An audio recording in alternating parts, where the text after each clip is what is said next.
Hello and welcome to Live at the Bike. We've got a sick Thursday special, $1 million cash game. Here are the chip counts. If you add up these numbers, it may not add up to $1 million just yet since we're missing a couple players that are going to join the game, but there will be over $1 million today on this table. We got one of the sickest lineups I have ever commentated in my whole life. First and foremost, welcome David VIFFER Pete, high stakes legend. When I got into poker, he was one of the most entertaining action poker players imaginable. I remember quotes that he used to say, "There ain't no fun when the rabbit's got the gun."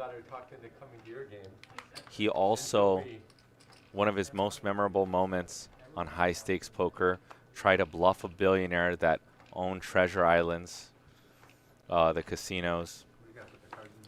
So I'm excited to have David VIFFER Pete, one of the ultimate gamblers in all of the poker world, and I'm such a fan of his.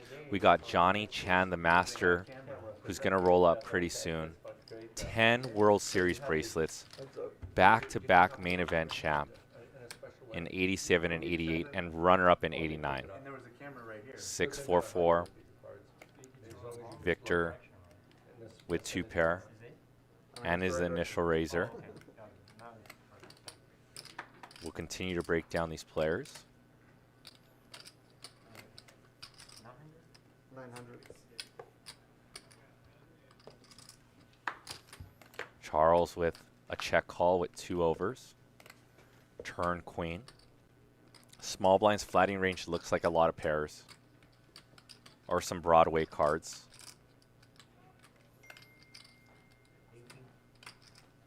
$1,800.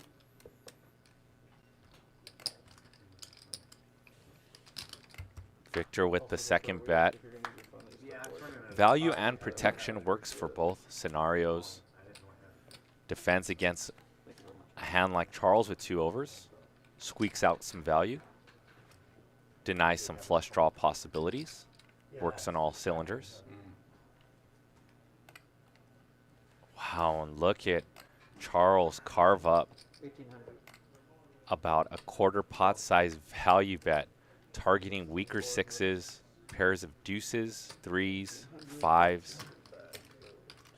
Victor trying to go for value town the very first hand. And he does get the call from Charles. Seat number 1, one of the man, the myth, the legends that's been pushing the action this whole year thus far. The owner of Luna Cycles, Eric, the mad genius Hicks. Seat number 4, Victor, who travels from the Bay Area to come fly and play in these big games. He's a businessman and plays all variants of poker.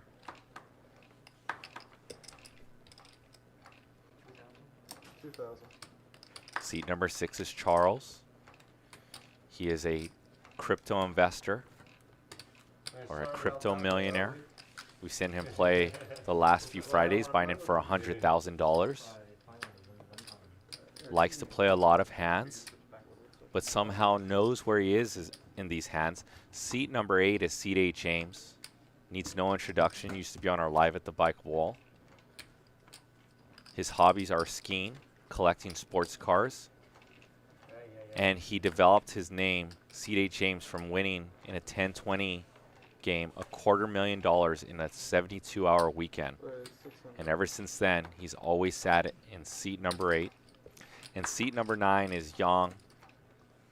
He's had a few YouTube clips where he tortures players with some gambling, some unique value bets. His bluff Garrett and Maria Ho within a half an hour. And let there be blood in this $1 million cash game. Number 7. 1,400.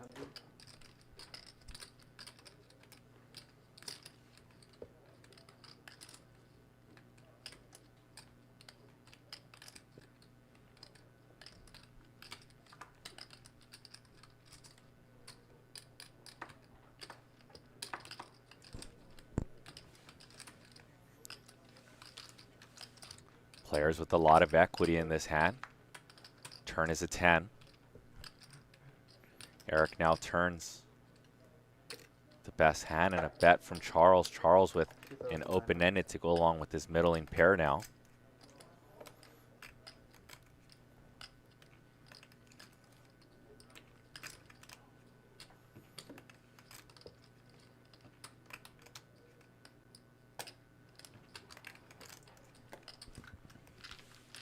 Call from Eric and call from Young. Young needs a spade for the nuts.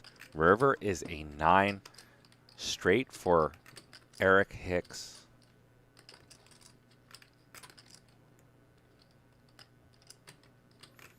Young first to act, just with ace high, is going to check it over. And let's see how Eric Hicks proceeds here. And he checks to trap Charles, and Charles is going to check back 2 pair. Ship the 15,500 over to Eric Hicks. I'm not even sure if that's Eric Hicks with the shaved head, but I think that's him with his patent Versace yellow rimmed glasses. My name is JJ De La Garza. I go by JJ4D Poker on all my social media platforms. I am known to have a balanced strategy in my poker game, but most importantly in my commentary game. So if these players talk a lot, I will shut it down and let you guys listen to the table banter.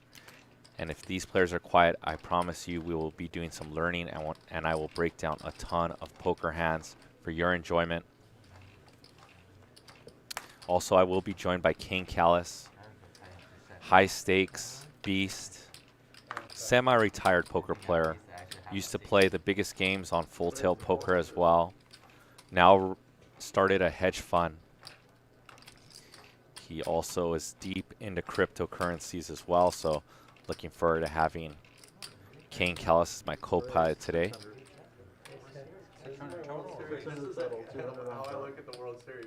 Min raise from C.J. James. VIFFER with a small 3-bet with 2 9s out of the big blind. And a 9, ace 9-4 set for VIFFER.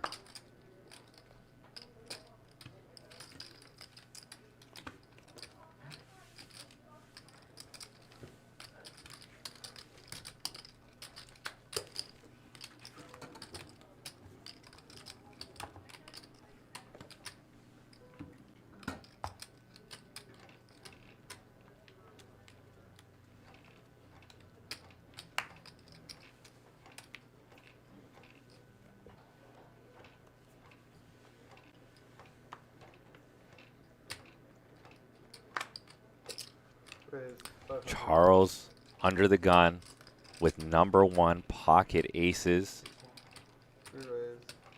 Also called the Angels, coined by me because they are here to save your stack, make you some money. 87% of the time, as we can see. Eric with a 3-bet with ace-jack. Charles most likely is going to put in a 4-bet here. Victor also wakes up with one of my favorites, pocket 8s. And I would imagine a big hefty squeeze from Charles. 6,500.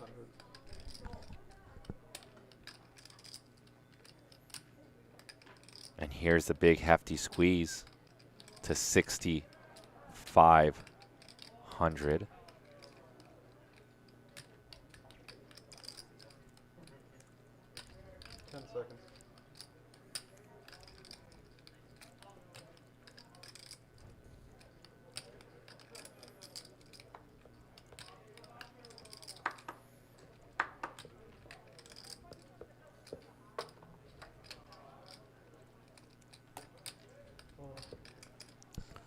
Call by Eric in position, wants to see 3.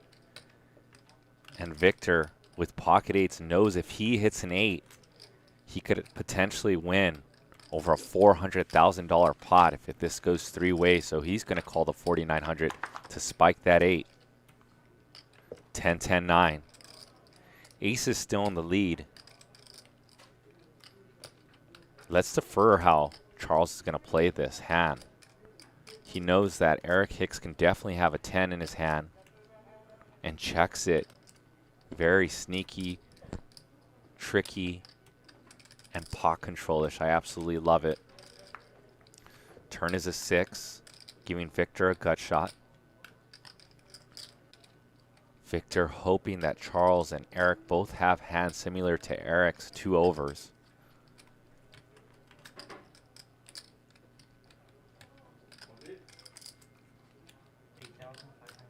$8,500.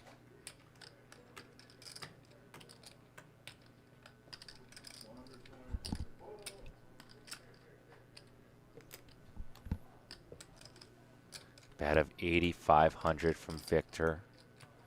Charles with the snap call and over to the Mad Genius.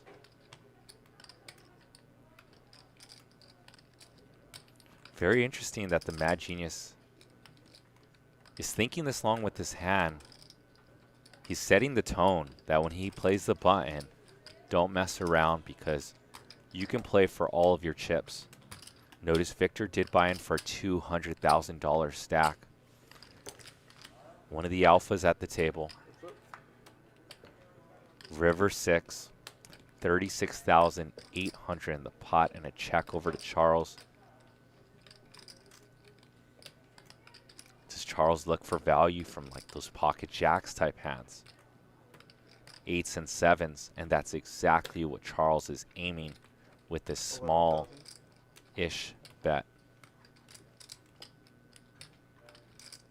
Bet of 11,000.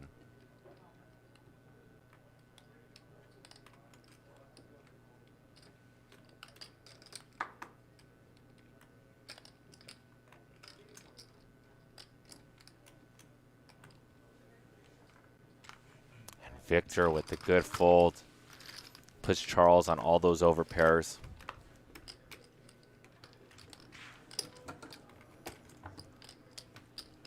There has been a poll that is dropped. I would love to see who you guys is going to be the biggest winner today.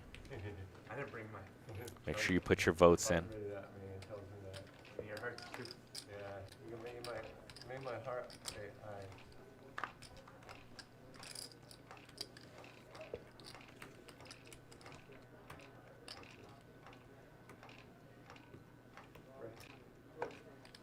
Raise 1,000. Make sure you guys smash that like button as well. I will give you guys some shout outs as the show goes on.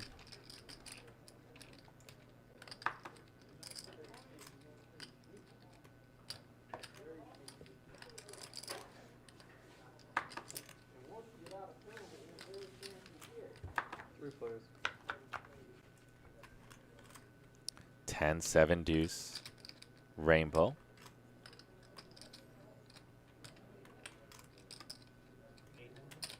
$800.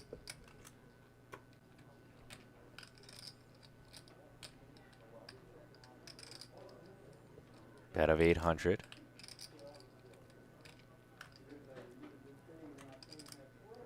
A call from C.D. James with top pair. 3,500.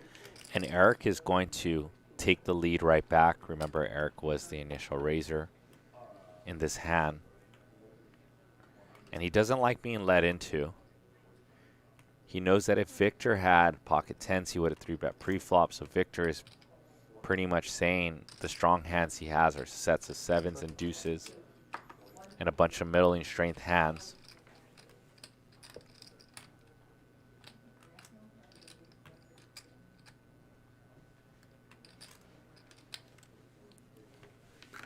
C.D. James with top pair and a backdoor flush draw, backdoor straight draw comes along.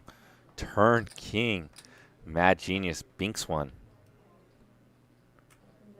That's going to be an action card though because C.D. James now with the flush draw.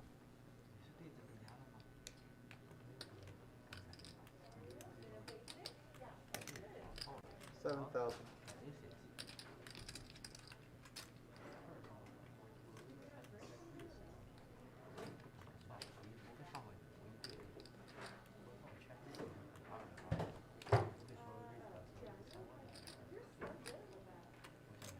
$7,000 it is. And a call by Eric.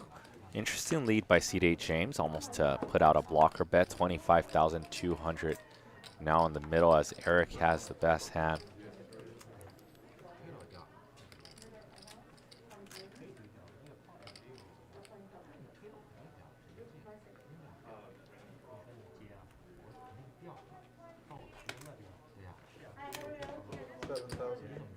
Right here, Julie. Otherwise, I gotta sit next to the other guy. And another blocker bet by C.D. I'll draw James, red or black. trying to name his own price. And Eric says, I think that my one pair with the queen kicker is good enough for a $20,000 river raise. And Eric is spot on the money here with this raise. It takes guts and talent to go for this raise with one pair on the river.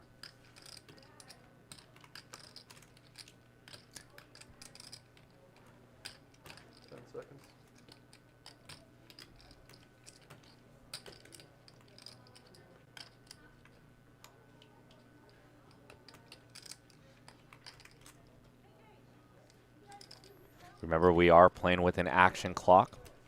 We just saw C.D. James throw in a time chip. These players have 30 seconds to act on every single street. Once they go over that 30 seconds, they get 1 minute to act per time chip. So they have essentially 5 minutes to act for the rest of the stream.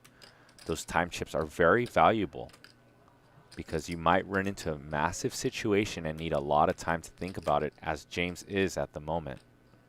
So James has already used one time chip.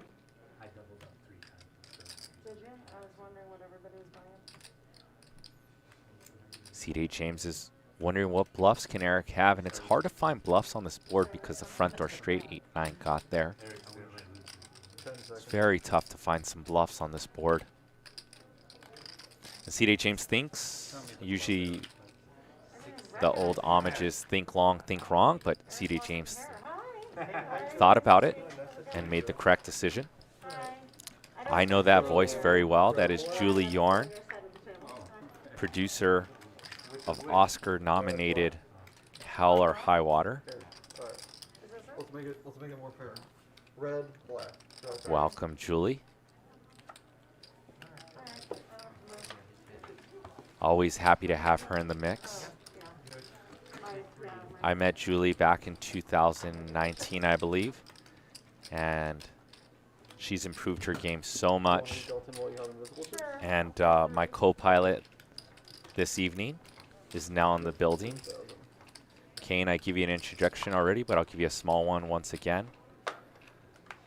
Old school, full tilt, nosebleed player, right? High stakes, heads up poker player, poker commentator, now runs a hedge fund, knee deep in the cryptocurrency world. Welcome. Thank you. You've done your homework. Thanks, JJ. It's good to be with you. For sure. The only player that we are missing right now is Johnny Chan, and we gave him a good introduction too, but we'll do it once again.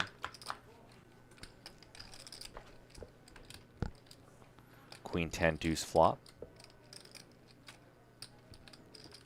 Victor with my favorite hand, 2-8s are still good. Gut shot for Charles. Turn is a 5 of clubs. 1,200.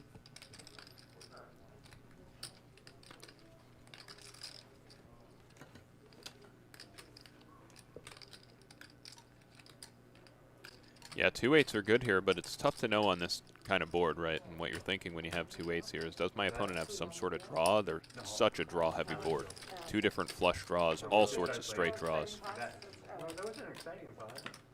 That was exciting when I walked in on, but I didn't see them all. 2,000. And Charles with the king high, missed gut shot, gets the job done. So let me introduce some of these players once again. Kane, just in case you don't know some of these regulars. Seat number 1 is Eric Hicks. I call him the Mad Genius. He's the owner of Lunicycles. They're the fastest electric bikes on the market. He bought in for $160,000 today. He is a very smart person and very creative in poker, and you just see it there. He's not afraid to make plays. He's not afraid to go for thin value bets. Seat number 2, David VIFFER Pete, old school legend, one of my favorite poker players of all time. Seat number 3 is Julie Yorn. She's the producer of Oscar-nominated Hell or High Water. Seat number 4 is Victor. He's a businessman from the Bay Area, flies in for these high-stake games, plays all the mixed variants in our legend room. He bought him for $200,000 today. We got Yang in seat number 9. He's done very well on our show and can do a fair well of creative betting as well as create action. He bluffed Garrett and Maria within like a half an hour span the last time he played. We also have seat 8 James, regular on the show as well.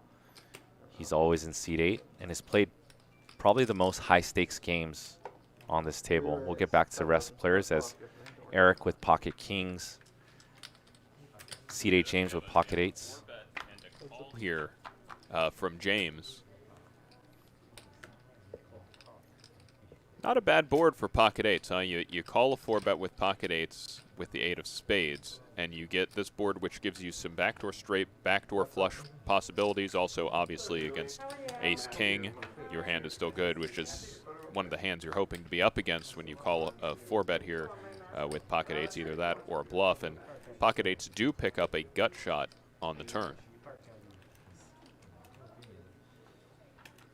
Yeah, these players love playing against each other, Kane.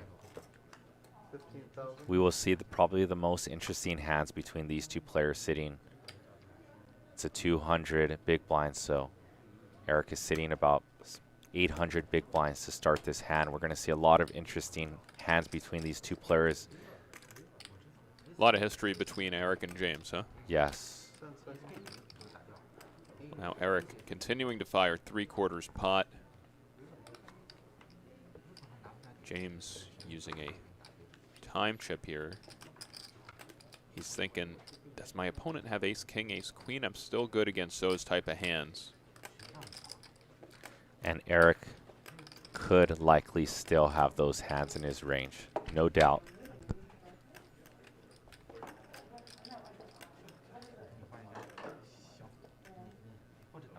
James has to risk 15,000 to win a pot of 35,000, so he's getting just a bit over 2-1 on a call here.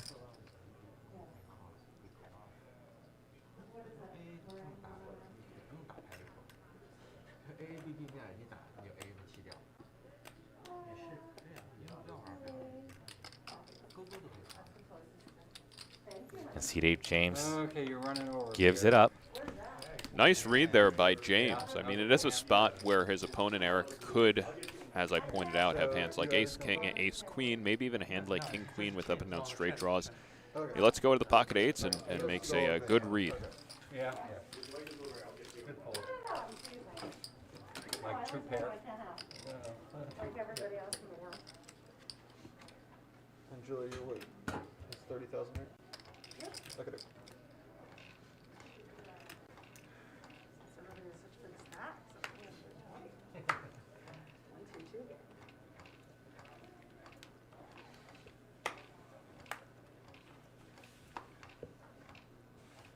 How are you? I haven't seen you in a minute.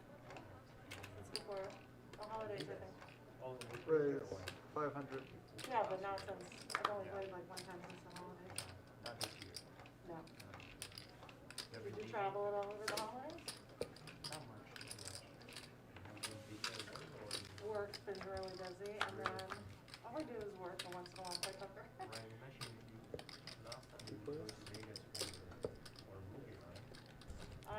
That's not happening. 8-6-5, Hopefully soon. 2 clubs, 2 pair for Eric, 800. straight, or 2 overs and a flush draw for Charles, and a 2 pair for seat 8 James. 10 raise to 2,600. Yeah, look at this flop. I mean, I was supposed to go to you know, 2 different players flop 2 pair, and Charles with a very strong hand. Not only does he have a flush draw, he also has potential backdoor straight possibilities. I mean, I expect to see fireworks here at JJ.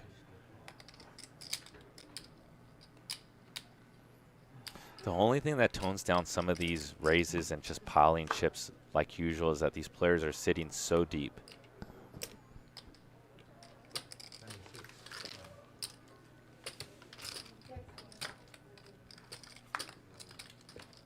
Turn 4 of hearts. That's going to be an action killer.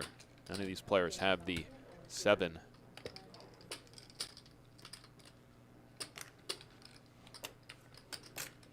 15,000.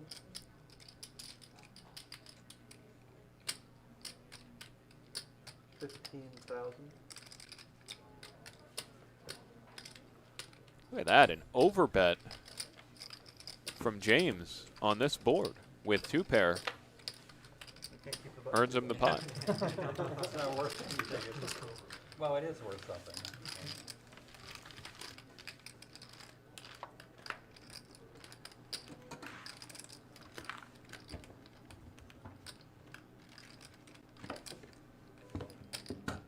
Holy shot.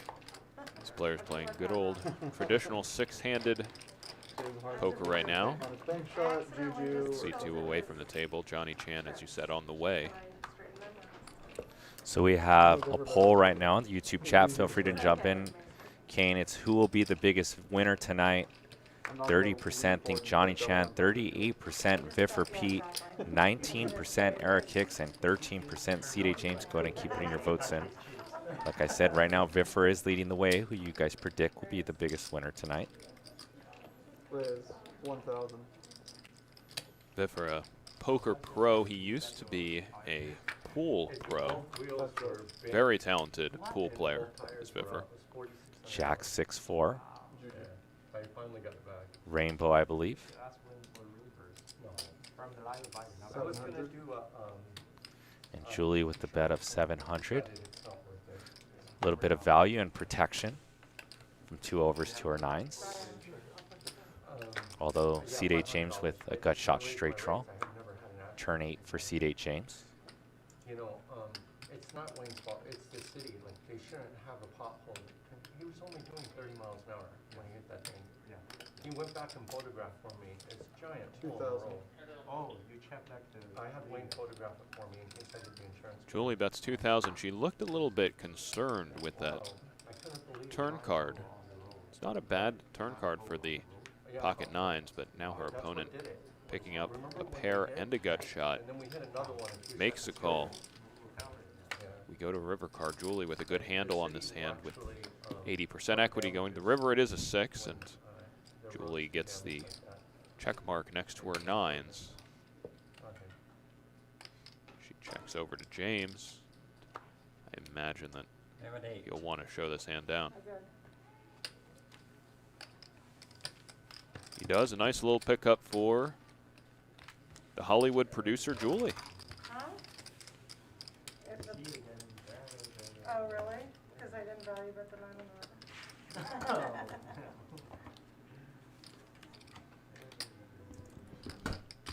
How do you feel about a little poker strategy talk at the table, Kane? I know, you always try and bluff me. and You know, I I'm just fine like with it to as keep long as pretty it's much. not dominating the conversation. You know, as long as it's not the only thing that the players are talking about.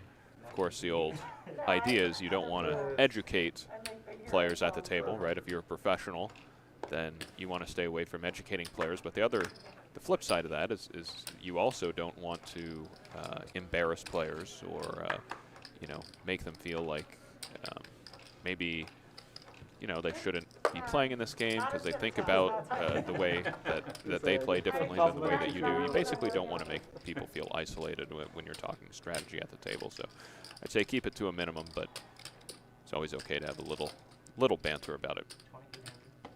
2,800. Yeah, we have a squeeze from Victor from the big blind with ace queen. Charles and C.D. James, who's playing very deep, is going to want to see 3 here. Yeah, James not in great shape in this situation. His queen is dominated by ace queen. His jack is dominated by king jack. Not a great situation to be in.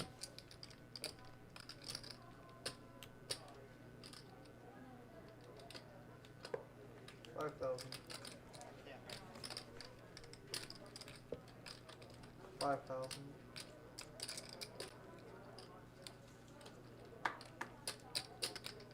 So it's Victor who checks this board and a $5,000 bet from Charles, who had picked up a flush draw. Yeah. That's going to be good enough to take it down. And they had a really cool barber there, and I've been drinking it. Oh, I like it. Do you feel more like free? Yeah, you know, I picked the wrong time of year to cut it though. It was a little When is the cold. last time you had a haircut?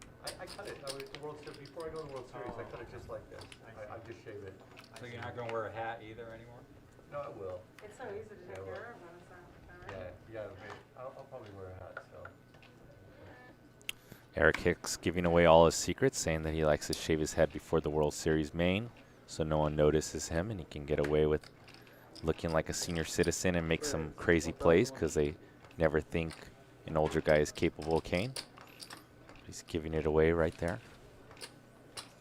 You know, didn't Phil Locke do that one year where he actually got a full makeup artist to look about 70-something years old? He did, yes. When was that? In the early, about 2011, something like that? Yeah, your date would ring better than mine, but I do remember that. Ace, Queen, 5, top for Eric Hicks and Yang. Gut shots to the nut straight, sitting 33,000 back. Yeah, okay. So other than,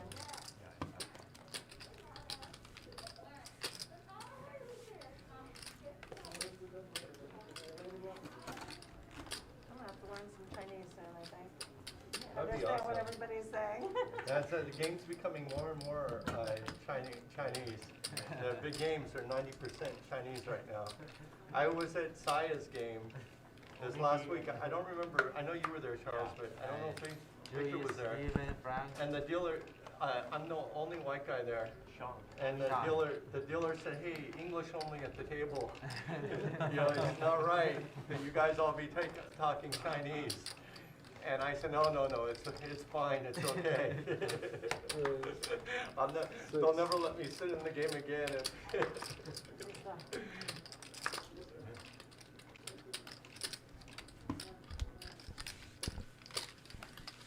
Mandarin? Yeah? Not yet?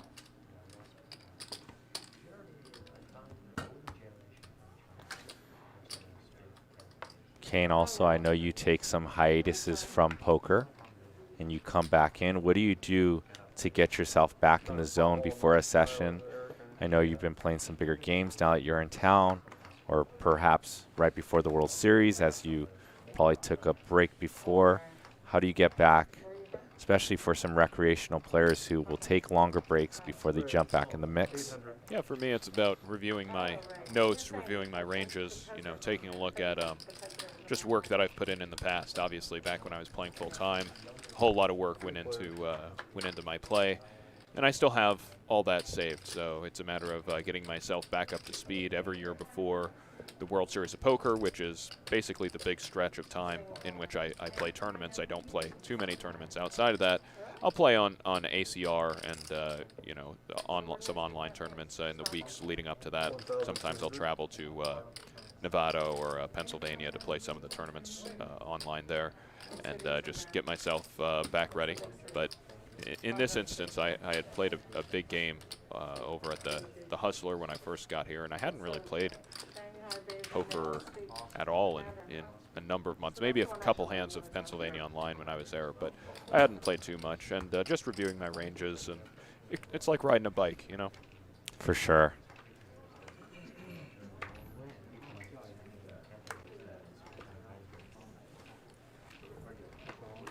Hey, Wayne.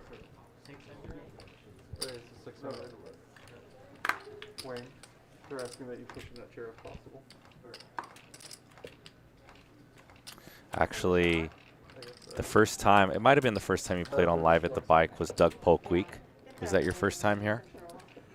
I don't think that was my first time, but I do remember Doug Polk Week, yeah. Yes, I commentated that game with when Alec Torelli made that light call versus Doug's all in. Oh, yeah. You were at the table for that highlight clip. Pocket Kings for Eric. Victor, again with my favorite hand, the 2 snowmen. Kings against eights has been a theme so far at this table. 3 players. Kings will survive till they don't. Versus those 2 8s. Queen 10-4, 2 clubs.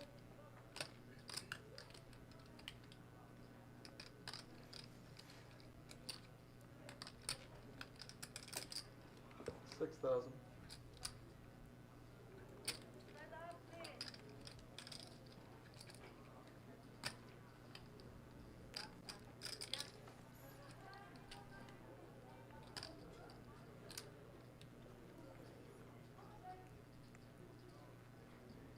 Eric going with the $6,000 bet and Victor with the call, even though there's 2 overs.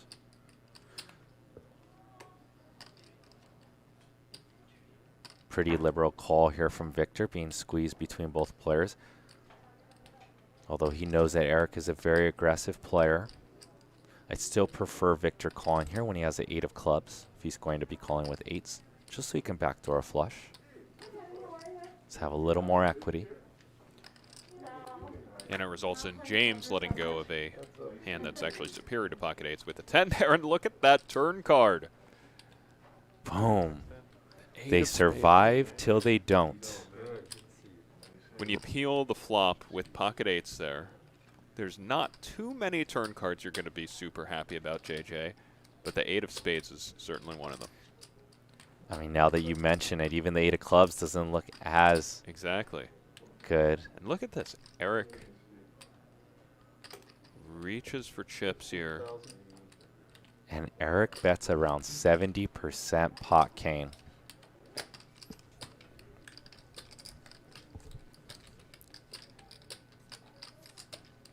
Now, JJ, if you're Victor here, you know you got 2 flush draws on this board. There's all sorts of straight draw possibilities. You do have a set of 8s, but there's all sorts of action-killing rivers. Might you want to raise the turn? Yeah, I prefer a raise here for sure, especially on a dynamic board like this.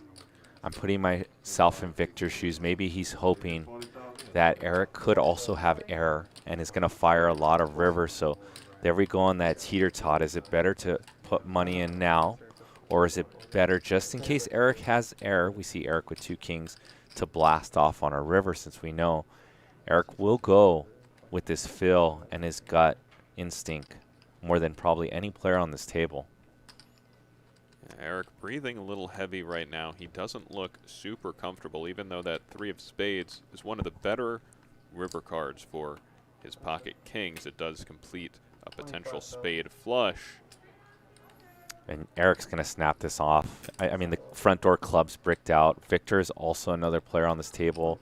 Kane, that's capable of big bluffs that we've seen on these big Friday games.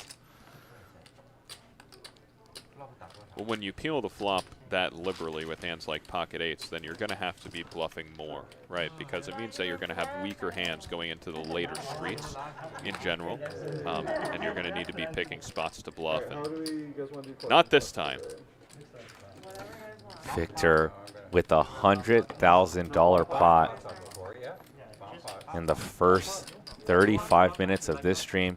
And there he is, Johnny effin' Chan, the master, 10-time World Series bracelet winner, back-to-back main event champ in 87 and 88, runner-up in 89. If that's not one of the best resumes you've ever heard, I don't know what is. Unbelievable poker resume, unbelievable player. 500 a bomb pot? Johnny, do you want to do a bomb pot for collection? Huh? 500? You know, and I forget that he's that decorated, you know, because I have the privilege of him dipping in here and sometimes jumping in some of our games. You know, our medium-sized games ending with the $50 straddle, and he jumps in after stream sometimes. But once I, you know, researched him today, I was like, I can't believe it. And I'm a poker fan at heart still. I'm like, how do I not remember he has 10 bracelets? You know. Amazing. 500 a person for bomb. And a movie star to boot in Rounders. You're trying to make me a better man. The big, one of the big, what, heroes or was he a hero or a villain in Rounders? I would say a villain, villain. right? Because you're rooting for Mike Right. McDermott. Right. So, and he took down the villain, right? He took down the master Johnny Chan to prove to himself that he is the man, Mike McDermott, right? That he can build his bankroll over, that he can go for Teddy KGB. And we don't even have to say the famous quote. The audience is all thinking it. How many times have you seen that movie? Probably over 40 times. Wow. Yeah, I used to fall asleep to it when I first started playing poker in like 2006. Yeah. It just, so I don't know if it's a 40 complete, but if here we got a bomb pot, it looks like. So we'll get to this bomb pot. Ace, queen, deuce, 2 clubs. Pair and a flush draw for Charles. Top pair for Victor. CD James is trying to do exactly what Victor did and spike an 8 on the turn.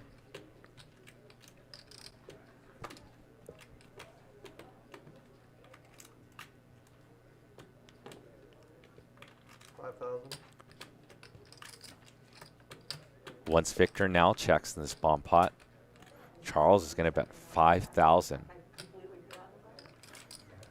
I mean, tough spot, even though you have an ace and a bomb pot, because Charles can have a lot of hands that just beat an ace middle kicker. Yeah, you know, next time it'll be like 2000, 10. Little bit better. Hey, Johnny. How are you? Jan, can you get your photo real quick for the show? Okay. 1, 2, 3. All right. Thank you. You got $5 yet? Man, aggression usually pays off in no limit Texas Hold'em. I was gonna say charge for autographs. Yeah. It's 165. Second poll of the night. Who will have the highest VPIP tonight, which is essentially who will play the most hands. It's between VIFFER, Eric, Johnny Chan, and Julie Yorn. VIFFER leading the way. Yeah, that's okay. Oh, I know. But I already limit, took but it from limit. it. There's not no limit. Don't worry, he's very, very good at that too. He's got a I'm learning. PhD in limit. Johnny, you're sitting with 30, right? So at 30, yeah. Okay. Everybody in poker, Yes, thanks for playing you know, 100, loves that movie 2000. Rounders. It obviously got a lot of people into poker. You know which poker player I think probably isn't very happy with Rounders? Eric Seidel. Did you have lunch? It didn't, you know, for a legend like Eric Seidel with the accomplishments he's had. We talked about Johnny Chan's. Remember the part in the movie where they're looking at that hand between Seidel and Johnny Chan, and you know Mike's character makes it seem like Seidel made some sort of error, some sort of mistake. I'll bet you Seidel cringes every time he watches that scene. He might. I also probably think he thinks it's pretty cool that he's in that movie as well. Sure. And Seidel is one of the still crushers to this day that plays the high rollers. Absolutely. Out of all those old school players, he's one of the only ones. He has to be one of the most consistent year to year on the GPI leaderboard and in tournament cashes. And Kane, this is a pretty cool spot. A couple limpers, and VIFFER tries to punish them with queen 3 off, ace 4 board. 1,300. VIFFER versus CD James and Eric, the two players who love to battle here in our high stakes room. Yeah, VIFFER really thinking out of the box here, and he did get one player to fold their 2 pair, but now Eric will continue with his pair of 4s, and obviously aces on the board. Turn card's a king, and that'll be a good card if VIFFER decides to follow through on his bluff. 3,500. I absolutely love VIFFER going for it here with nut advantage. He's the only player that can have quad aces, ace king, pocket kings. He has the nut advantage on this board. When you have nut advantage, it's when you can bet big and at a high frequency and punish your opponents. VIFFER very loose with his body language here. I was like, show one. For everybody, I don't mind. You're definitely the funniest player on game. What's that? Yeah, you are definitely the funniest player on game. I can tell you that. The what? The funniest. The funniest? Funniest. Fastest? You said I'm Fastest. serious. I You're the thought fastest. Like, You and Johnny Fastest. very fast. Johnny Chan very fast. You Oriental Express. The Oriental Express? Oriental Express. Choo-choo train. It's in the house.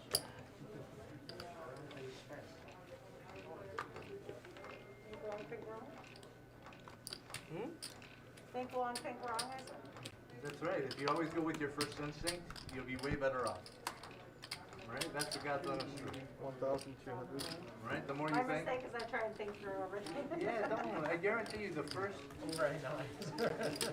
most of the time, if you do your first instinct, whatever it is, you'd be better off over the long. I should follow him that way. 8-3-5.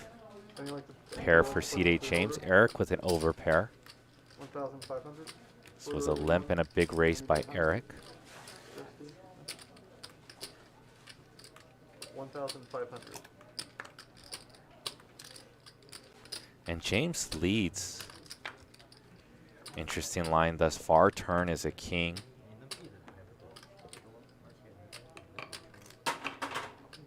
Let's defer to Eric how he proceeds, and he decides to check his best, and a river jack for a set for Eric. 2,000.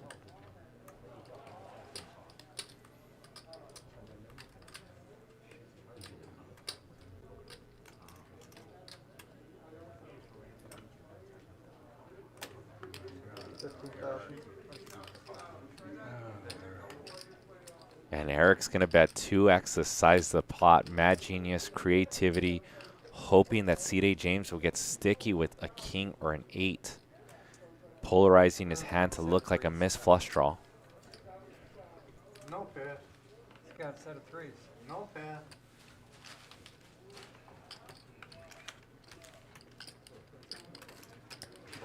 You bluff your friend like that, Eric? All the time. And do me a favor, All next the time time. I said a set. You don't think that card over. I thought you had a set tens. Wouldn't that be funny?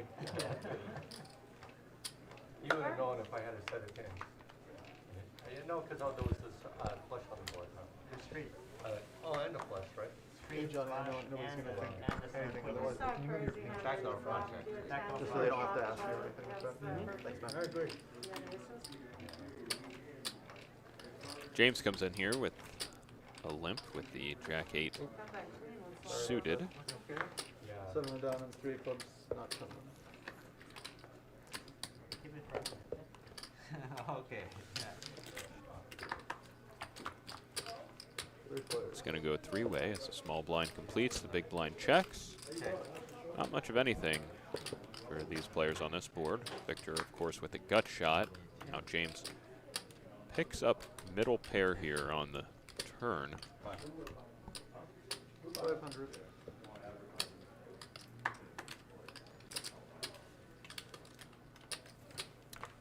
Bet a 500, and James wins the hand. And that was James's third limp in a row, Kane, and I can tell by my boy C.J. James that he's a stubborn man, because VIFFER raised up Eric and him, and then Eric isolated him the next hand, and C.J. James still went for the power limp the very next hand.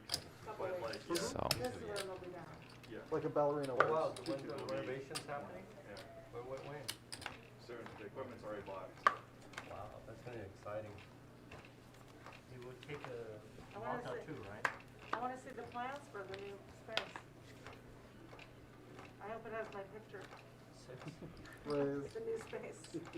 I kept saying I'm not playing here anymore. That's what $1 million cash game, 7.0. $1 million on this table. Put mine off over there. Have a nice day.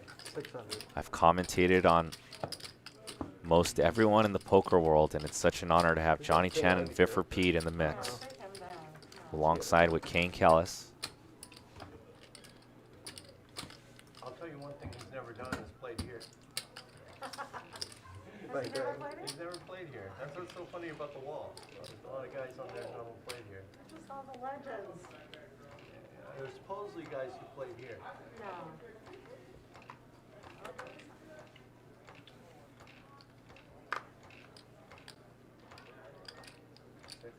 Raise.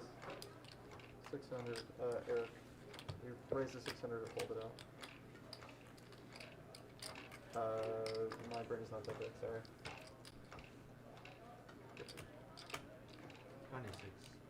2,600. Just woke up, having my breakfast right now.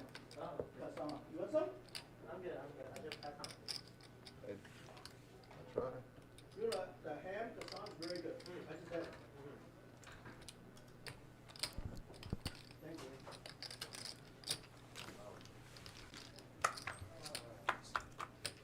600 raised to 2,600. That's it.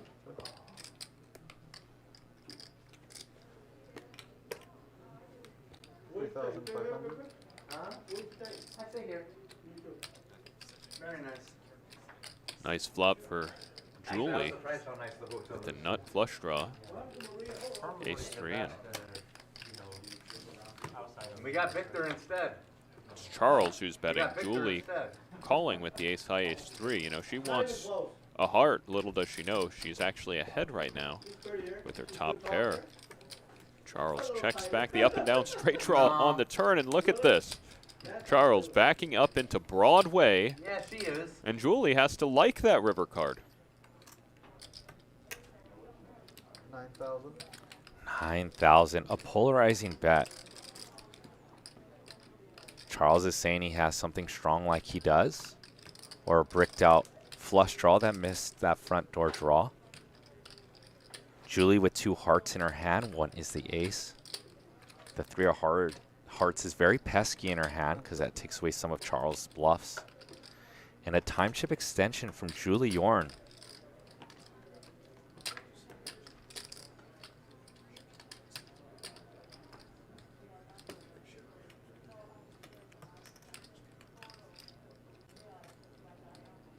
Tough spot for Julie.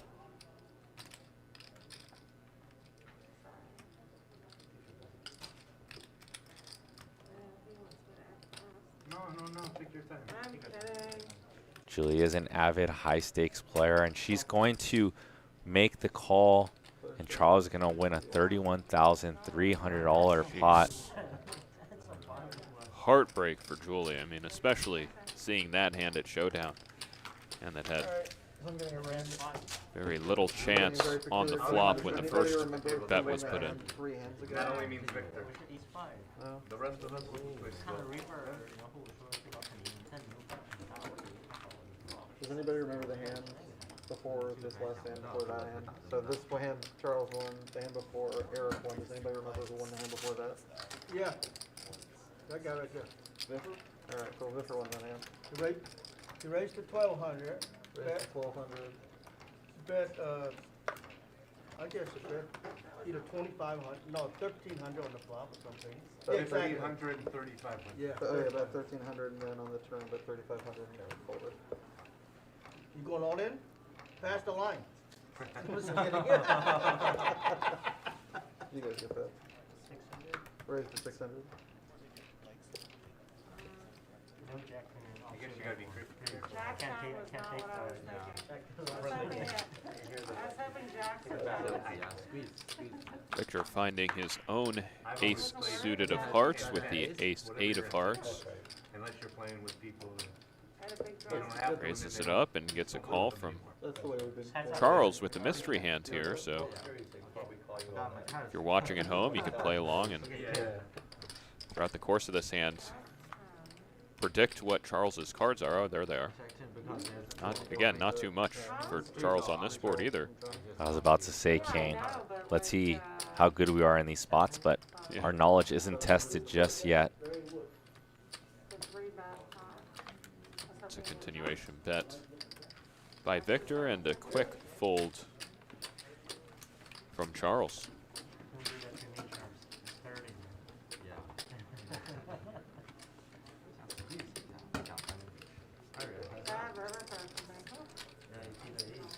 Those of you in the chat who are asking if this is live, this is definitely live. Today is Thursday.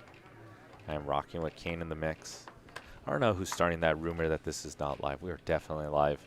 We are on a little delay, though.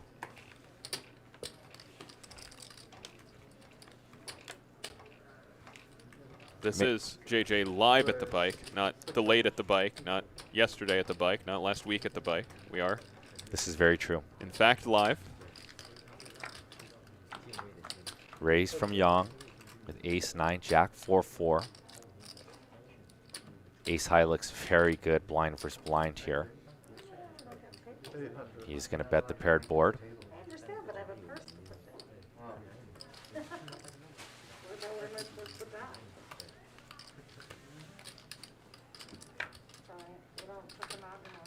So where is it going? Eric, a light peel here with King 3, I don't have my purse. I don't- especially because Yang has been quiet so far this session. This is the It's fine. first hand I remember him being involved in. Now the question is, with the 9 of clubs on the turn, Yang checking over to Eric. Eric turning his King 3 into a bluff. I like this. I hung it on the back. I know you don't put tables And that's everywhere. not just because I can see that Fine, no problem. Eric has only 7% equity going to the river. Yeah, Kane, I feel like if you're going to float this flop with king high, probably should make a play at this sometime in the hand. River is a 10 of diamonds. All right, so you floated with king high. You bluffed on the turn. You get check 2 on this run out. Ooh, and he checks behind, waving the white flag. He could have probably gotten Young off of his ace-9, but it wasn't meant to be. C9 taking down a healthy pot. Yeah, I also wouldn't hate Eric just checking back the turn. I mean, checking back the turn, and sometimes king high is going to be good small blind versus big blind as well. So. A funny guy. I could be an underwear model too. There's a few things I do good. Underwear model. Shout out to the 3,200 of you in the YouTube chat. Much love. Make sure you guys smash that subscribe button. 700. Helps us with the YouTube algorithm. Plus gets Kane and I excited back here, as well as Team Live at the Bike. Back here, Matt, Brian, and Alex Lee. How much the pot you misread the hand on the Wayne put together this epic lineup. Oh, yeah. Nothing more When I had the 10-3? that Wayne would like to see more than 2,000 likes by the end of the night. So That's why I bring it up. That's why I put John. No, we were playing a limit game last night, and they play like a gazillion different games, and 3 or 4 of them I've never played. I look at your mask has tons of holes in it, right? It's totally ineffective. Right? No, it's got a thing in it. Oh, it does. It has like a filter under it. Yes. It looks like it's like a jet mask. Riz. 600. Talking about the Bane mask. Yeah, you know what I'm talking about, right? Yeah. That's Yeah. He's talking about the It does Bane look mask. like that. Scary, man. Oh, he It looks like How about that guy, the doctor, the Silent of the Lamb? Oh, that's scary Yes, too. I've been Silent jabbed of the 3 times and had COVID twice.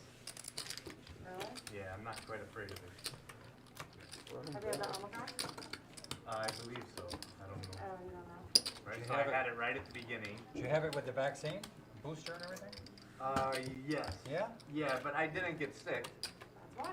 Yeah, I didn't get sick one bit. I just had it because I knew somebody else had it, so I went and got tested. I figured I'd use it as a good excuse to stay home and do nothing. And then, Not anymore. Now you have to go back to work. Riz. Since you have it. 700.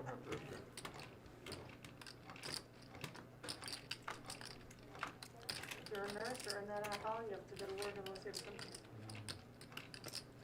3 Riz. 2,000. So a raise from ace-3 of hearts by Johnny Chan. VIFFER quickly re-raising the ace-queen suited on the button. better than 10-3. Johnny says, let's see 3. 2,000? Johnny Chan makes the call.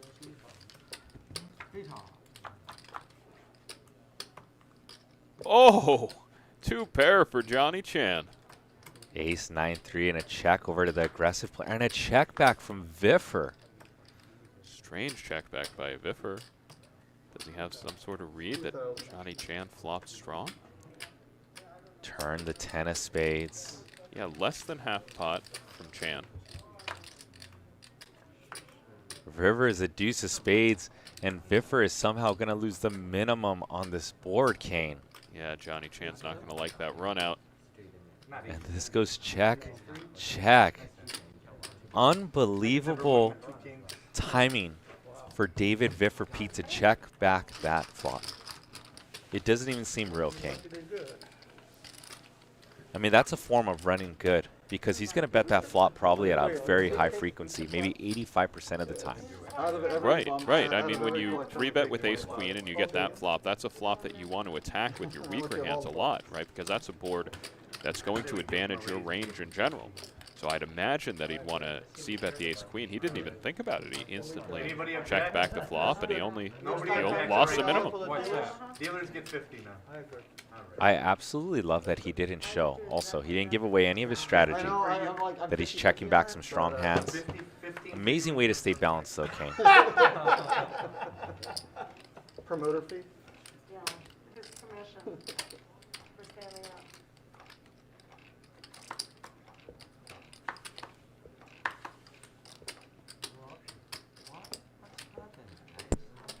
Trapping, we're all trapping. Who's trapping?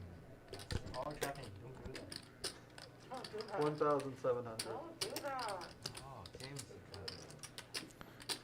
Charles punishing these limpers with a big raise. 1,700. You only shook one off.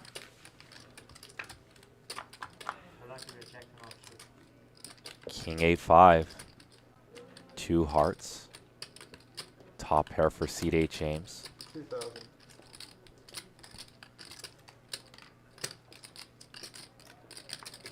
I heard bet of 2,000. I'm not sure. C.D. James put in the bet.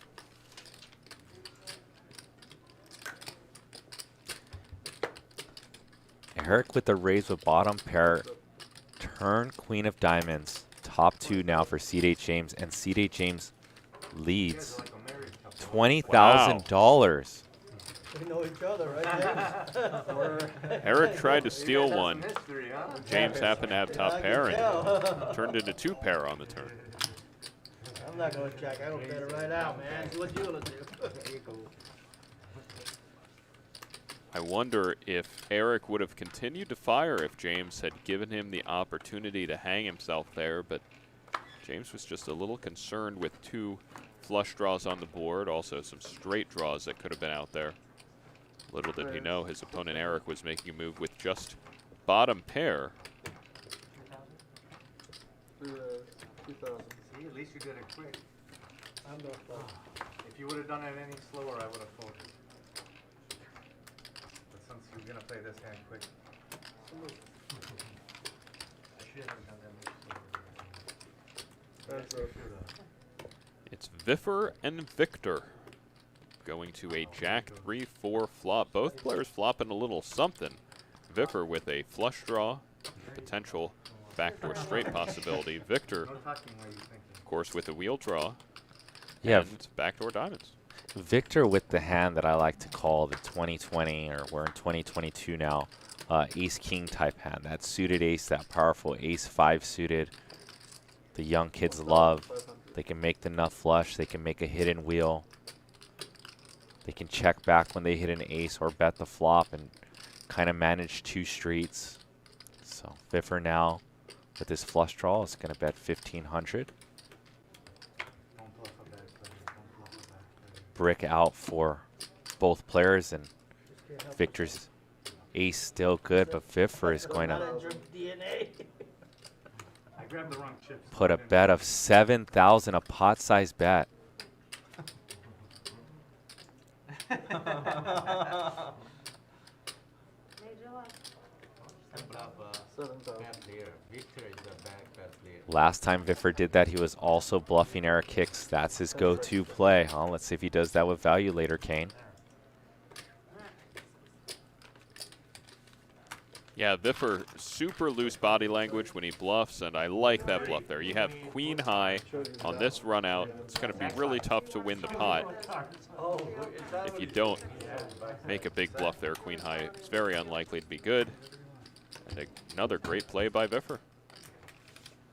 The people following the stream online, who I think a majority voted that VIFFER would be the big winner here today. So far, it's looking like a pretty good pick. They also voted that he'd be rocking the highest VPIP as well.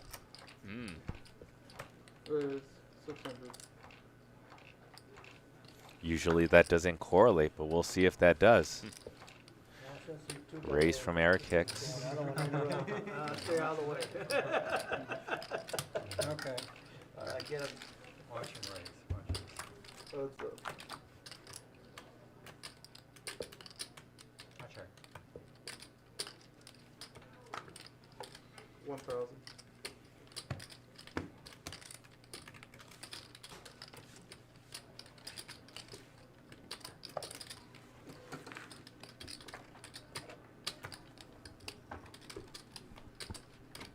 You've been in Texas, Johnny?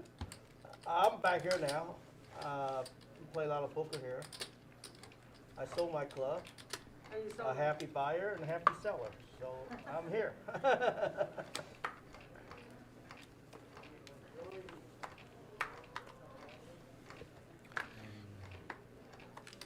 I know how to get people to hit the like button, Kane. Huh? I was there for about Boys and girls in the chat, if you are a winning poker player, smash that thumbs up button. There's 3,000 people on the YouTube video, YouTube stream. Let's see how many winners we've got. Ace, King, Deuce, Three players. 2 You diamonds. like barbecue? That's the place. I know. No better place, right? Texas barbecue. Don't you ever forget it. That's pretty good for 800. barbecue. You've ever been, where do you live again? Boston. Just between Providence, Rhode Island, and Boston. Victor with the C bet. Middle pair, repping They're range. definitely very good lobster. Oh, God. Also with middle pair and some good backdoor stuff going on. I like sushi a lot. And in all this area where there's all this great stuff, there's maybe 2 good sushi restaurants, and we gotta drive to Boston to get there. There's a really good one in Boston, I remember, that was like a James Beard winner, that was like one of the best restaurants in the country. You know, Maybe it's sushi called, restaurant oh Boston. yeah? Yeah, oh yeah, Yeah, that's one of the other 2 good ones. And I haven't found the second one. No, that one's like world famous. No, like, it's yeah, really, really, really good. When I Yeah. was in Boston, I went there. Raised like, 500. I love sushi. Yeah, me too. But that's the only good sushi restaurant we found so far. Right? It's kind of crazy. Because there's We so much raised fish there. 3,000. Yeah, you got But water all there's around like a you. Japanese community that was settled up there. Yeah, but I'm thinking yuppie white Victor. people like sushi a lot now. Eric with a 3 bet. Charles is going to peel in position with the dominated hand. Wouldn't be such a you'd think there'd be like a no Queen, Jack, Deuce. right? No blue box with Top 2 for Charles and top pair, top kicker for the mad genius Eric Hicks. Let's see. Mark? Over here. Not a bad flop when you call a 3 bet with Yeah, Queen Jack, right, JJ? that was- The offsuit variety especially. Tell you this, it wasn't me. I don't want to A apologize. tricky play by Eric. Eric checks over top pair like VIFFER over to Charles You guys get that? and goes for check call Yeah, mode. call back. Usually wouldn't see that on a draw heavy board. Texas! Texas! Roger that. Oh, that's Victor, and then before that was Eric. Ah. What did you need to know? If you're Eric, once you go into check call mode, you are not. You're going into check call mode pretty much for 3 streets on this type of board, maybe even a raise We're gonna do your versus a raise. Maybe smaller I bet remember- size. I remember something. Not everything, just something. Eric Hicks probably feels more comfortable Good job, man. not denying equity on that flop and playing it fast because he has that queen of clubs in hand, which has removal to a lot of Charles's possible club draws. What did you get? River is the 10 of diamonds. That's interesting. And this is going to go check, check. Charles is worried that Eric Hicks can have ace-king. Wow, very fast check by Charles. I would have liked to see him think about that for a little bit and probably put out a value bet there because Alright, everybody's favorite time. it doesn't Yum make Bucks. sense for Eric to take that line with ace king. I mean, it's certainly possible, but it's not a majority of his range. And I mean, I guess they can't be the cards are not going Eric's way. He's still, reeling from the the king's hand against pocket eights, and now he flops another very, very strong hand with top pair queens and an ace. But How do you process fortunately for him, he wasn't facing any sort of river bet. I'm not sure what sort of size he would have been inclined to call on that run out. But certainly if his opponent had put out a 4th, a 3rd pot bet, I think we would have seen Eric put the chips in there.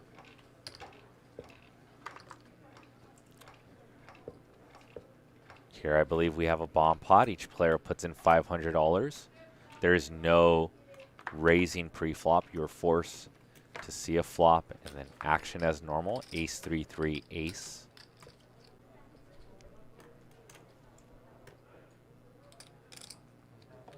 $1,000.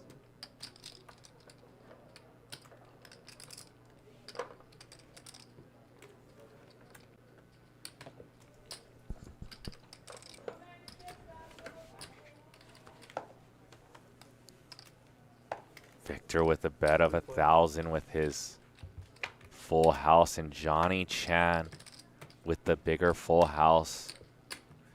I absolutely love this from Johnny Chan to keep ranges wide, 3,000.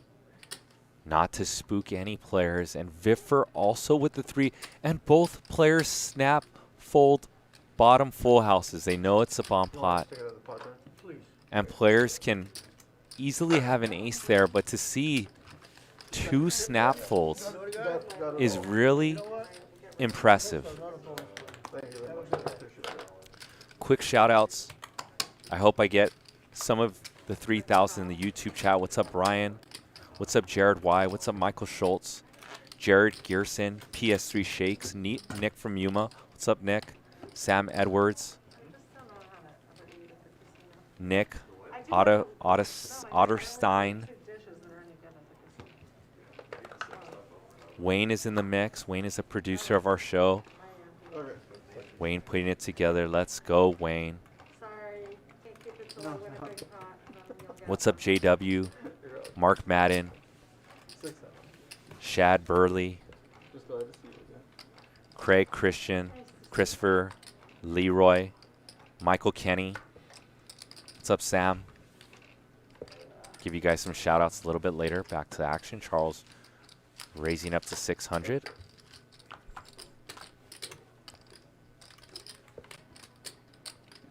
Jack 9-6, 2 hearts.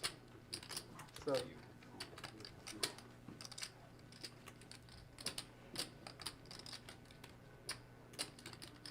Straight draw for Eric Hicks. A lock went on for Charles. He's got an over, a gut shot. Can make a backdoor flush. And we're going to see a turn. Turn 5 of clubs. 1,400.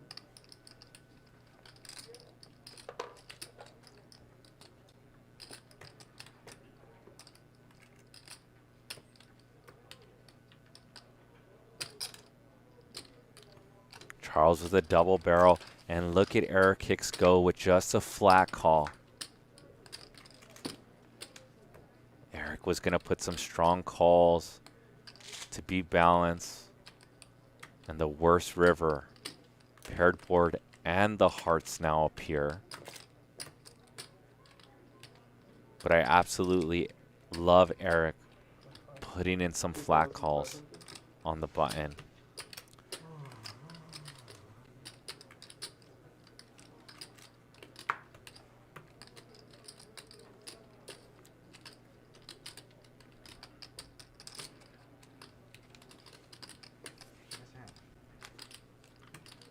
Very nice. What a river.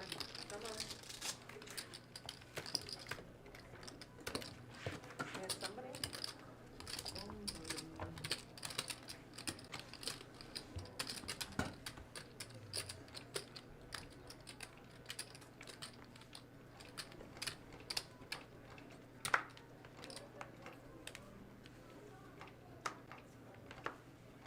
David VIFFER Pete, the legend, high stakes player in seed number 2. And Chani Chan, the master, Raise in 600. seed number 7. Oh, what a great day for some poker. $1 million on the table. Julie Yorn as well.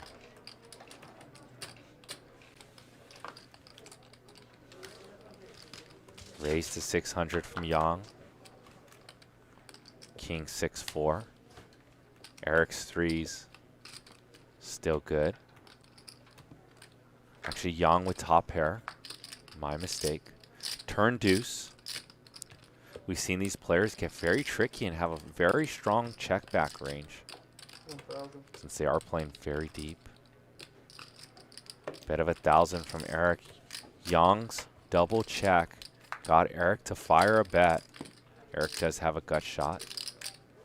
River King and checks back. Young's going to win a $3,700 pot with ace 10. I'm thinking, I'm sitting here, that's all I can think about. What am I gonna do here?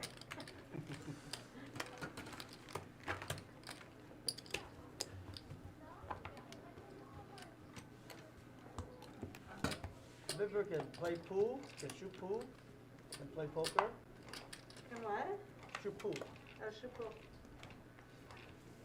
And he can tell jokes. We're gonna put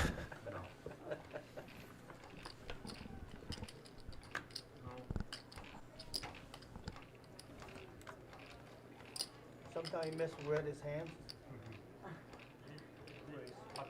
I'm good at misreading my hand.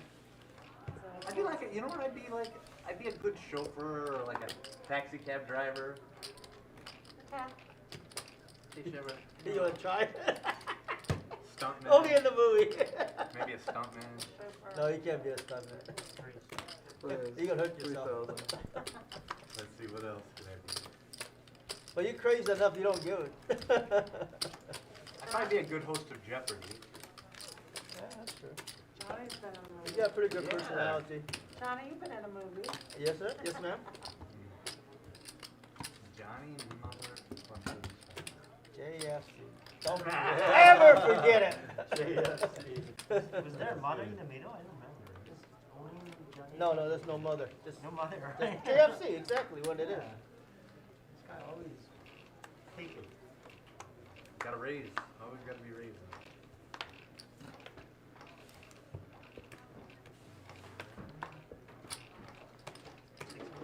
$600.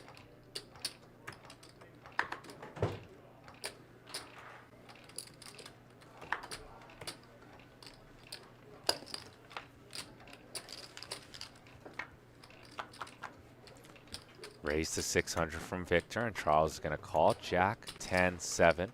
Top pair for Charles. 2 overs and a gut shot for Victor. 300. Note that these players are playing 750 big blinds effective deep. I didn't hear it just Oh, man, you have a lot. Turn 5. If you're wondering why you see a lot of these players checking their top pair, that is why. Because they know that there's a lot of ammunition to be played on later streets. So it gives them some pot control mixed with some balance, as well as lets their opponent fire off in this deep game. Now Charles is going to go for value with his top pair. 1,500, and Victor does beat ace queen, although he has removal for ace queen.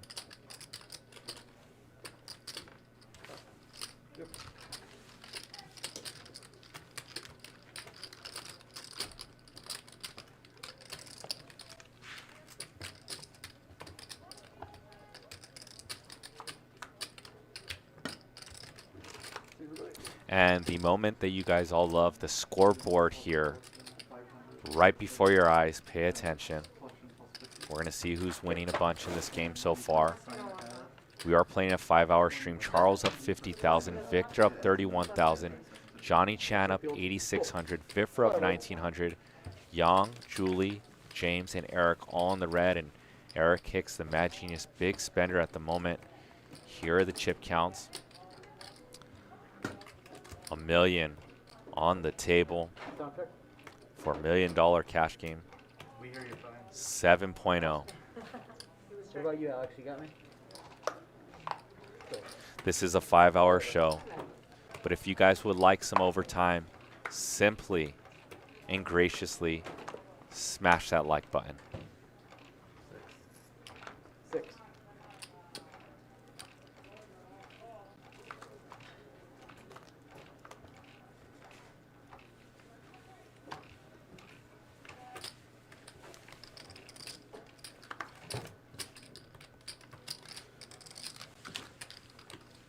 Heads up.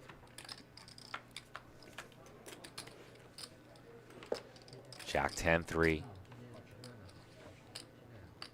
Middle pair for Young. As this goes check, check to the turn. Backdoor flush draw for C.D. James, and now he has the nut flush draw. 14.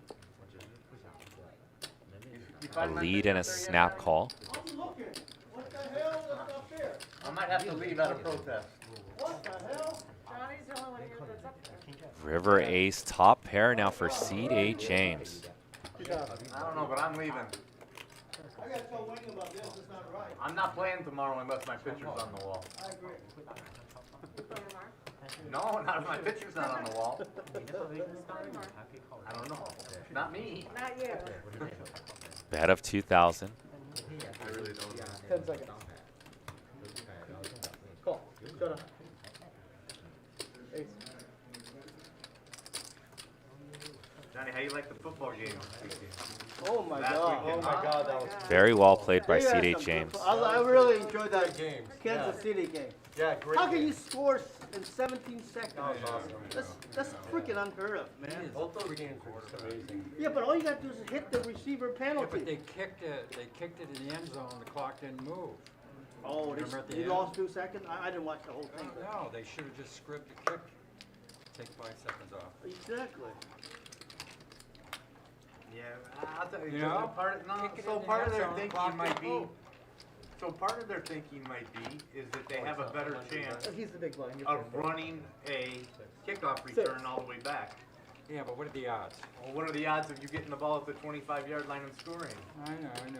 Right? So I don't know anything about it, but But they should have squid kicked, get to the 30-yard maybe, line. maybe not though. Maybe that they figure that the guy might have a chance to run it back. I don't know. I mean, you're probably right because coaches usually make the wrong decision, but you know, Mahomes is unbelievable anyway. they both are. Yeah. He's unbelievable. That's the question, did the best team win in that situation? 4 player. It was so like, I don't know. Buffalo might be a better They're, team. they're both good. I know they're both really good, so the King question 10-3. I just don't It's just like. it's about the double Top coach. set, 2 for that Charles. idea of, like, the point flip, it's all comes down to like that, okay? I don't know. Eric's initial raiser is going to bet his What about king. this weekend? The Rams and Worst 49ers. kicker possible. Yeah. Game.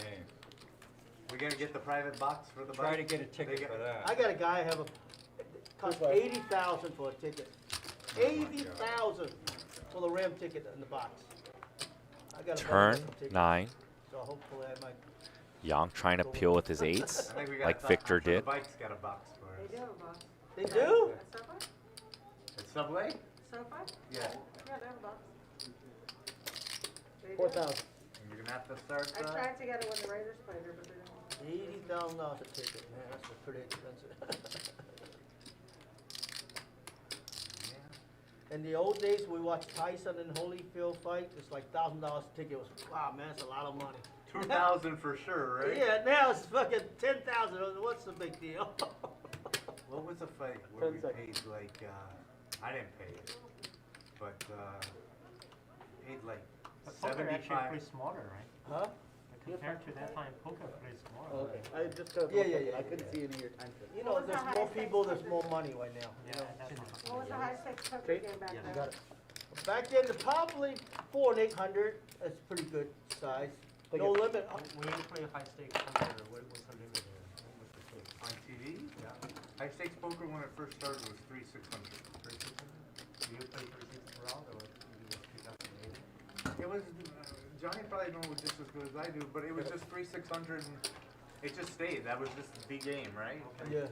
And And everybody buying like 100, 200,000 deep stack.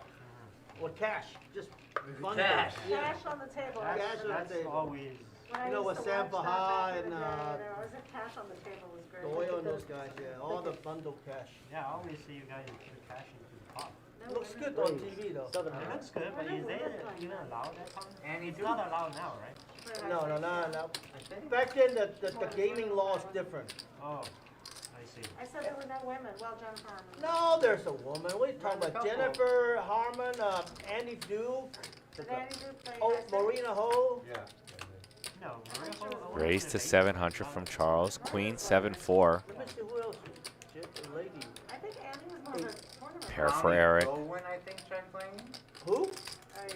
Cloney Gowen, or I'm horrible with names. Clowny. Okay.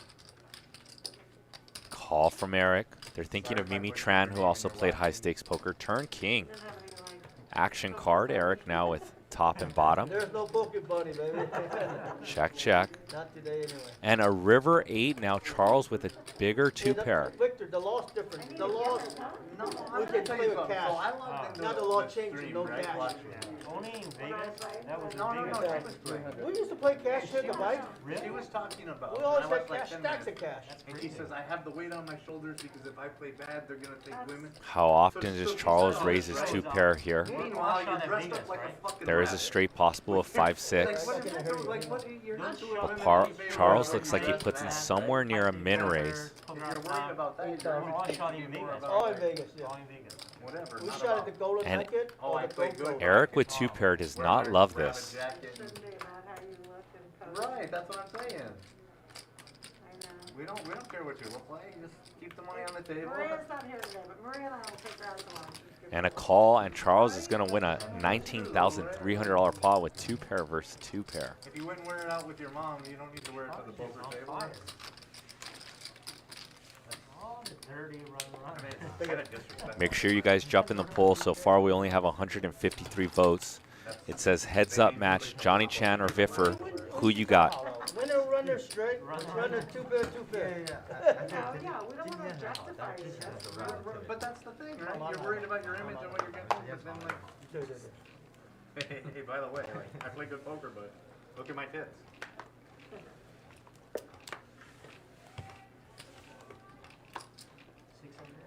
Six.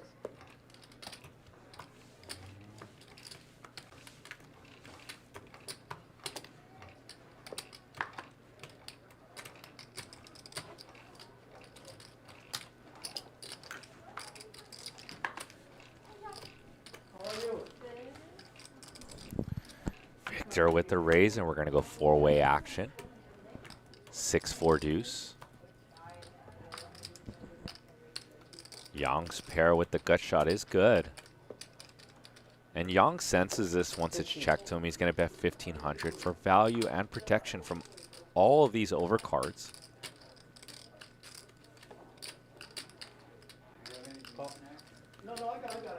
Wow, and Eric's going to make this call. He does have a backdoor nut flush draw with that ace of diamonds.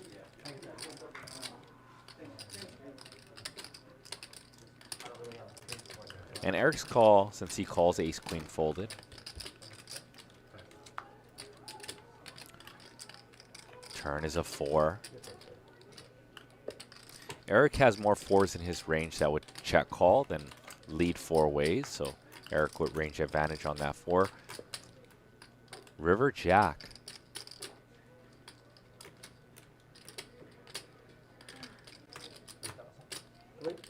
$3,000. And Eric with a bet of 3,000 and a snap call from Yang. Once that front door flush bricked out, Yang did not give Eric Hicks any sort of credit.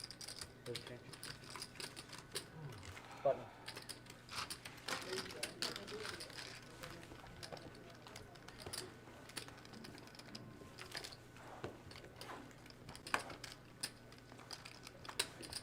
Sorry, is that your way? No. You used to have a more. When I went like this before, I accidentally like tilted yours back, so you weren't here. And I was like, That's alright. I was trying to tilt you. I live on tilt. Blinds are 100, 200 with a $200 big blind ante. There's $1 million on this table. We got Johnny Chan, the master. 600. David VIFFER Pete. Two of the old school legends of poker.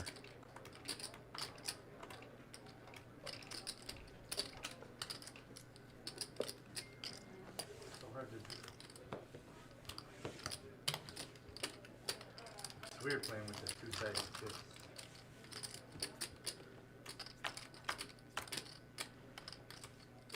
Queen 7, Jack, monotone diamonds. And VIFFER with a snap bet, snap lead. And it works.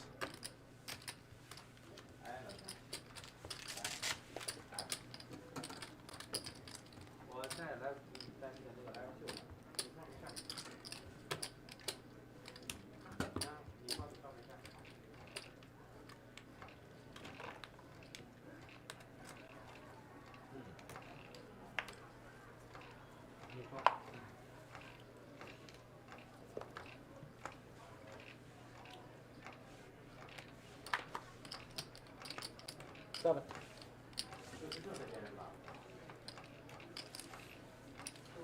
Johnny Chan, the master, is going to bump this one up to 700. Queen six, king 6 of diamonds, no takers. Should be able to trade and sell these and bar. I got it.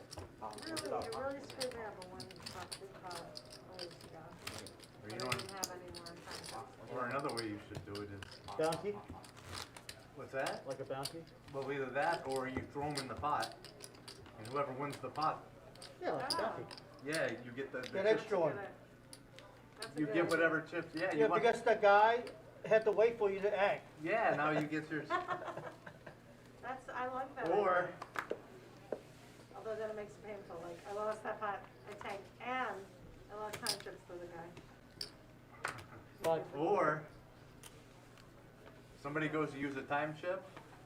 Somebody else could say, all right, no, you can't use your time chip. I I raised got more. you. I raised you.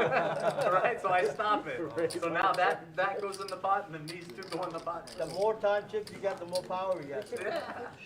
That's a good idea. Make them make the time chips really valuable, right? Yeah, they had to earn it. I've only seen one time that a guy's hand got killed from not having any more chips, time chips. In this game? Yeah. As long as I've been dealing with shows, it'll only happen twice for me. I think you were dealing when this guy was playing, he didn't know the rules. It was explained to him, but he wasn't listening. He was on his phone most of the time. Do you want to see your hand, Jim? Yes. He kept playing on his phone. Yeah. So he lost all his I time. promise you. Shout out to Mad Benjamin. If I'm out of time chips, and you guys go to kill my hand, you better put a glove on because the knife's going right. I don't think I ever used one of those in my whole life. Me Never neither. used a time chip? Never, ever. I used it once, I've and I already made a used bad one call. today. Not that I aware of. See, I just, You stuck in your I ways. don't like my hand, I just throw it away. Wow, Johnny Chan and David VIFFER Pete both said they've never used a time chip in their whole life. Don't waste your They time. don't need more than 30 seconds to act. That's very You impressive. need to be up there somewhere, it's not fair. Do you ever feel like you're Some the guys top don't spot? even, I never seen them before, and they're up there, I don't know who they are. That's the street guys. So Johnny's played so long, right? He's been in all those tough spots a lot. So you just Every get- hand is different, Parker, which is good. No two snowflakes alike. I think if he learns that however you try hard, it doesn't matter about the result. It's probably the same, it doesn't give up. You're just learning more, like a professor. The more you play, the more you learn. Of course. You know, the See more, how fast I act? the more I play, I realize that I'm just saying, do you ever feel like you're put in a tough spot, like, oh shit, I don't know what I should do here? Never. You don't? That answers that question. The only poker player I mean, you know, come to the poker table is like my office, you know? Yeah, I mean, it's I know just- exactly what to do. It's your business. Yeah. Wow, Johnny Chan is like a You go human to the solver. movie set, you know what to do. Hey, I take know, 5. but no two productions are alike, and you have a but lot of sometimes in your variables. work, so- Yeah, but you know what to do at all times, though. I do, but I can Yeah, do they're it in tough my, spots. I can do it in my sleep, but still there are tough spots exactly, because, yeah. Even in her work, there's some yeah, I spots mean, where there's she too many doesn't know what to do. variables. It's like poker. Yeah. There's too many things that are different in every situation. That's true. This is Johnny Chan. This is, you asked the wrong Every person. project I go into, I say, what's gonna be the thing?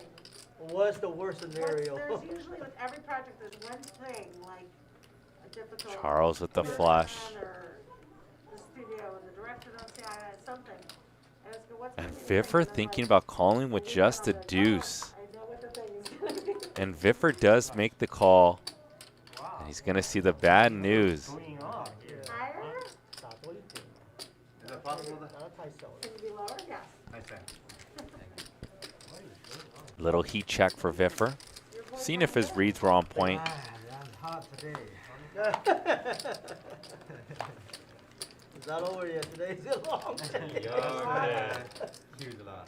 A We're lot gonna of be here for a golf. while. This is going overtime. Isn't that what they say, Johnny? A lot of golf left, right? That's right. Not over until the fat lady Wow. sings.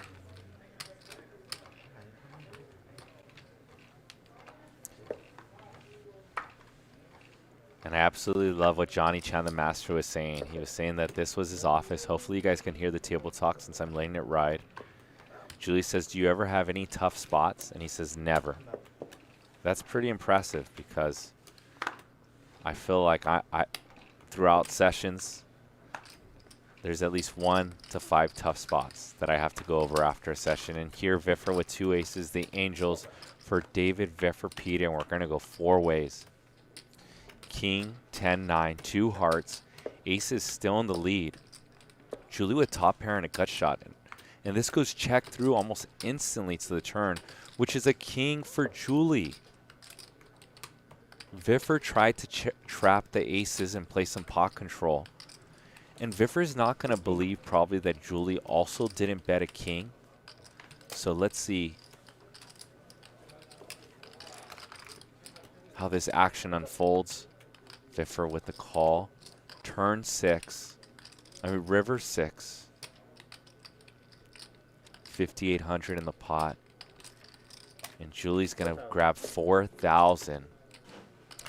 And now VIFFER is wondering, do you really have a slow played king? Do you have Queen Jack? What bluffs could you have?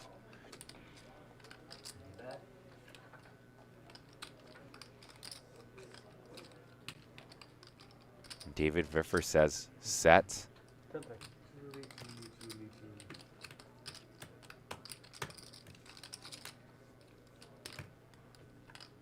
And there's the time chip. David VIFFER, Pete said he's never used a time chip in his life, and there he throws in a time chip. Tough spot for VIFFER. Julie either has a king or she doesn't, a straight or she doesn't. The only problem for VIFFER's aces is that he blocks the bluffs. He blocks ace queen and he blocks ace jack. 8-7 even got there for a straight, the bottom end. Could Julie brick out a flush draw as well? Sure, VIFFER doesn't have the ace of hearts. Put a 1 in the chat if you think VIFFER is going to call 2 fold. 1 call, 2 fold. I think he's going to make the call. He has exactly 4,000 in blues in his stack. No good. Wow, and he just juked me out and folds aces. Aces, that's a world-class fold for David VIFFER, Pete. And it's how he's made millions playing poker while giving tons of action and off to a $500 bomb pot. It really was.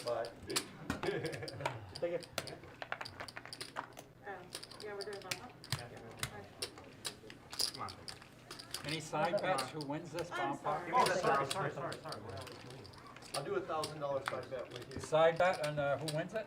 If me or you On wins it. against each other? Yeah. Okay, 1,000. Oh, yeah, that big a hand. Jeez. Okay. So if me or you wins it, Yeah. you owe me or I owe you 1,000. Right. So I'm gonna bluff all the way on this one.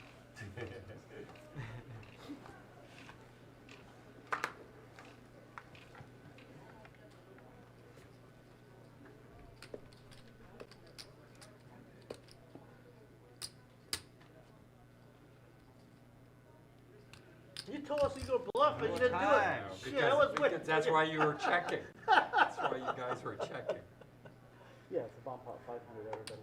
I'm sorry? Johnny already had a full 500 from everybody. Bet 1,000 from Eric. I don't know if I could make that fold there. Queen 3 deuce, turn 10. I mean, Jay, yeah, 1,000 from Eric, down It's worth the time chip, right? Yeah, definitely. 45. Raise, 45.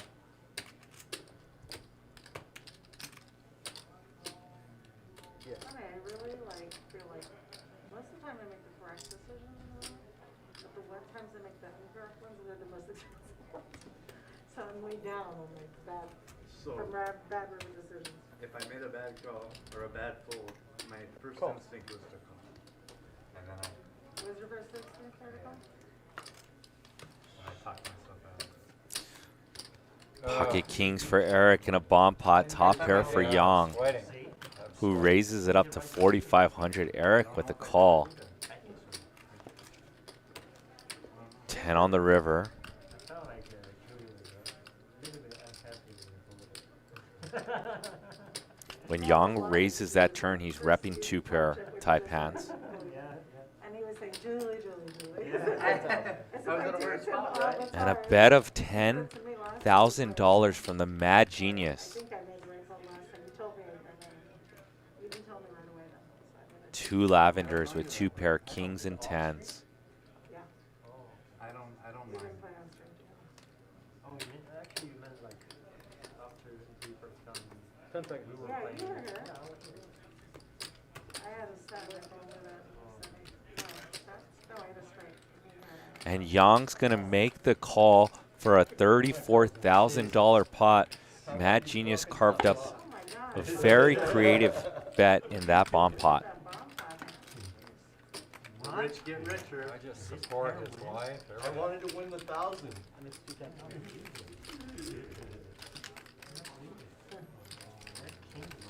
Kings are not supposed to win in top pot. It's true. You never will win. I've lost with James. You'll, Eric, you'll overcome everybody's cards. So 2 kings. That's pretty strong. Let everybody see the card. You were waiting for James to bet, and he just check along. He says, I go bluff this spot. I go bluff this spot.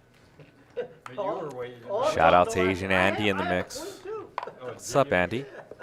I was going to call you, but I didn't know he had 2 kings. Good thing you didn't bet. Thank God you didn't bet. Right. Seems like a good trade. You win that pot, your extra 10K side bet, and you only have to give 210. Right?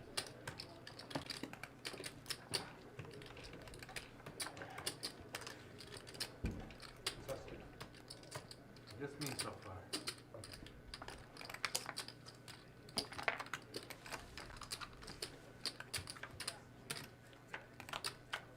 Eric versus VIFFER. Blind versus blind in the limp pot. 10-9-3. 300. VIFFER with the unknown hand. Eric's going to check call with king high and can make a straight and some diamond draws as well.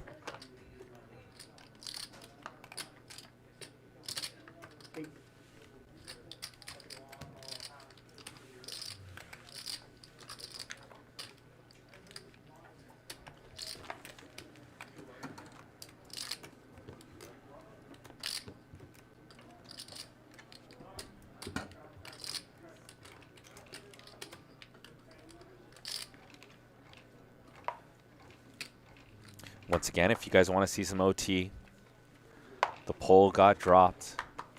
We've got around 626 likes thus far. We need 2K for overtime, so smash that like button if you want OT. There are currently around 2,700 of you in the YouTube chat, so if you guys want to clinch OT, make sure you guys simply all smash the like button, and we will make it rain with overtime. And I guarantee if we do have overtime, it'll be at least a half an hour or so, maybe closer to an hour. So it just depends on you guys and how fast you want to clinch in, or do you want to sweat it till the end? 9-6 deuce. Yeah. I'm a betting man, and I like to know certains, although this is a game of uncertainty and puzzles. So I would personally smash that like button and grant some OT.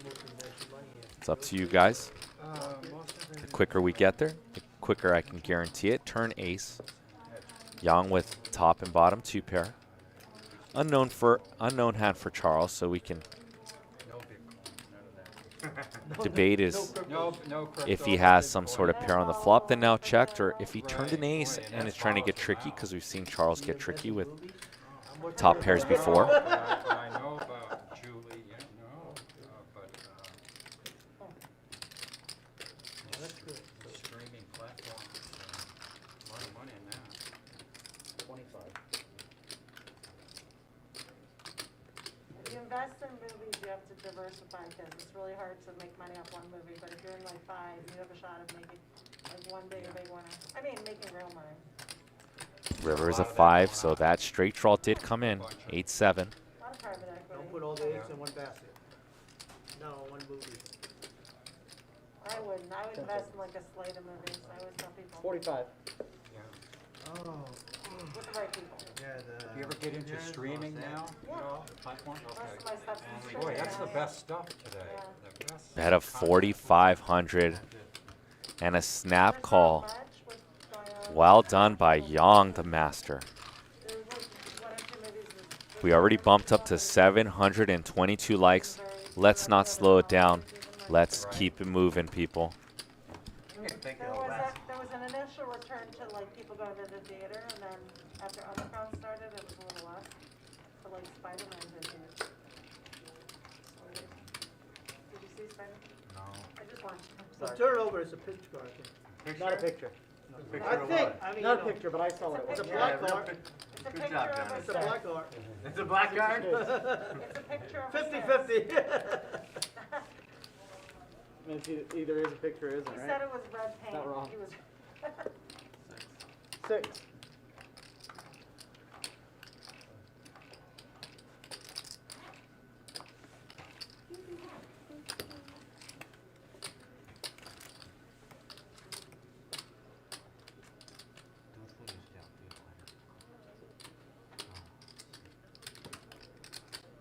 $32.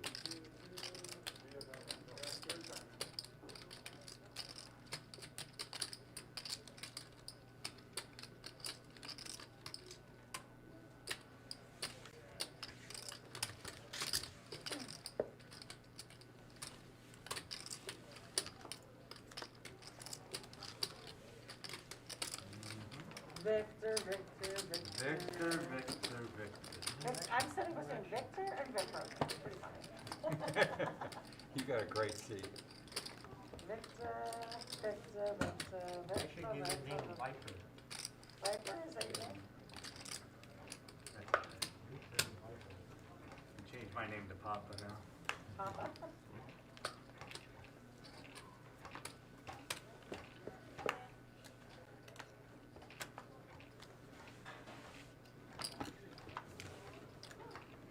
Don't worry, girls. I bought a bunch of formula before I started playing it. You'll be all right. Huh? Formula for the kids. Oh. They're watching. In case they're watching. How old are they? 3 and 5. Oh. Yeah. Anytime you go to the casino, you fill your car up with gas before you get there. Right? This way you can get home if you go broke. And then if you got kids at home, you make sure you leave the I see. when you leave, you make sure there's, food for a week or something. Just in case things go real bad. You should have your wife still breastfeeding, like, just for, make sure you save enough money so you can play poker. She wasn't, I made her get a second job so I could play poker.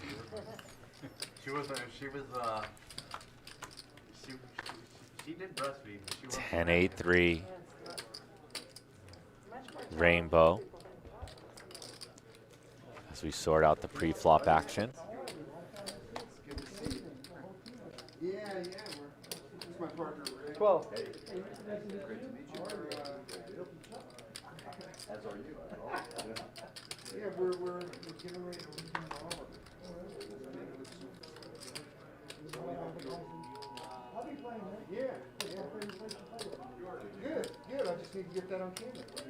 We're gonna hold up to that. Hold up to that. I'm gonna come back and if I gotta shoot it on my iPhone. That's fine.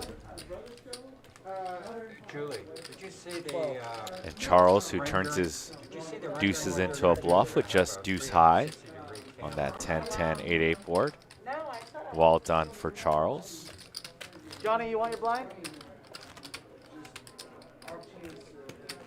Sure he does. He said no. I said no. What was that? Big blind? Down? Sorry. Blackjack? Yeah, half a million. You heard about this. Heard all about it. Know all about it. It's great to see you. We'll see you around. Take care. All right, I'll talk to you in a bit. We'll talk. So hard though.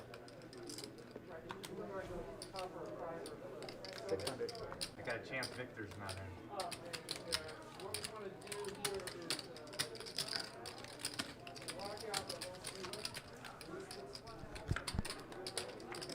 VIFFER opening up the ace-9 of spades, gets a call from ace-deuce.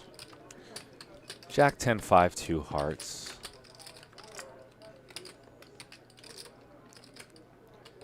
Now wheel draw for What do you do, Rick? James. Just raise them like 30,000. Nice. Yeah, remember I get confused. Those are the guys, Wayne? 16. Yeah.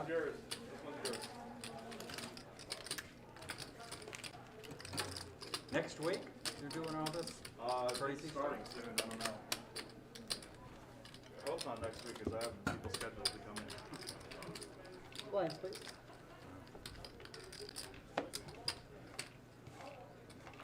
You better tell him who's boss while you're around here. Well, there's one secretary fighting his head off. Once again, if you just tuned in, we are playing 100-200 with the $200 big blind ante.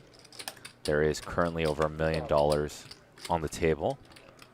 We've got OG legends, David VIFFER, Pete in C2 and seat number 7, Johnny, the Master Chan, Victor with Ace King and a 3-bet to 2,000. Victor did buy in for a 200,000 starting stack, so 1,000 big blinds. 4-3 deuce rainbow.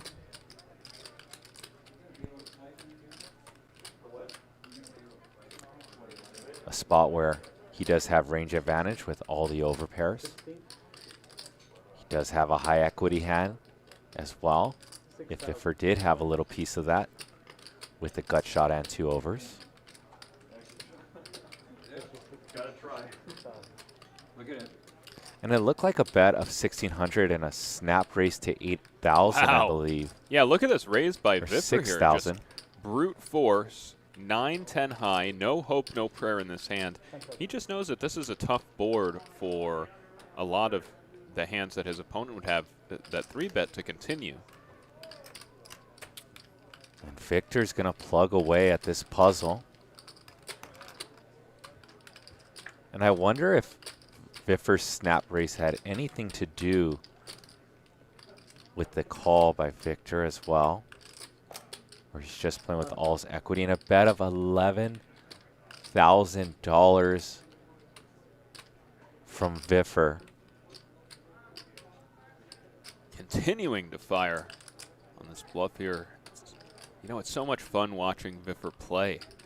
He's just really taking advantage of spots, right? I mean, in this situation, even if his opponent had a hand as strong as pocket aces, pocket kings, he's not going to feel like he's in great shape. And look at that. Victor lets it go. VIFFER takes it down with just 10 high. That's ballsy poker there. Young kids, throw your solvers in the trash can and learn from David VIFFER, Pete. Sometimes you got to go with Phil and just raw guts. Yeah, I mean, I think he's really just making a play based on the board there. All right, that's a board where VIFFER could have easily flopped a set. With VIFFER's ranges, he could have even had 2 pair on that type of board. He could have opened a hand like, 3-4 suited, called a 3-bet, and been in good shape. Whereas his opponent was unlikely to have anything,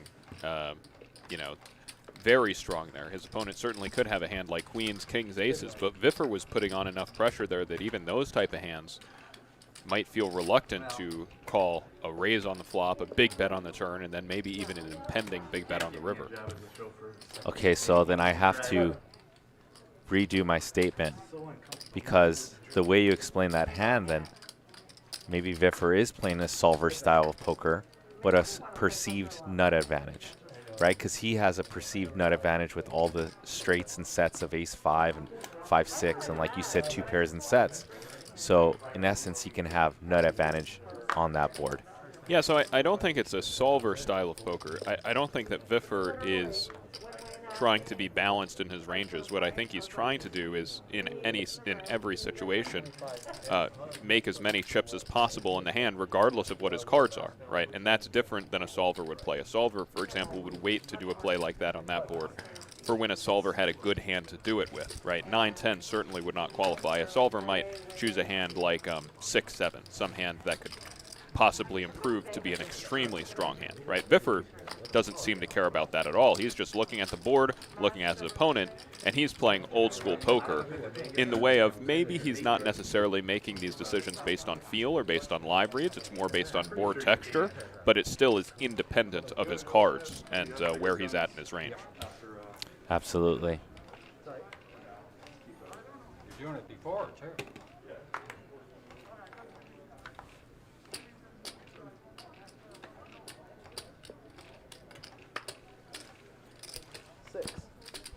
you guys are wondering who's in the building and you just tuned in, Kane Callis is with us to break down some of this high stakes action today.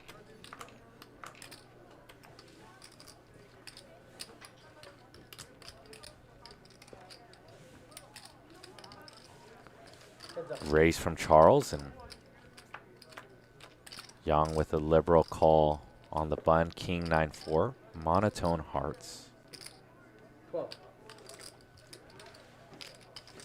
Usually you see some smaller sizing on those boards, and Charles is just going to bet about 2/3 sizing on that board of 1200.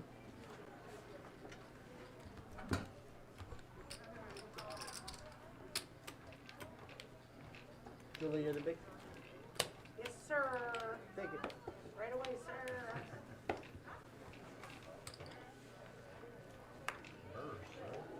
And you can see VIFFER still has got it with that play with the 9-10. And when you stepped out, Kane, he folded aces in a smallish pot. It was probably about 9,000 in the pot on a king-king 9-10 board. And he folded aces to Julie's river bet for about a $4,000 bet, so around half the size of the pot.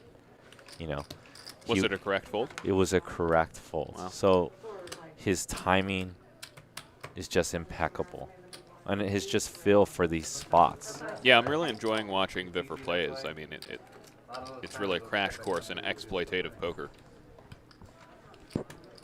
Yeah, right before he folded those aces, him and Johnny Chan both said how they've never used a time chip in their life.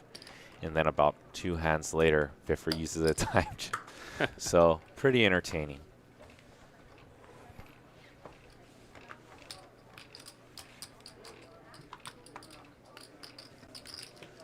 Julie was asking him, how do you manage your spots in poker, and as well as far as difficult spots? And Johnny Chan says, I have no difficult spots. This is my office.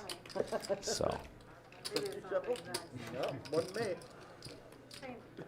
it seems like for myself, if I only have one tricky spot a session, and I feel pretty good about, other than that, I go home and do some homework when I get home on a few spots. So Johnny Chan, the master, that is why he is the master, and 10 bracelets.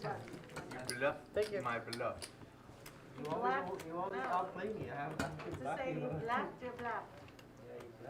Yeah, I'll play you. I probably would outplay you, but I haven't had to yet. I've had the good hands every time. You might catch me, but I hope I never have to try. He said I probably would outplay you. But I've had good hands. I haven't had to. Didn't get a chance to. I haven't had to.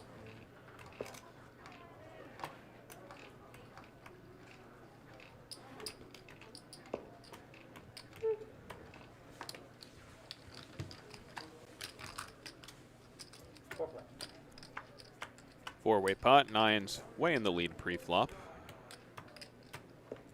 Nine's still the best hand, but several players flopping something here. Both Victor and Charles with a pair, Julie an under pair to the board. Turn is an 8, which brings VIFFER with an open-ended straight draw. 13. Victor with also a pair and an open-ended straight draw to the bottom end. And VIFFER proceeds with the flat. Charles also with bottom pair and a gut shot. And VIFFER's 2 9s for a straight, as well as Charles has a straight as well to the 4, 25. up to the 8. VIFFER bets 2,500.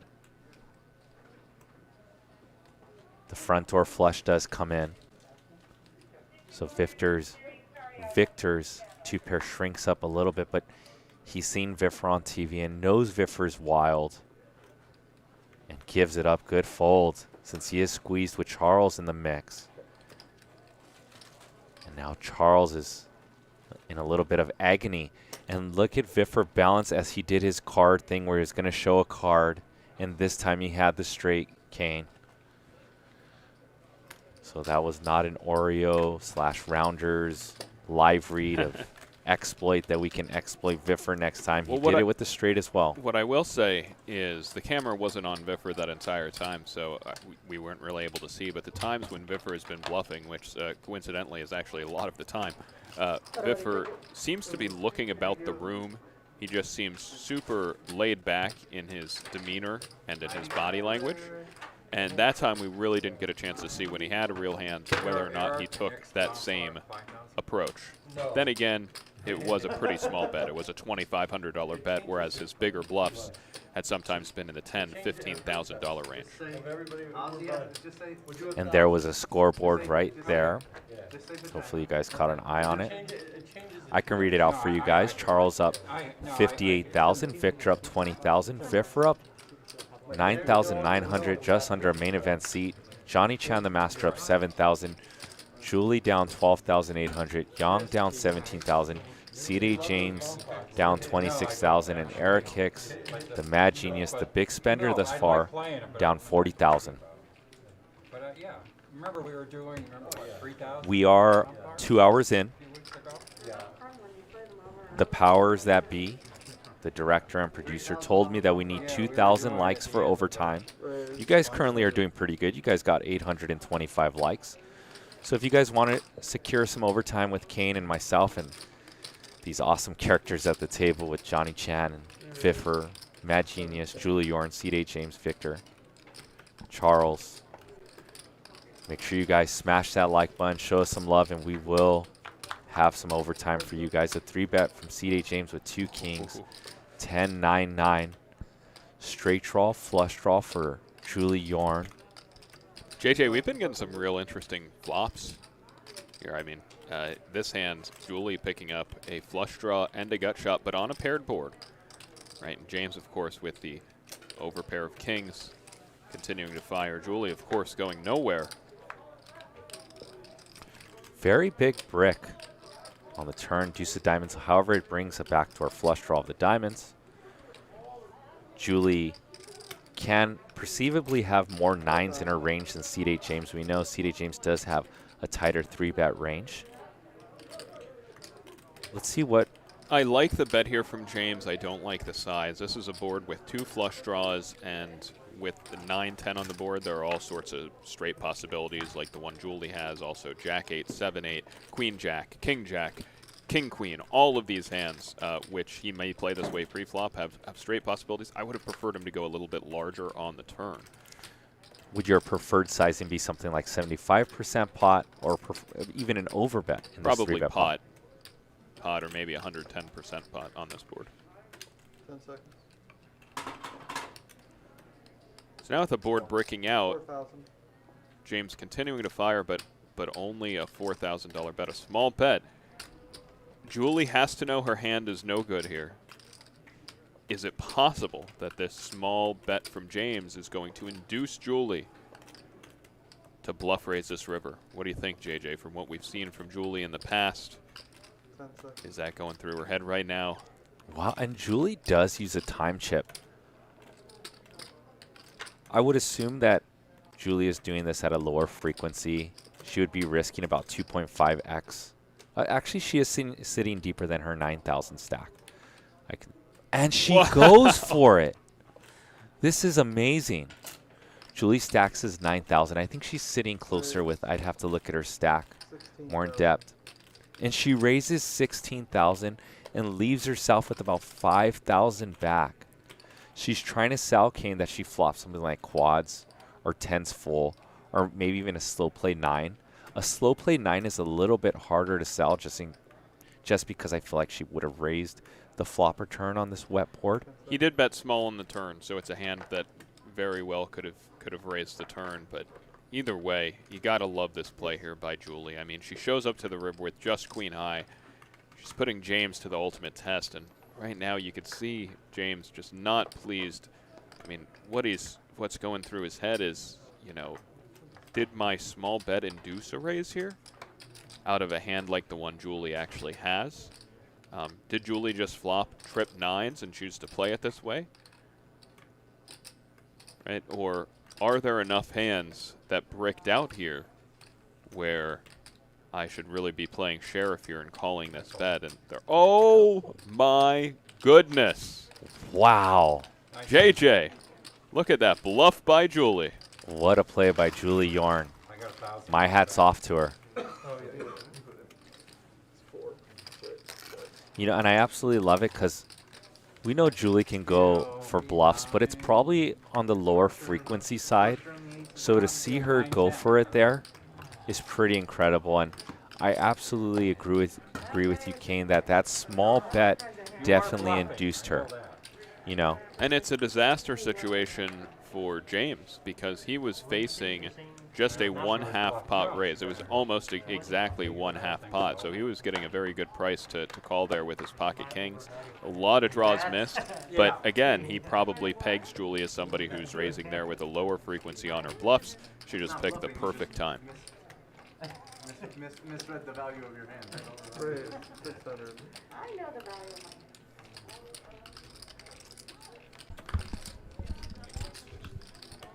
I had a 9. You had a 9? I think she had a 9 also. Maybe I'll get a 10. Think so? Yeah. Okay.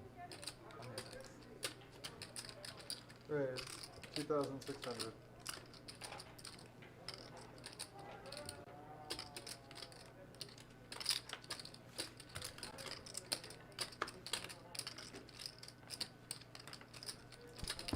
And Yang I didn't like the flop. with a nice squeeze pre-flop with Jack 10 off. Shout out to Nikolai Novak in the building. Yes. Live at the bike regular. He goes by the accountant, It Kane. says recording, please do not. And he's here with us in the chat. Actually, I'm going to give you guys some shout outs. Orbital, Nick from Yuma, AF, Sandy Joy in the Twitch chat. What's up, Sandy Joy? Mike Hatter, That's why I got 4,000 just to see. Boba, Liberal, Yee, Christopher Moyer, Mike Hatter. Some of the chat regs in the building. Okay. Julie, the producers are wondering, did you add on at any point? I did. How much was it? Right, 700. Dealer's asking Julie how much she added on at one point.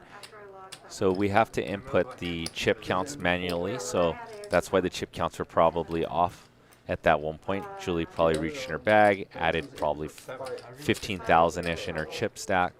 So Bought in for 30 and added on. I added 20. Yeah, it sounds about right, 'cause I think when you but shout out to Julie Yorn for pulling the trigger there. It's not easy. Ace 5-4, 2 clubs. Charles did a pretty amazing hand, and C.J. James with a straight draw and flush draw. We will see some fireworks here, Kane. Yeah, when you have James's hand, you're loving this board, right? I mean, you got a gut shot and a flush draw.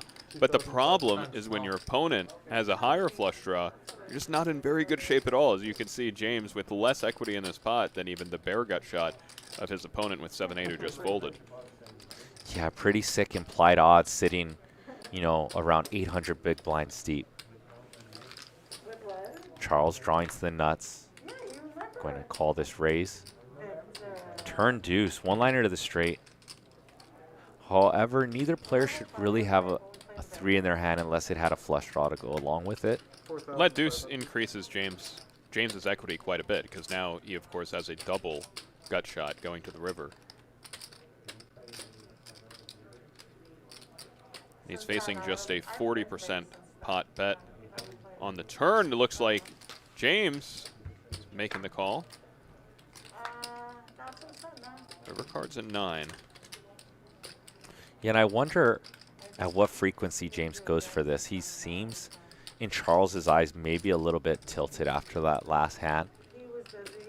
But let's defer back to Charles and see what line Charles. We've seen Charles actually just kind of go for it in these spots in the past as he checks it over to C.D. James, who bets 8,000, I believe. 9,000. And a tough spot for Charles, who beats other flush draws.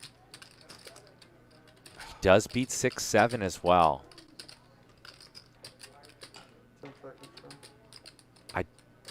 don't see how he can make this call if I'm in Charles' really, spot. It's a really tough call. I don't like now that I have the king of clubs because Right. those are the hands that James would be bluffing with, some of his brick clubs. Right. So he has reverse removal.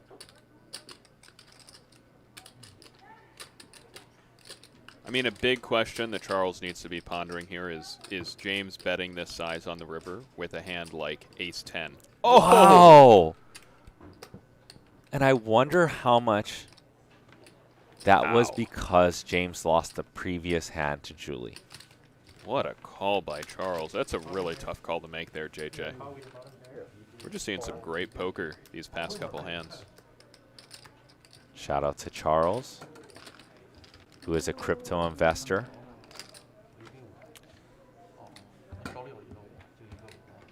All right, so it's collection time, but there's 2 players out. Do you guys want to wait a second until one of them comes back, or just do it right now anyway? Just wait a second. Kane, I heard you're working on an album.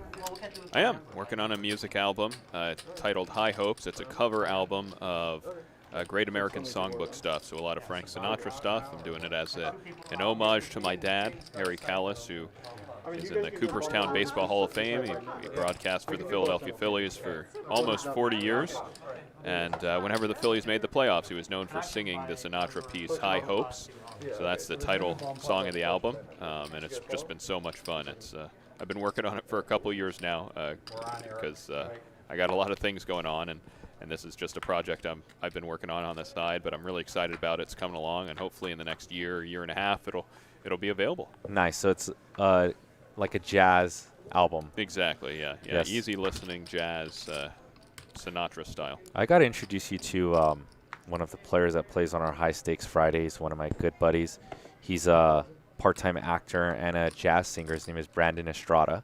Nice. And he plays these high-stake games as well. Quite the poker player as well. Plays some high-stake games, high-stake home games. And he's actually working on an album as well. Ace, Jack 4, monotone spades, bomb pot. Turn 5. James with the deuce of spades in his hand. James is going to bet 1,000. And Eric's going to try to fill up in the bomb pot, which I don't blame him. River is an ace. Hard to believe in C.J. James's mind that his deuce of spades is good, but it is, and this is going to go check, check. Interesting that Eric doesn't fire on that river, right? He called the turn trying to fill up with his 4s and 5s, getting a great price. And then the board did pair on the river. He got a check from his opponent, so that might look to him like his opponent had a spade. Eric, of course, not going to be good in that pot with his counterfeited 2-pair. He chose to just check it behind. I may have taken that opportunity to turn my full house blockers into a bluff, JJ. Yeah, that always seems like a good time to go for it when you get counterfeited and you can rep the full house and the removal to the full house. Especially in a bomb pot where you can have anything, right?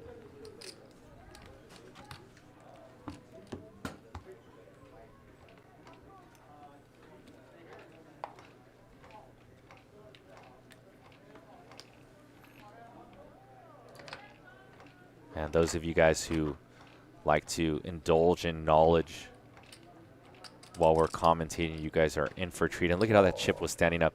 Anyways, Kane Callis, who has played some of the biggest limits all around. Kane's played bigger games than this in heads-up matches as well. So if you guys want some knowledge and have a piece of paper out, and the way that Kane is describing hands is what you should be doing in your head when you are playing poker. Those intricacies of what to do on a river, that's what you should be paying attention, because Kane is breaking it down all for you guys. Plus, you guys get a quite beautiful cast of characters to watch. Queen 7-5, 2 spades. Top and middle, or middle pair, top kicker for Young. Young also with the ace of spades to make the backdoor nut flush.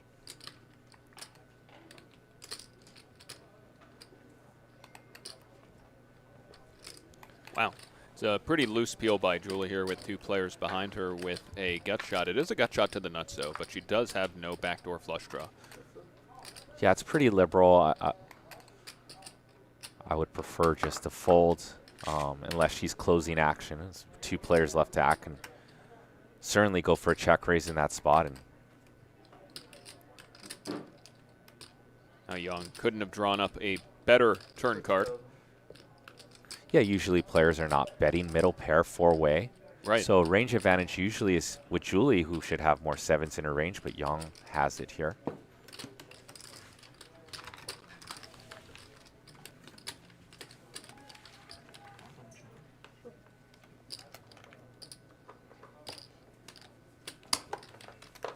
guys missed the bomb pot.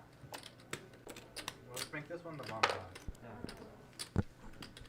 Johnny fucking I'm Chan buying missed it. the bomb pot.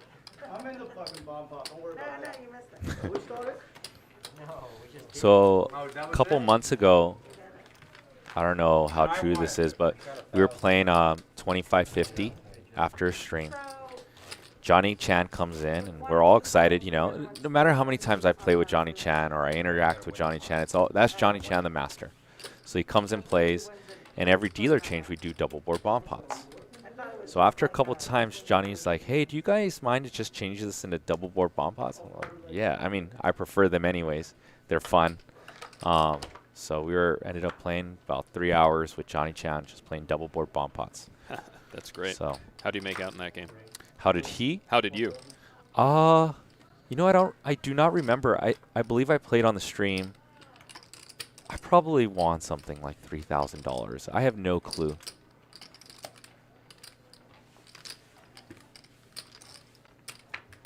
I would assume it was around. I was on a massive heater towards the end of the year. 10, 9, 3, 2 spades. So I would assume I won that session, but who knows? So here we had this is a really tough spot for pocket jacks here, right? You raise pre-flop to a pretty large size. You get 3 callers, and you get a pretty good flop for your hand. But if you bet any reasonable size and get called, right, you can't be too thrilled with that outcome. I do think this is a good board, this 9-10-3, to go ahead and bet a hand like pocket jacks to protect your equity. Whereas if you have an overpair that's much higher, like aces, maybe even kings, you might want to check a hand like that on that board because you're a lot less susceptible to turn cards. Only the bastards.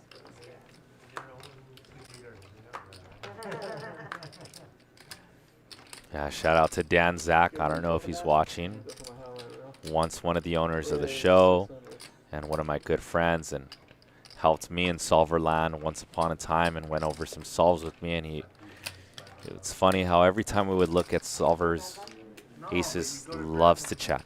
Just loves to check on the flop. So queen 9-7, 2 clubs. So once again, shout out to Dan Zach.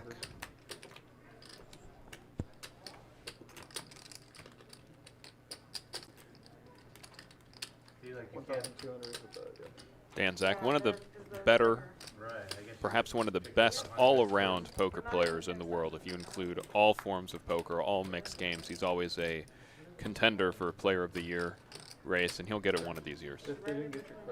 Johnny Chan turning the clubs here with a 10 high flush. We're not sure what VIFFER has just yet.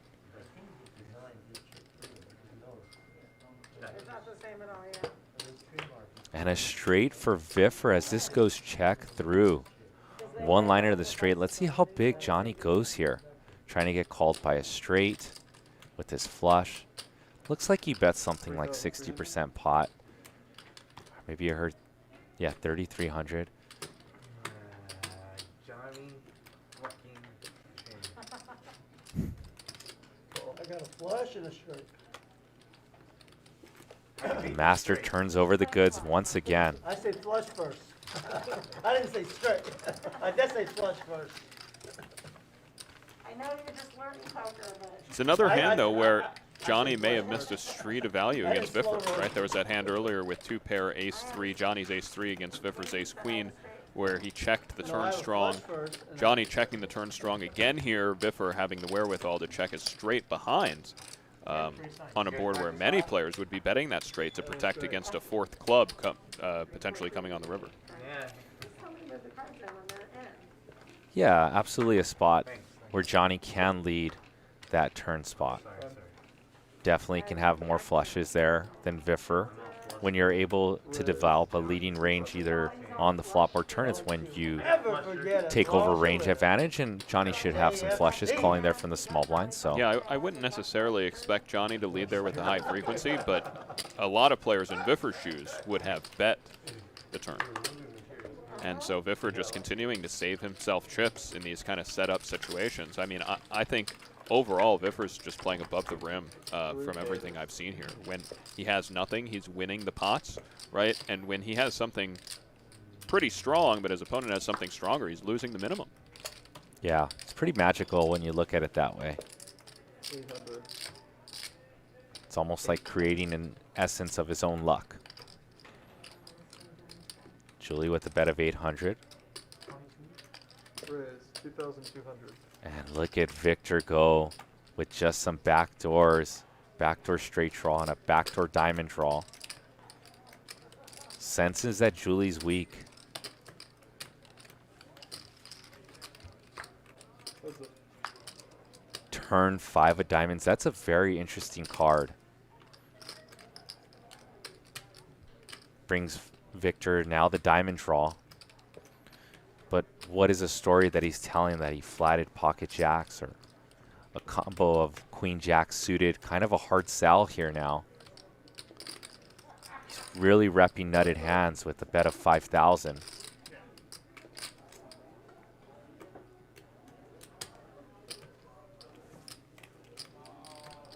Yeah, that's a great point. I mean, his most likely hands to raise this flop for value would be queen jack and pocket fives. Of course, now there's only one combo of pocket fives left that he could possibly have, and look, the river bails him out.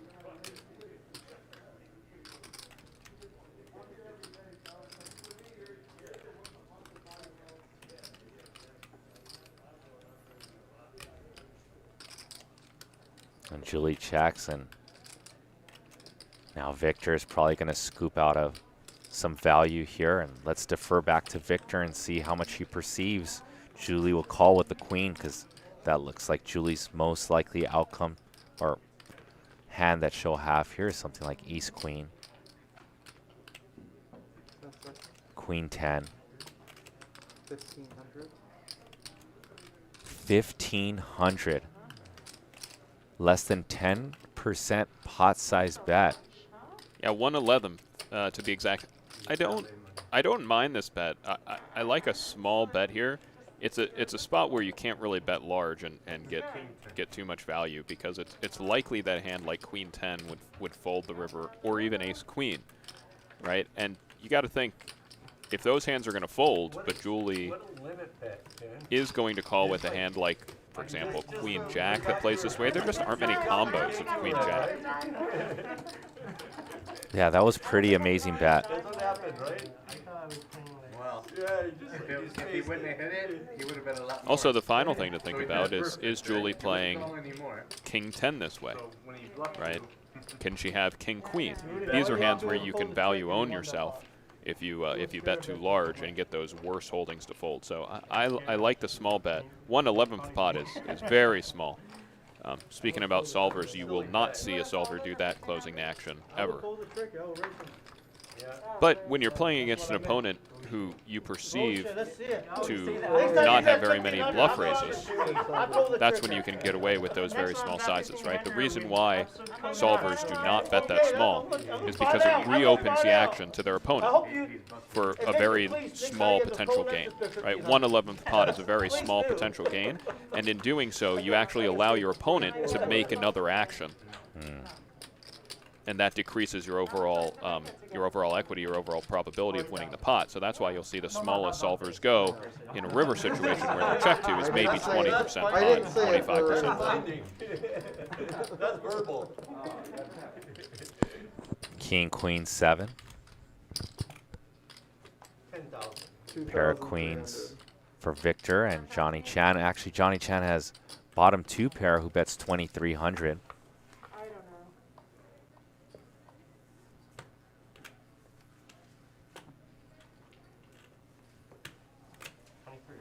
He did put king queen 2,300. within the range of his possibilities.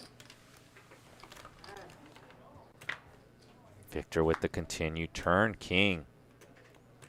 Johnny Chan definitely does not like that turn card and checks it right back. River is a jack. We're going to chop this one up.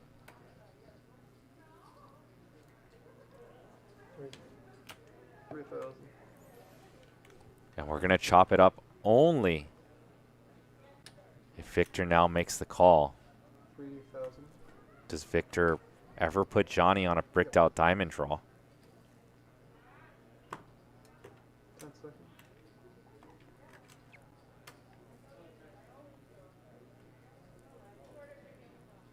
This is a strange bet here, huh?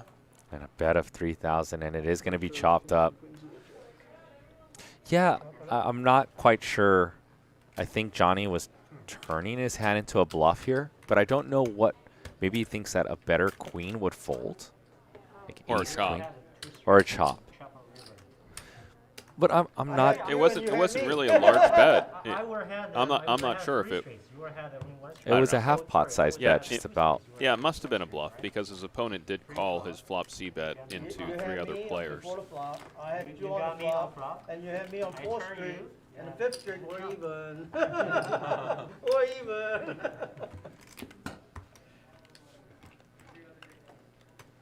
Yeah, and that just goes back to like something that I used to preach about when I first started commentating and the reasons for betting. I remember a book when I started to excel in poker. It was by Beluga Whale, and it was the reasons for betting. It was value, bluffing, and denying equity. And that river bet by Johnny Chan, was it a bluff? If it was a bluff, it should have been quite bigger. And that might be to the context of maybe Johnny Chan betting so fast, maybe not fully thinking about the situation at hand, because it felt like a bluff because he can block the full houses, like we once said before with 2-pair when it gets counterfeited. But he didn't use that pot-sized bet to get the worst I'm going to guess that Johnny Chan never read Beluga Whale's book. 6 deuce deuce. Yeah, you're probably right. Well, Johnny, when you rewatch this, you know the reasons for betting over 200 pages that I read, and that's simply the book in a nutshell. I think it was Andrew Seidman. So maybe I'll give him a sale here or there by just pumping him up in the chat. But yeah, it was one of the books that helped me come along my journey to being still here. So, although the first poker book that I did read, Kane, was by the other master, Phil Hellmuth, Play Poker Like the Pros. And he categorized the players as animals. I don't know if you read that book. I didn't, no. Yeah, you did or you did No, not? I did not. You did not, yeah. It was like when I first got into poker, I want to say it was like 2006 or 7. And he was always on ESPN, so that's who we perceived the GOAT as. And Right. so, King, Queen, 5. I mean, in many ways, he still is, right? He won yet another bracelet last year. I mean, continuing to add to his bracelet leads. He was in the Player of the Year race. I mean, Phil Hellmuth's results have continued to just be at the very, very top of the game. Look at his results in the heads-up challenges against Daniel Negreanu, who is fresh off of training for most of his life for this Doug Polk challenge. And then he goes and plays Hellmuth. Hellmuth beats him every time. Hellmuth beats Antonio Esfandiari. It seems like the guy just can't lose. Helmuth actually beat Tom Dwan yesterday in that round 3 challenge. Yeah. So, I saw that one time. It was so hilarious.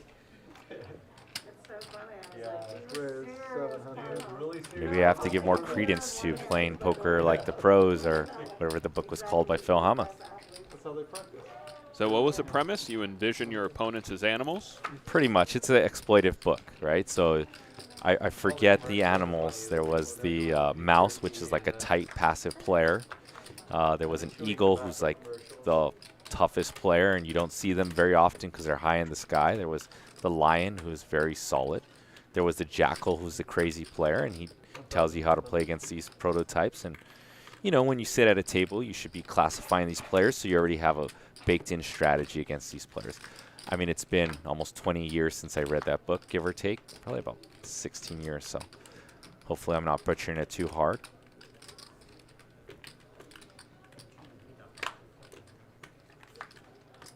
River 8, trip 8s for Johnny Chan.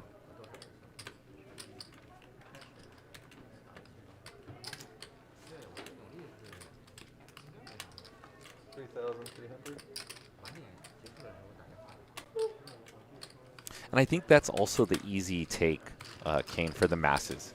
You just say Phil Hellmuth is a GOAT. I feel like the overall, like the bulk of the community would agree with that, as crazy as that sounds. They'll say Phil Hellmuth is the GOAT because he's the one that they see on TV. Like you said, he's the one that they see in these heads-up challenges. Right. He prides himself as the greatest of all time. He markets himself. He has, what, 15 bracelets, I think? Something like that. It's either 15 or 16 now. So, let me look. Yeah, so as an outsider, you know, here we'll probably pick some of the online legends or some of the other guys in the high roller scene right now taking down tournaments like 16. Theodore. 16 Yep. bracelets. Yeah, so maybe he is the GOAT. Maybe that is the most beneficial book that I've read. Raised to 1,300 from C.D. James with 2 queens. A big bulky raise. I don't think the straddle's on Kane, so he just bulked it up to 7x pre-flop. And does not get any action. 17. So did Hellmuth's book mention anything about poker bunnies? I understand there's been a poker bunny running around the Los Angeles scene. He did not talk about a poker bunny. Poker bunny is actually, I think, amazing for poker. Yeah. So, yes. I once played in a game where we had bounties for taking certain actions, shuffling chips, for example. And one of the things is whenever you put in a raise post-flop, you had to announce that you were raising, and you had to ascribe yourself an animal. So I was a giraffe. So, for example, I had to say giraffe raises. And if I failed to announce that giraffe raises, then I would owe everybody at the table $200 or whatever it was. And it got a little bit expensive for me because I was so engrossed in the strategy of the game that I kept forgetting to announce that I was a giraffe and I was raising. I got a big old tree in my house. I stand next to the tree. That's pretty amazing. It's a good idea unless there's a lot of things outside that can fall on you. So we have a 3-bet by Charles. And Victor's going to come along. The widest range spots in all of poker, small blind versus big blind. Like 20 seconds, maybe 30 seconds. King 9-6. Rainbow, backdoor flush draw for Victor. That was the scariest thing. I just moved to California. I said, what the hell's going on? What made you think of it right now? For me? Yeah, right now when you asked the question. Charles with the gut shot with the continuation. The table. He wanted an earthquake to knock your chips over. That title on. It's the only way you're going to get this. I was grabbing this. I don't give it. Just kidding. Turn the bricks of all bricks, the deuce of hearts. I was at the Rio when they had that big earthquake. Yeah. Oh, it was everything shake. Well, all the equipment with the camera and everything. That thing is scary. I was in a big hand. It was my turn to ask, and I was like. And the double barrel from Charles. I know it's on me, but is this whole room moving? I was like, does anybody else? You know what I did? I go under the table. Tough spot for Victor with just ace high.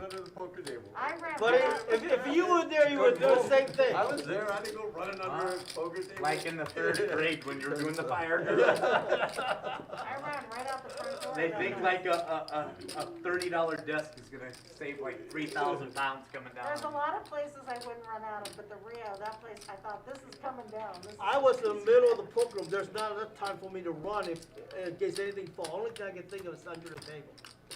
That was it. I looked up and the whole thing was swinging. It was shaking. Oh my God.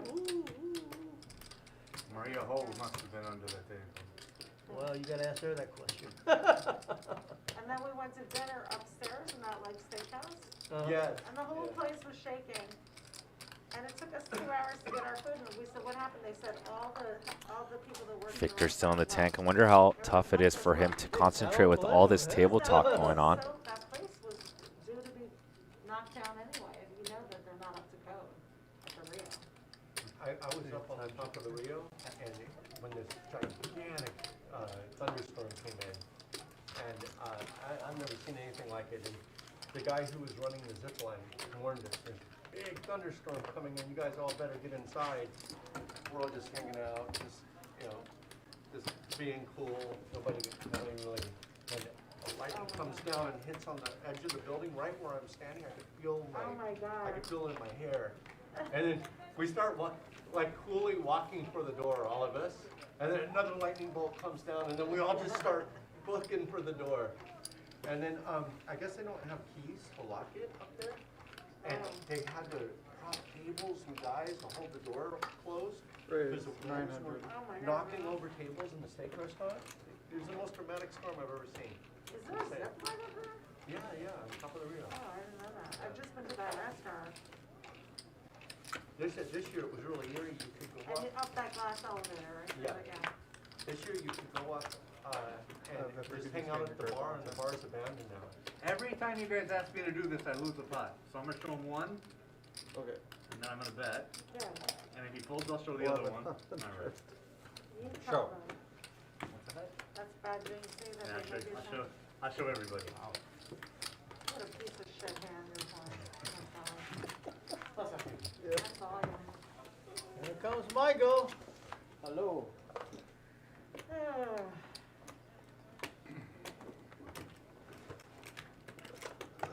One pot, everybody.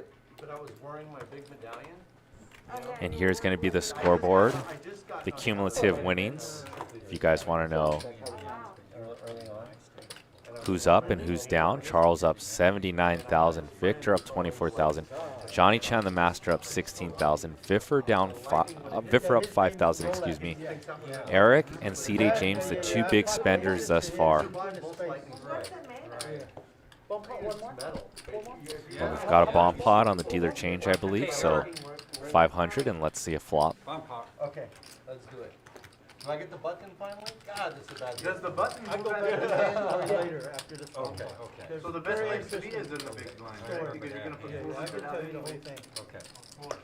Right? You wanna be in the big blind on the bomb To button. save even money though or it's- button for position. I like being in the big blind. I like being in the It's like you get a free big blind. Yeah. Do you still have to pay the Okay, but do you you still still have to have pay the position. 200 ante? No. No. You don't it's even, man, it's like you're getting the free ante. It's like The- you The win. big blind should pay the ante if you think about it. Also, if you guys want overtime, make sure you smash the like button. We're about the halfway mark through the stream. And the button should have We're about 2.5 hours in. We've got exactly 1,000 likes right now. So we need about another 1,000 likes for OT, so keep smashing that like button if you would like to see more VIFFER and Johnny Chan. She just say, okay. All right. Good luck to the winner. I'm not going to say who.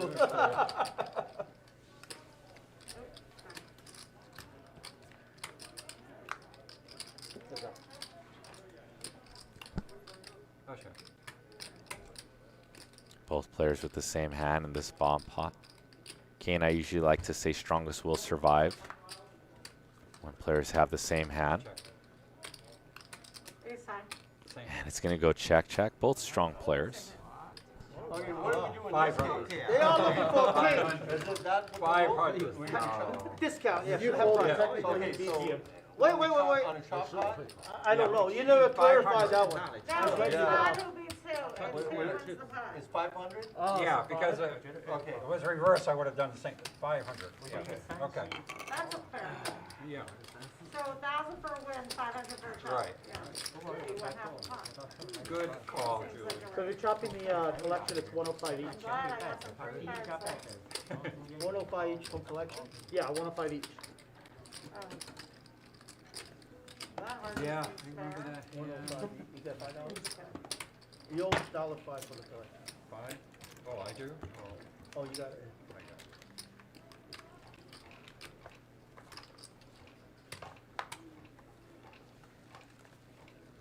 When you said it me too, I was like, yes.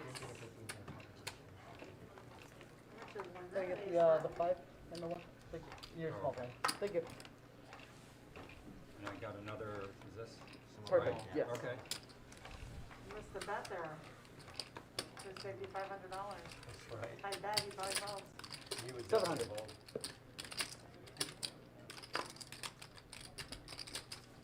Chan on the button with 5-10 suited, raising it up, and he's going to get 2 callers.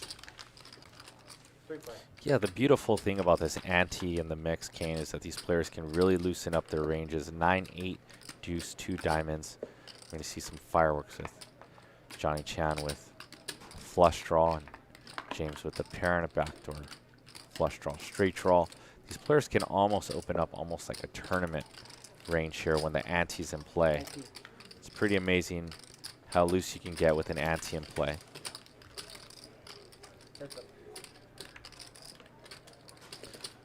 Turn is a 7, and this is going to make the plot thicken here with James now at 2 pair and Johnny Chan with the straight draw, flush draw, and Johnny checks it back. Whoa. And a full house for C-Day James and Johnny Chan, the master, with the 10 high flush. Toughest decision of the day. Oh, that's going to save Johnny Chan some money because he's just going to make the call here. Whereas if it had been checked and Johnny Chan bet and James went for a raise, then it may have been tough for Chan to get away from. But either way, a nice little pot for James.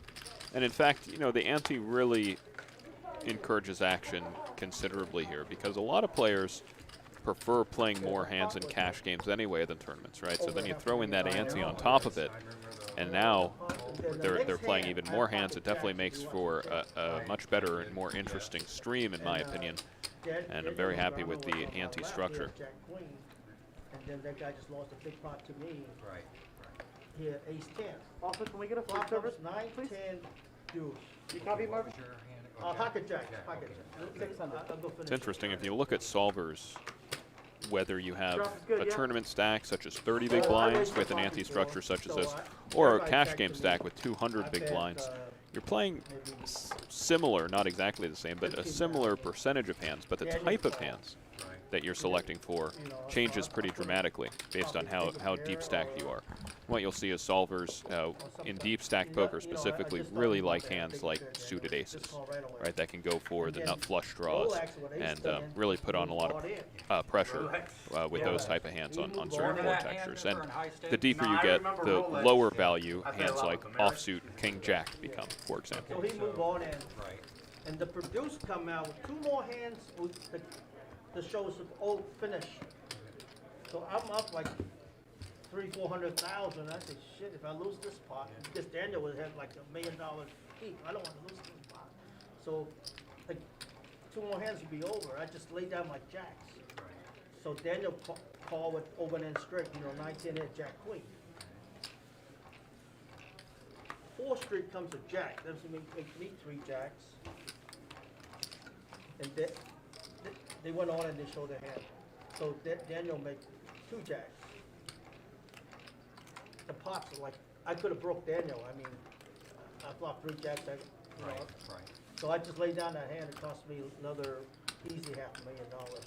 But I didn't want to lose my profit. I played like 10 hours and 2 more hands and we finished. Ace, 3 deuce, 2 clubs. Huh? You could have also double.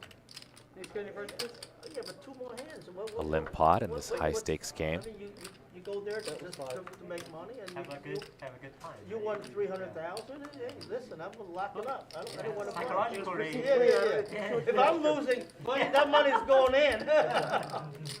But turn out I could have won another $500,000. Turn 8 of clubs. VIFFER now with the king high flush draw, and it's going to keep firing.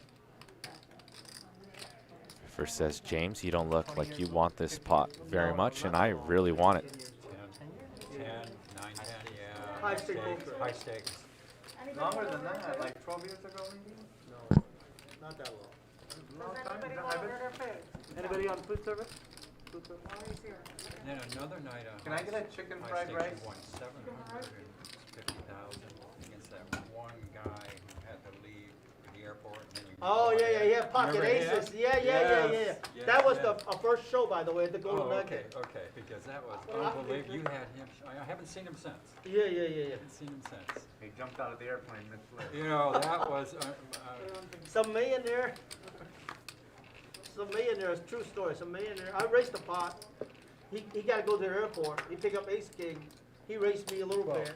I said, I raised it all in. He said, oh, I call. I thought we were gonna split. It called so quick. It's like 300,000-400,000. Just called me show me ace king, and I turn over aces. I wasn't doing that. Yeah. But the expression on his face was priceless. Oh, really? I What didn't game know. is this? Did he say Johnny motherfucking? Yeah, he just turned 8 colors. He I couldn't haven't, believe haven't it. seen him since. He could not believe it. 10 years. I mean, I didn't look at his What game face. is I was this? looking at the pot. It's don't give me the money. It Who's televised? was like 700,000. You had It was on high school. so many chips. You Yeah, had room. like 700,000. Yep. Who was the guy? The guy, Yeah. a millionaire from Chicago. I had no idea. I don't know how Maury. Somehow Maury had He the was ready to go to the ability- airport and he decided to play a couple more hands. It cost him $500,000. The same thing with Rolex. He got to go to the airport too. Sure, we had to go too. But you like the way I played the aces.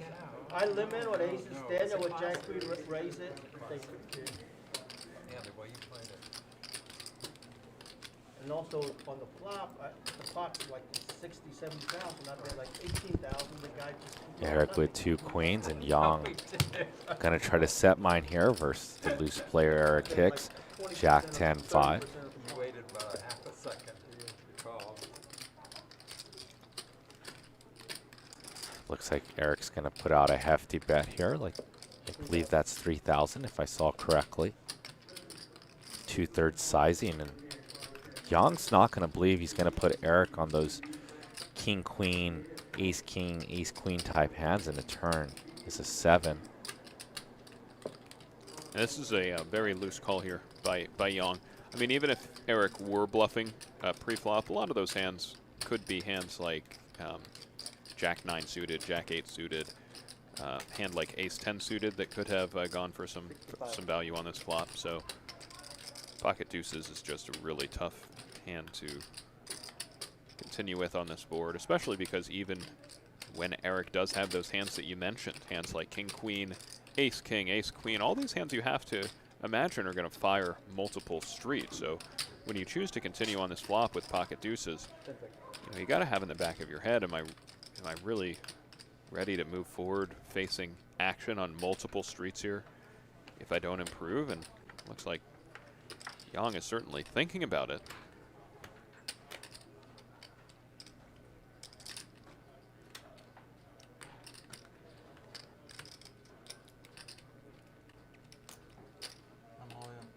Whoa, and he says all in.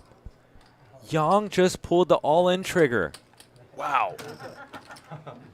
And that's new. That little graphic that has the little triangle of an all in button, which is pretty awesome. It's my first time seeing it. Yang just makes it 18,400 to go. Eric Hicks with an overpair. Yang telling the story that he has something like pocket jacks, 10 sevens, or even 8-9.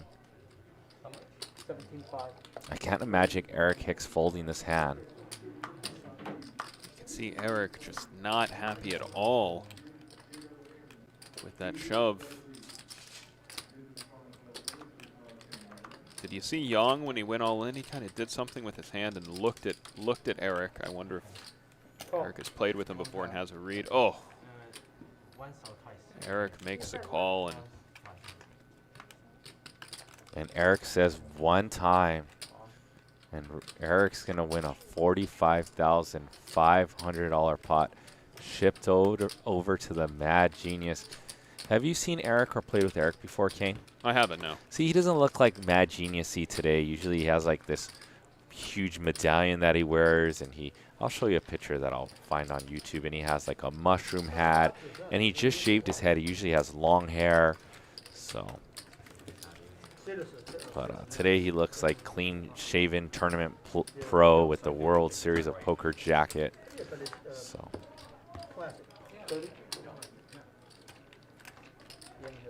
like yours. You don't bluff that? I had just over 20, 25 years. Tell me what you paid for that. Not that much. Not that much.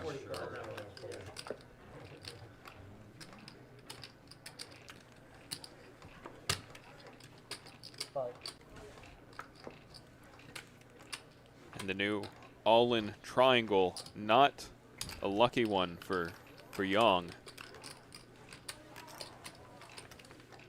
You know, I do love those triangles, and I'm pretty sure we had those after COVID.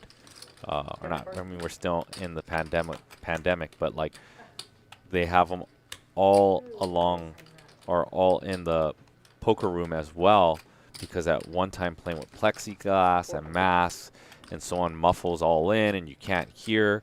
Just they tell players throw in your chip or throw in your all-in chip. So, you know, signifies to the camera too, not just so on our show. players are given an all-in triangle?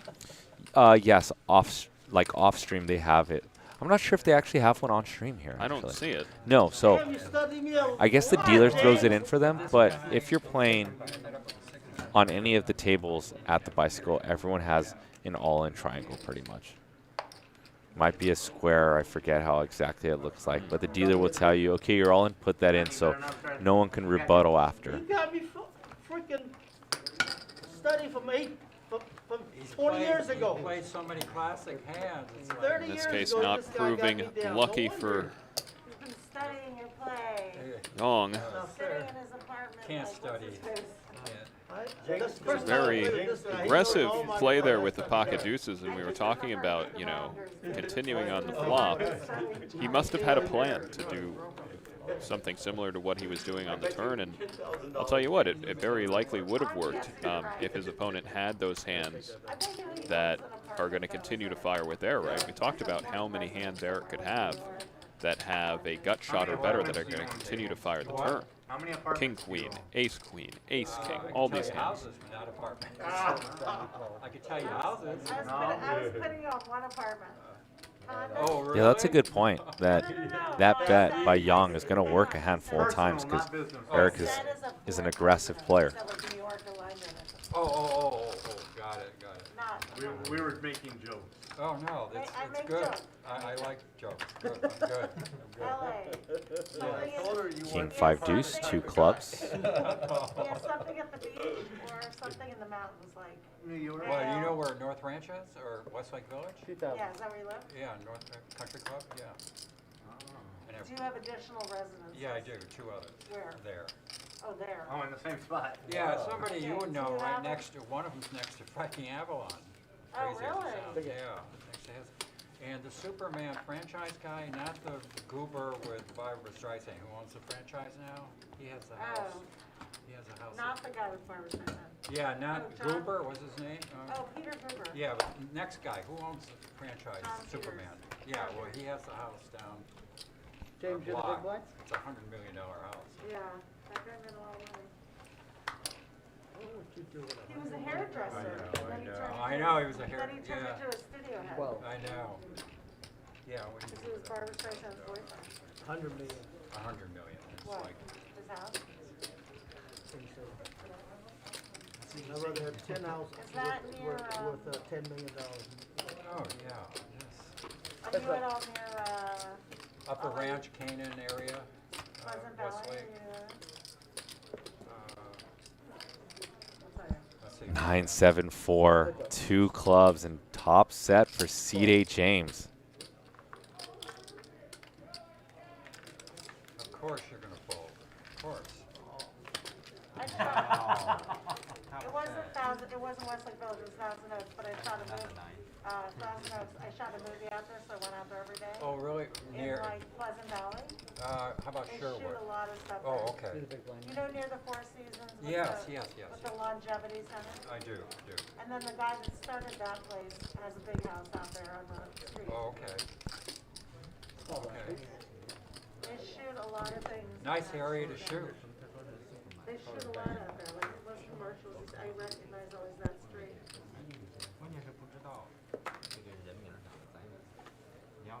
And Eric Hicks sitting with a $136,000 stack. Westlake Village. I believe he started with $160,000 to start this session. Not Hollywood, you're not. We just dropped a poll in the YouTube chat. Will Eric Hicks make a comeback? Make sure you guys put your vote in the poll. But I would love to live out there, but it's very far from like here or the airport or, isn't it? on the way home, 45 minutes. On the way here, an hour. More or less the same as what I do. Queen 10-4, 2 hearts. Julie with an amazing flop, a pair and a flush draw.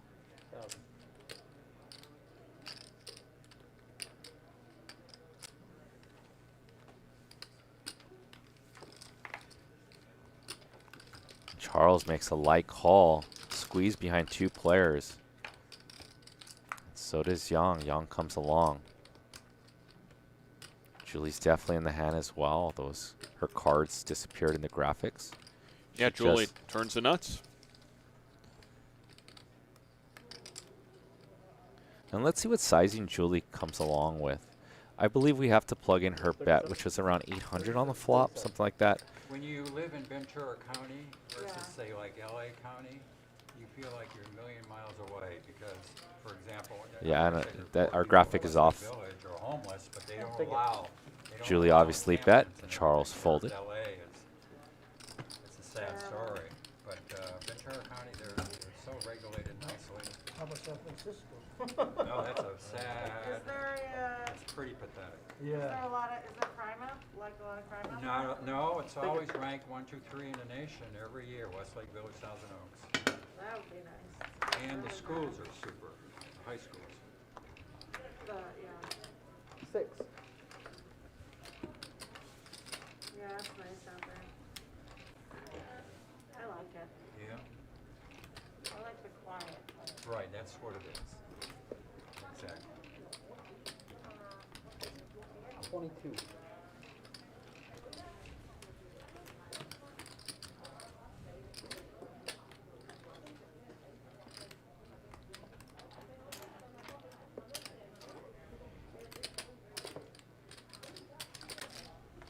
Where do you live? I live in Pacific Palisades. Oh, different. Nice. I like being by the beach. Nice. Then I see the beach all the time. Nice. Raised by Julie and a call by James with ace queen, and Yang is going to raise this one up with a 3-bet with 2 10s. Ace, ace, 7. 15. Checks it on over to C.D. James, and C.D. James is going to put in bet of, I think I heard 1,500 from the dealer, Michael. Can you give me a translation of that? I'm very excited. What was it? It was 15. And we're going to carry on to the turn. Young does need a 10. Turn is a 7, so a full house now for C.D. James. I wonder at what frequency James gets tricky and checks back here to make it seem like he's not as strong as he is. 35. And he's going to bet a third of the size of the pot just about and bet 3,500.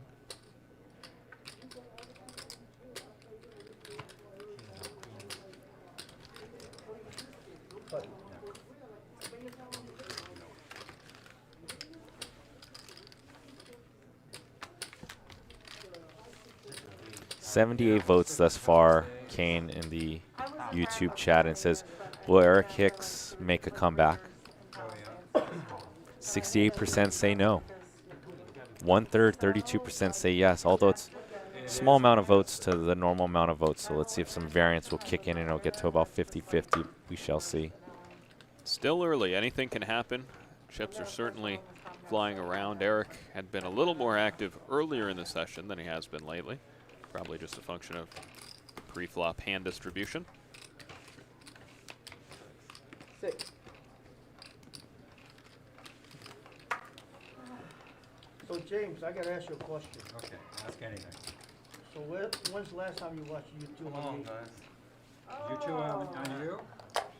Last to night? be honest, What'd you have in the last time where you three-batted? let me think about that.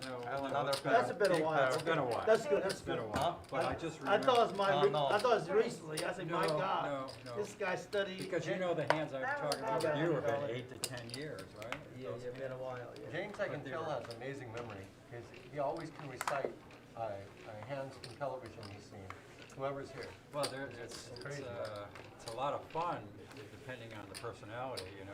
Yeah, but it's amazing Johnny you Chan. remember the exact hands. Who's your favorite player, James, on TV? Okay, on TV, my favorite. Okay, so I'm going to exclude you. Am I going to exclude you? That's fine. Okay. My favorite player. He doesn't have to be a good player, though. Different. You know what? He's fun to watch, though. He's so freaking crazy. Not my anymore, you favorite- settled down. Give me a second on that, okay? But Can I write it down so before Yeah, you say write it down, see if you, yeah, write it down. This is any era, like you're saying, Any error, right, Johnny? Any error? Not current, it could be current, it could be past. Okay, I'm gonna give the obvious, but I don't know if I should do What's that. the obvious? Well, the obvious would be Phil Ivey, right? But Nick, it's not, Yeah. Okay, I will, a good player. the people you James like. taking this question very seriously. well, you know what? His favorite Very good on TV player. Yeah, yeah, okay. Believe it or not, he's, Yeah, you have utensils I that kinda have- like him, okay. but I like Antonio. Antonio. Antonio's fun Well, to he's a watch good when- talker, when yeah. he's in high, yeah, he's a good talker. But okay, I'll give you a good, solid answer. My favorite player would be 6.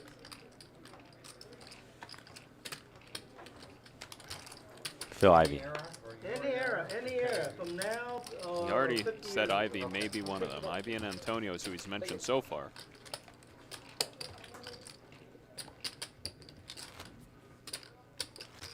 You just wrote one name? Just one name. Okay. Well, I can I'm say just one laughing, thing. I'm I not can saying- say one thing. It's not Phil Hellman. Let's put that on. Oh, for the record, For the I didn't record. put down his name either.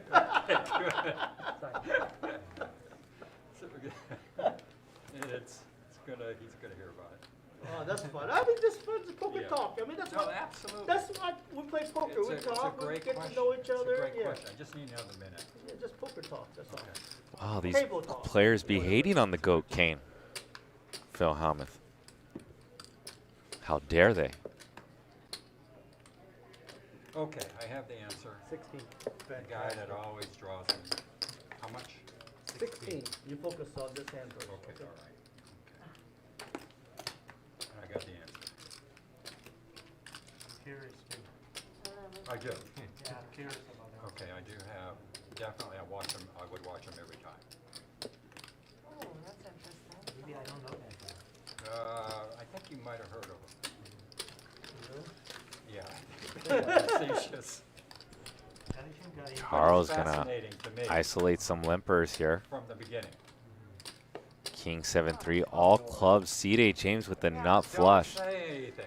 And he keeps talking. I absolutely Leave love him this. alone. I mean, All we're right. all waiting for the Okay, answer. that was my answer. That was my answer. That's was a my good answer. one. Okay. He's always fun to watch, right? Yeah, it was all, he is, isn't he? I agree. He is. Okay, how much? 27. It's unpredictable. The answer was Tom Dwan. Garrett. No, Tom Dwan. Easy. Garrett's fun to watch. No, Garrett's good, but I'm talking about, I'm the one it's that's a different, such an epic player back in those days, you know. Those And was James fun to just watch. That's silent. casually talking about his favorite players. He puts $2,700 in the pot with the nut flush.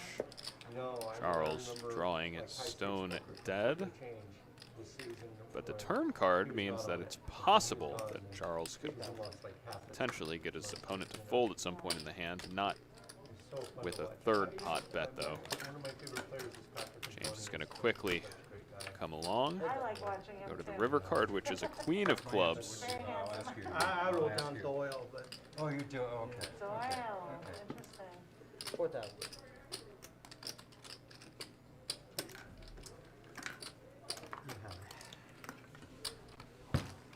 And Charles caught with his hand in the cookie jar. Yeah, but we didn't see we much didn't of him, see. right? Yeah, it was We no didn't- TV. He wasn't when- on when it- video. yeah. Stand by. Yeah, I'd love to see him, I would love to see Yeah. a video of him. that would be the Tom Dwan of that era, yeah, Exactly. right.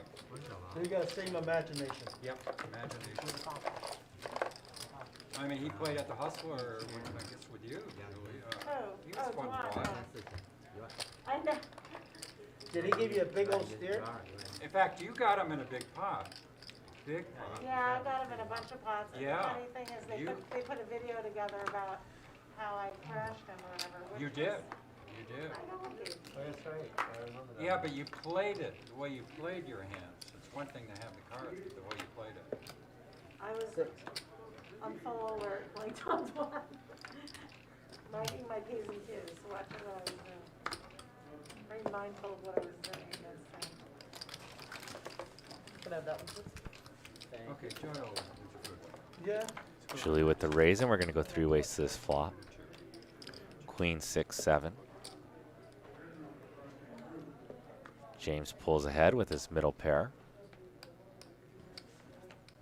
Julie decides to check back with 3 overcards to our 5. She does have that 5 of clubs in her hands to make a backdoor flush.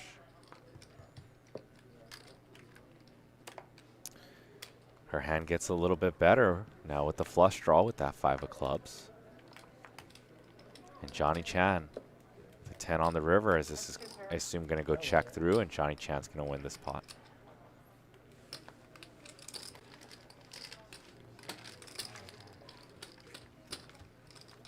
Who's your OG favorite poker player, Kane? We're still playing. Favorite poker player to watch, most entertaining, or favorite poker player in terms of which poker player would I want action in at the poker table? Okay, let's go both. The former before the latter. Okay, so my favorite to watch back in the day was probably Daniel. He played tournaments. He used to play the World You know, he was just always outspoken at the table, but you know, not in an aggressive way. Always respectful to the other players he was playing with. At least back then, he's kind of taken on a little bit of a new persona since joining a Good Game, right? He speaks his mind a lot more now than he did then. But he's always been one at the table to speak up and to make you think. And one of my favorite things to watch was back in the day, the old Poker After Dark and high stakes poker. Daniel Negreanu, whenever he was in there, it was always entertaining to watch. Now the second question is, which of the old school players would I have wanted action in? You know, honestly, I'm going to give an uncharacteristic answer with the way that those games played, because they played so loose, there was so much limping pre-flop. I think you got to go with somebody who played a tight, solid, snug game. I got to go with Barry Greenstein. Yeah. Yeah, I'm not hating on those answers. I absolutely love both. Let's get to the former Daniel Negreanu, obviously one of the most famous and most popular poker players to this date, too. I still remember, I think it was High Stakes Season 2, where he was the one who bought him for $1 million in cash. And he would just throw it in, right? So, yes, D-Negs, and definitely Barry Greenstein seemed like he was above the rim in the high-stakes poker with his squeeze plays, his tight, aggressive style, his analytical background. I think he was a computer engineer before that. So I cannot disagree with either of those, and I absolutely love those answers. Greenstein also probably has the best Rolodex of poker stories of anybody in poker. I mean, if you ever get a chance to hang out with Barry and you mention any of the OG poker players, he'll have a very interesting story for you, and he's a good storyteller. For sure. Wayne used to have a podcast, and he had Barry on a couple times, as well as I listened to once on Joey Ingram's podcast as well. And Barry's great. I have the luxury. He plays here probably 2 to 3 times a week. So I see him all the time. Very nice guy. I believe this is a bomb pot, King Jack 3.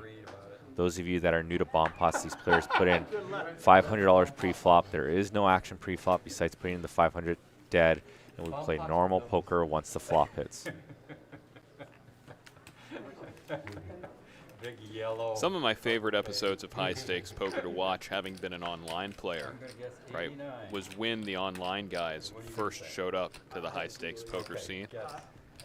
And it was just a really interesting dynamic, right? All the people who were regulars on high stakes poker just kind of blown away by their style of play, right? I remember some hands where one big pot between Tom Durdwan and Howard Lederer, where Lederer has ace-king and a very bloated, perhaps a 5-bet pot pre-flop, at least 4-bet, right? And Dwan just they end up checking it down, and Dwan just had flopped a pair of threes with like 6-3 or something, right? And that was very interesting. And then, of course, OMG Clay Aiken, Phil Galfond, goes on the show, and everybody's expecting him to play like Dwan. And they're all, laughing because of how tight he's playing, when in fact Phil Galfond is playing proper 8-handed, no-limit hold'em ranges, you know what I mean? Yeah, I remember that episode. I think I've seen almost all of those high-stake poker seasons.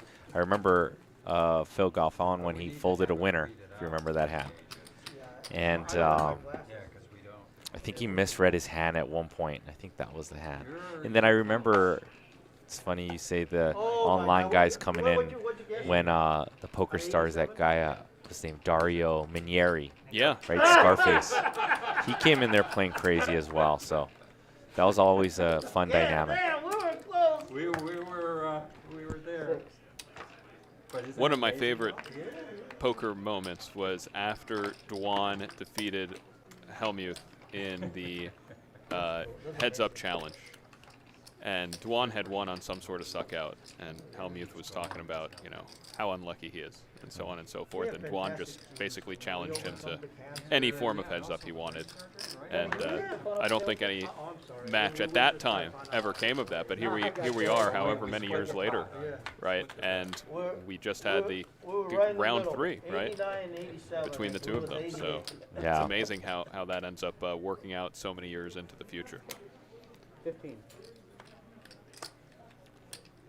Hey, he said, we'll see where you're at in 10 years, kid. Yeah. And he's still rocking. Here he is. I just talked to somebody. Todd is in Vegas. He opened an Italian restaurant. Turn deuce. Charles with ace king on this ace 8-8 deuce board.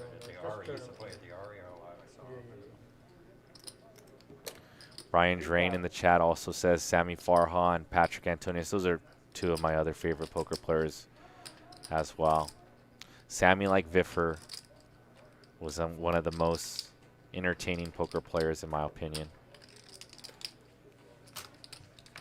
And once again, if you guys do want to see some overtime, make sure you guys smash that like button.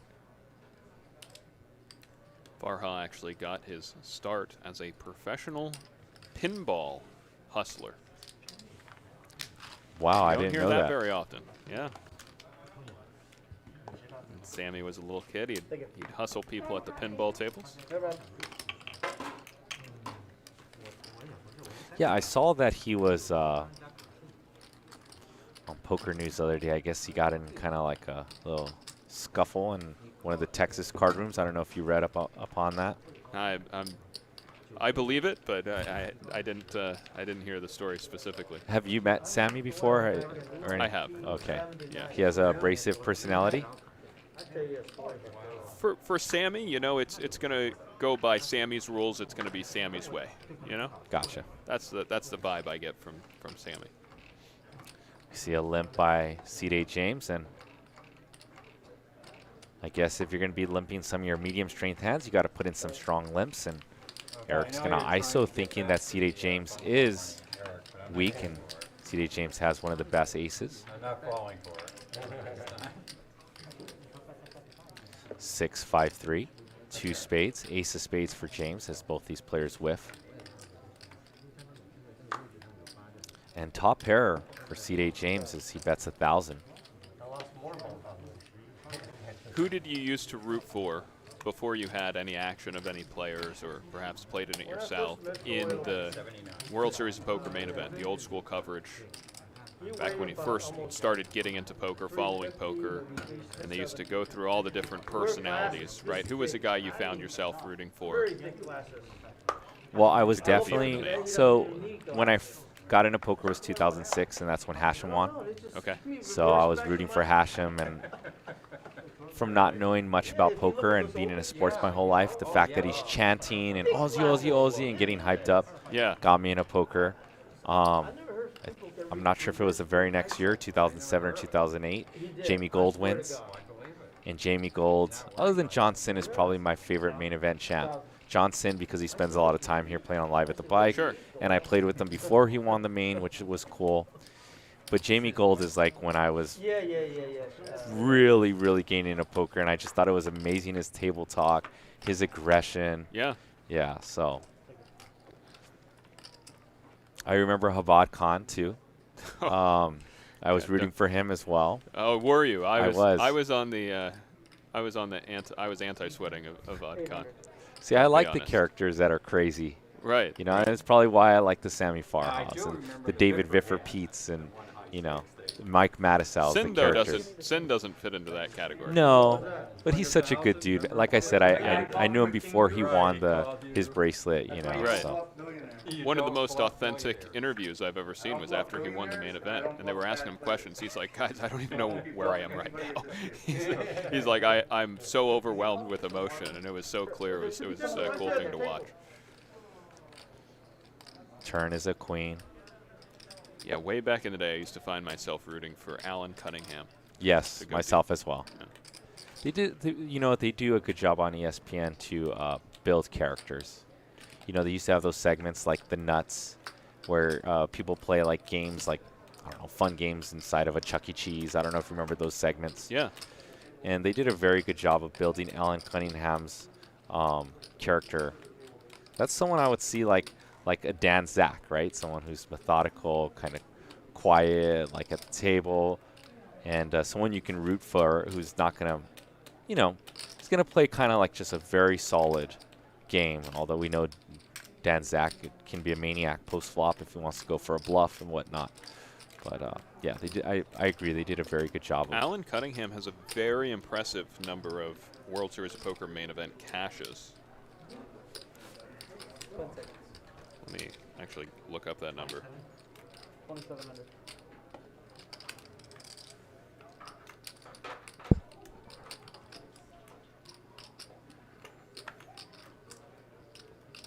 Wow, Victor's going to come at this hand with a missed straight draw with 8 high and just full brute force. So and check aggression. this out. In the WSOP main event, all-time cash leaders, the people who have cashed in the main event the most times, right? Alan Cunningham is first. Yeah, just wait. How many times do you think he's cashed in the main event? How old is Alan Cunningham about? About 55? Does that sound right? I'd say he's a little younger than A little that. younger? would be my Okay. guess. Yeah. Here's the cumulative winnings. Here's the scoreboard. I'm good at these type of questions, Kane. So, okay, let's say he's... Let's see, I'm 35. He's 44. 44? He's 44. You're aging Alan Cunningham by over a decade here. Well, okay. So he's probably been playing the main event since he was 23. So that's 21 years of main events. He's the most cashes. He's got about 13 cashes. 10 cashes for Alan Cunningham. He's actually tied for first. One of the players that he's tied with in main event cashes is actually playing at this table right now. Oh, it's Johnny Chan. Johnny Chan, Wow, tied with Alan Cunningham for 10. That's impressive. Along with Barry Johnson. The three of them all have 10 cashes, and then there are four players with 9 cashes. That includes Doyle Brunson and Umberto Brenes, Robert Baldwin, and Chris Jorn. I wonder if Umberto Brenes is still in poker. I haven't seen him around or heard anything. Haven't seen that shark in a little while. I used to root for him as well.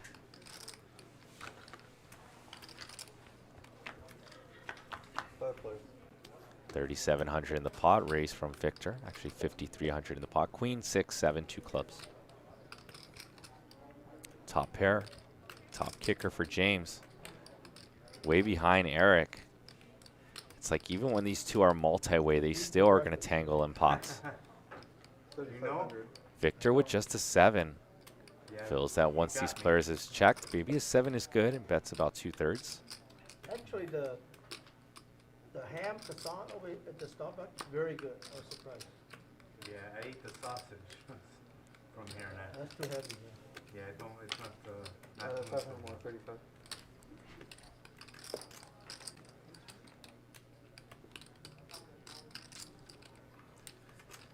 Now Eric with bottom 2. He's thinking, do I want to just call or I want to raise right here? Normally with these type of hands, you'd see players come out raising to deny their opponent's equity, to prevent their opponents from catching, for example, a flush, some sort of straight draw they might have.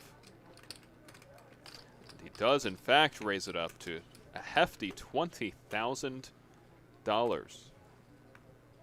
I mean, that's 100 big blinds right there.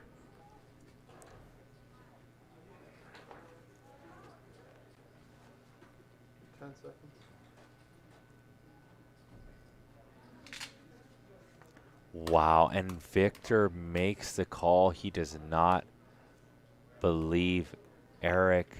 And now James with top pair, top kicker, I mean, he has to think he's not good, right? Especially he does not have the ace of clubs in his hand, so there aren't too many turn cards that he's going to feel great about. Obviously, he'd feel good about an ace, he'd feel good about a queen, but in this situation where his opponent bet into 3 other players, he called, then somebody else raised a pretty large size, and the original bettor called.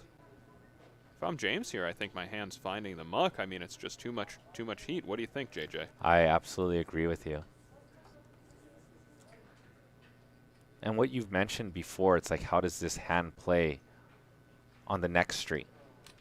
Because if you're reluctant to call the 20,000, you know Eric's going to keep going. Eric's not going to slow down if he has a straight draw, flush draw either. The question is, what's going through Victor's mind? Now, Victor has played with Eric before. As you had mentioned before, Eric can be an aggressive, bluffy player. I mean, does Victor think that his pair of 7s is ahead of Eric? Is he putting Eric on a hand like 8-9? That's a straight draw, or maybe even just a gut shot. A hand like 8-10.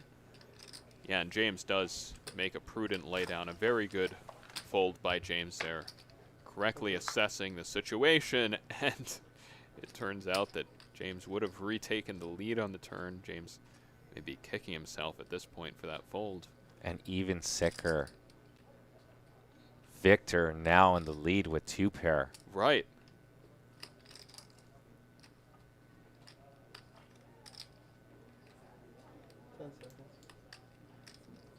Eric, stony face, but inside he's asking why any other card in the deck.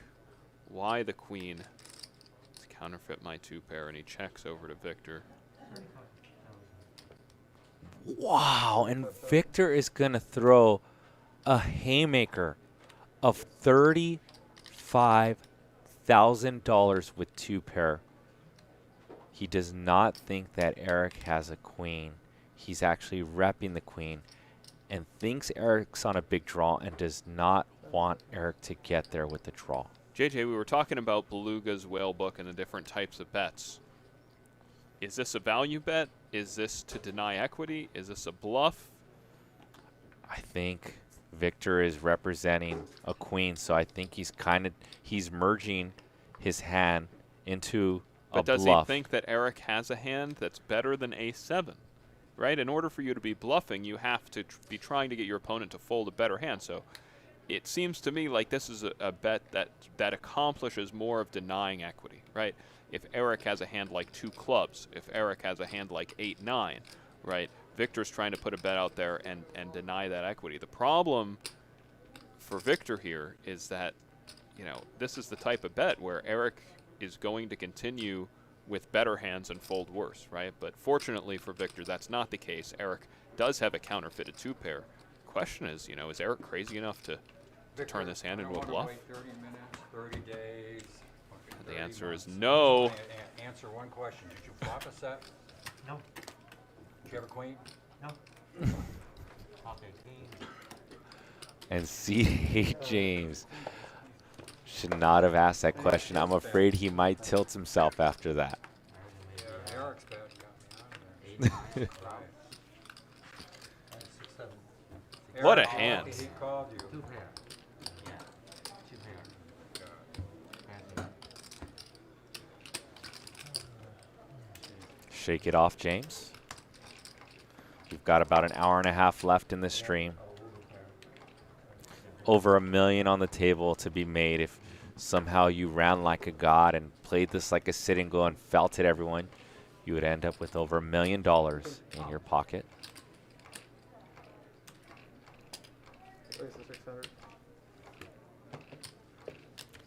Kane, do you think Victor flew down here from the Bay Area not to put some chips in the pot? Let me tell you. Victor surprising everyone with that, especially with the flop play, right? But then that aggression on the turn. Raise 2,800.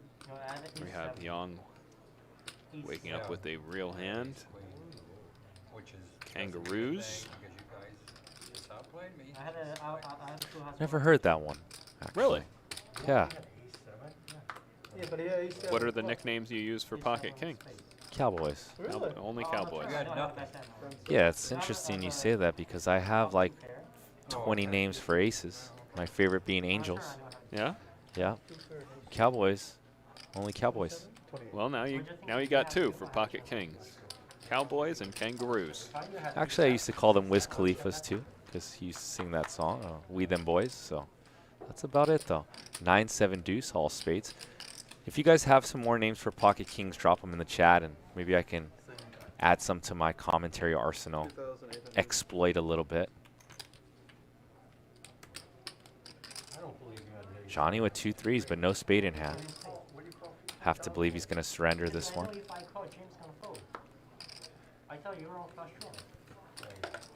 Yeah, you think like, oh man, 13 main event cashes. What was it? It was 10 main event. That's not that many.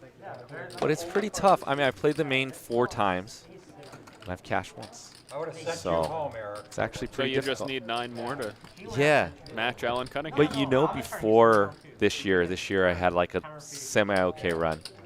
Made day 5. They were, the other 3 were day 3 exits, which was the most painful. I put like almost like 80 plus hours in the main event with no money. Wow. So I was due. Yeah. I was due, yes. 1 for 4 is 1 for 4 is pretty good. Yeah, too bad I didn't go the distance, you know. I would still be here if I did go the distance, by the way, but. I right now am 3 for 10. 3 for 10. 3 consecutive. Nice. Yeah. Nice.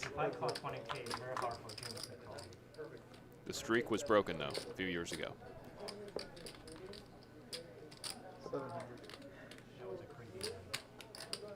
So you got a 30% ratio. I've got the 25% ratio. See if I can catch up to Kane Callis. Got to cash this coming year, so I'll be at a 40% ratio.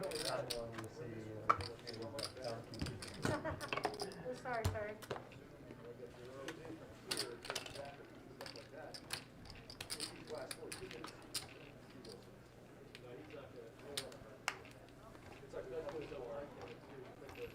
Juju in the chat, which is Julie Yorn with a wrench.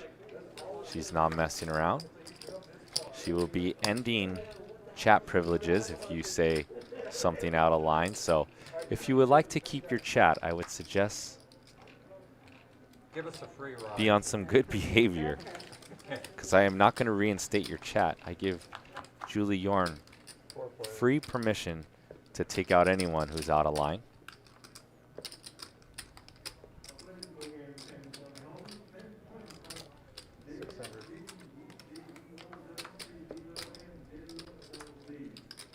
Don't even think about it. I'm thinking about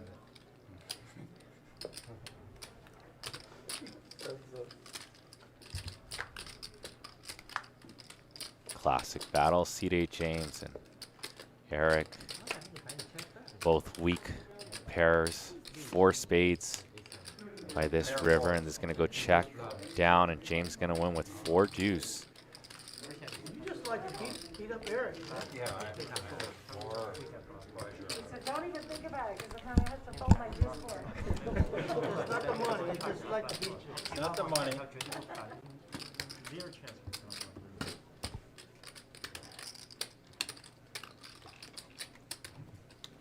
There's 0 chance I bluff that river, huh? Zero chance. If you're on flush draw, the chance on turn, zero chance to bluff river, right? But if I check back on turn, you have those 2 blocks, 2 house blockers, as you said. You know, like general river, right? For those of you just tuning in, you are watching Live at the Bike. 100, 200 blinds with a 200 big blind ante. We have a lot of LA legends at this table, not the least of which is Johnny Chan of World Series of Poker fame and poker fame in general. Raising up the Queen 9 suited here, and he gets 2 callers in James and Victor.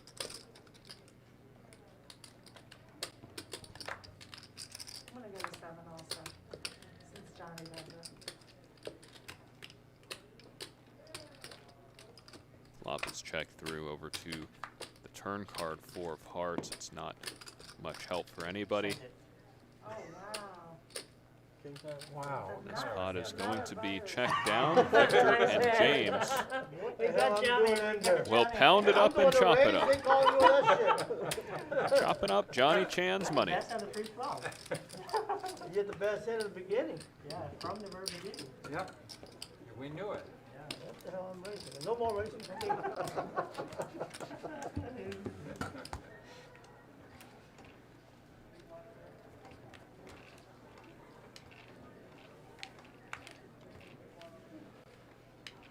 What time does this go till then? Okay. So we started a little bit after 1, so it's probably going to go about 6:30, I guess. At least, right? At least. The stream, the two people, do you Right. guys play after the stream, or?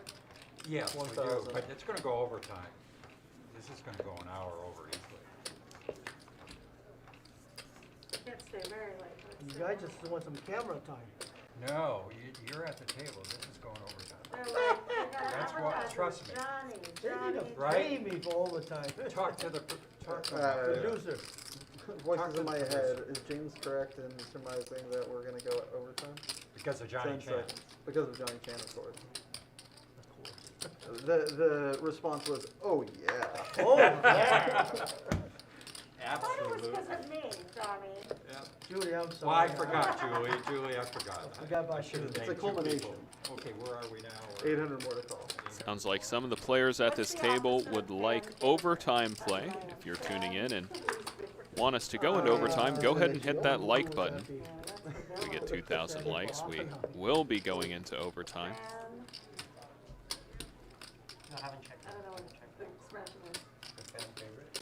Another flop that more or less whiffs everybody. Of course, Eric here with the gut shot and ace high. He's in the best shape in this hand, but it's Victor who's reaching for chips. There's one guy that just always writes, stack her now, stack her. Oh, Really? I hope she gets belted, yeah, I don't know why. You mean the chat room? Yeah, or like a tech guy. Oh, they're They just always tell me. chats or I think Poker Bunny is the ultimate female villain. Like everybody loves to see her. Like for some reason they make her from the into a chat bad- room? Yeah. Because she, you know They make why? her- They're so freaking Well, she's a jealous. very polarizing person. Yeah, and she also makes she's a good jealous. villain. Eric, Yeah. they're jealous on the chat Yeah, because yeah. she'll lose 100,000 and pull out 80,000 out of her purse. Those chat room guys, they don't have 80 bucks into the 6,000. game. The question is, whose money is it? Yeah, I know. It's not her money. I mean, she's a young girl, I don't know. It's not her money. But who? Backers. I mean, she's a good player, right? I've only played with her one time, and there was so much drama at the table with. Yeah. Oh, we 10 did that seconds. night. Yeah, and so I don't know anything about her game really. I didn't get a real fair shot at seeing her game. She's played here a few times. Yeah, I know, but And I she seems to spent play a lot, solid, right? spent a lot of money. But she seems to know what she's doing, right? I have no idea. She seemed like she did. I just. Wow, and Yang Well, Spidey we were senses are on here with just a pair of fives and in the tank, but does give it up. Another shot. And she made a bet and then was like, oh wait, I didn't know how much I had. And everybody said it was an angle and there was a lot of debate. I didn't see it happen at the table. I had to go watch it later. So, Gee. like I didn't have any insight because any more than anybody else watching it.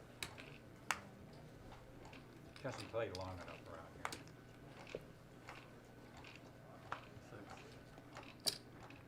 Raise 600.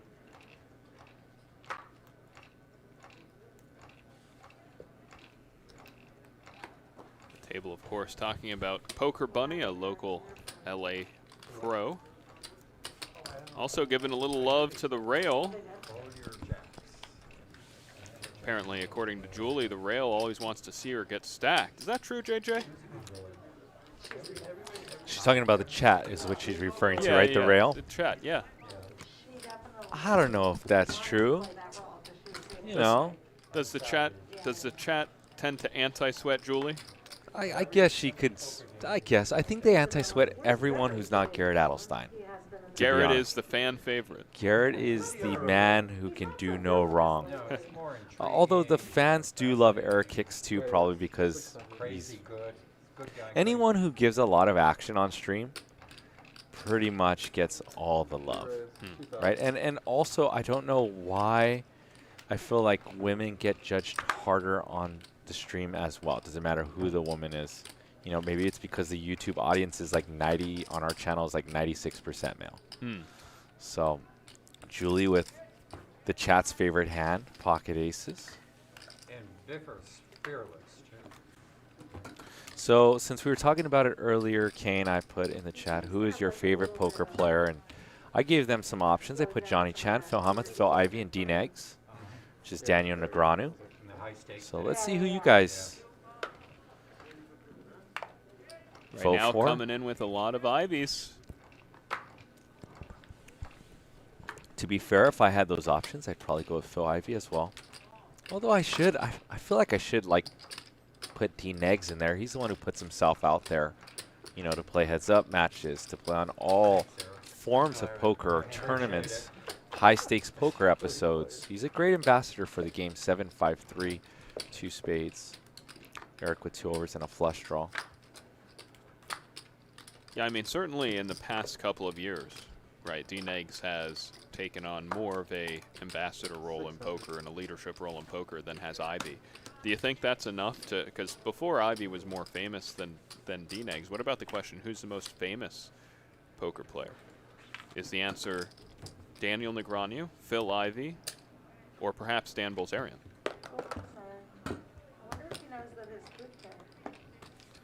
I mean, I would think of who's going to be taking more pictures, more autographs, etc. Or Doug Polk.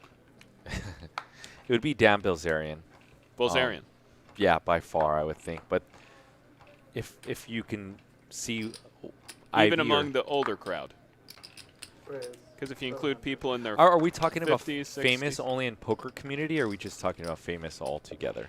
Like in the poker Well, community? no, because if we're talking about famous altogether, then you could call, you know. Kevin Hart. Right. You Okay. could, Okay, so we're categorizing who is poker the most community. famous for poker? Let's say that.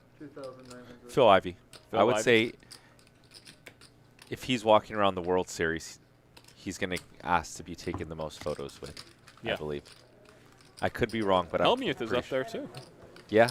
He has to be. I feel like, you know, if you play World Series, Hellmuth is accessible, right? Ivy seems like, and I know Ivy's strategy, he takes all the back routes in that Rio, right? I don't know how he's going to do at Bally's or whatever. But, you know, I don't think I've seen Phil Ivey before. So, no. Okay. He was playing in a mix event like Again. 2018 or summer of 2019, and Dan was sitting right next to him, and I was kind of railing Dan, right? But other than that, I've never seen Phil Ivey because he knows his back routes through that Rio. He has the mystique, probably because he knows he's going to be bombarded with photos. Okay, it's time for me to win about that. What do you think? Am I incorrect on that assumption? I think you're right, but I think it's shifting. I think it's shifting more in the favor of Daniel Negreanu. 7-5-4, bomb pot, 2 diamonds on board as well. 2 pair for Eric. Letting it ride, huh? Eric does not shy away from bomb pots and put money in these pots, especially when he has 2 pair. There's not too many players that can bluff in a bomb pot, that are sick enough to bluff in a bomb pot because they understand, you know, everyone's in the pot. Eric is one of them that will rep hands in bomb pots. Multi-way, does not care. So In this case, Eric picking up a real hand with the flopped top 2 pair and now middle 2 pair. And Charles, with now had a gut shot on the flop, now picks up a flush draw. Very hidden hand for Charles if a club rolls off.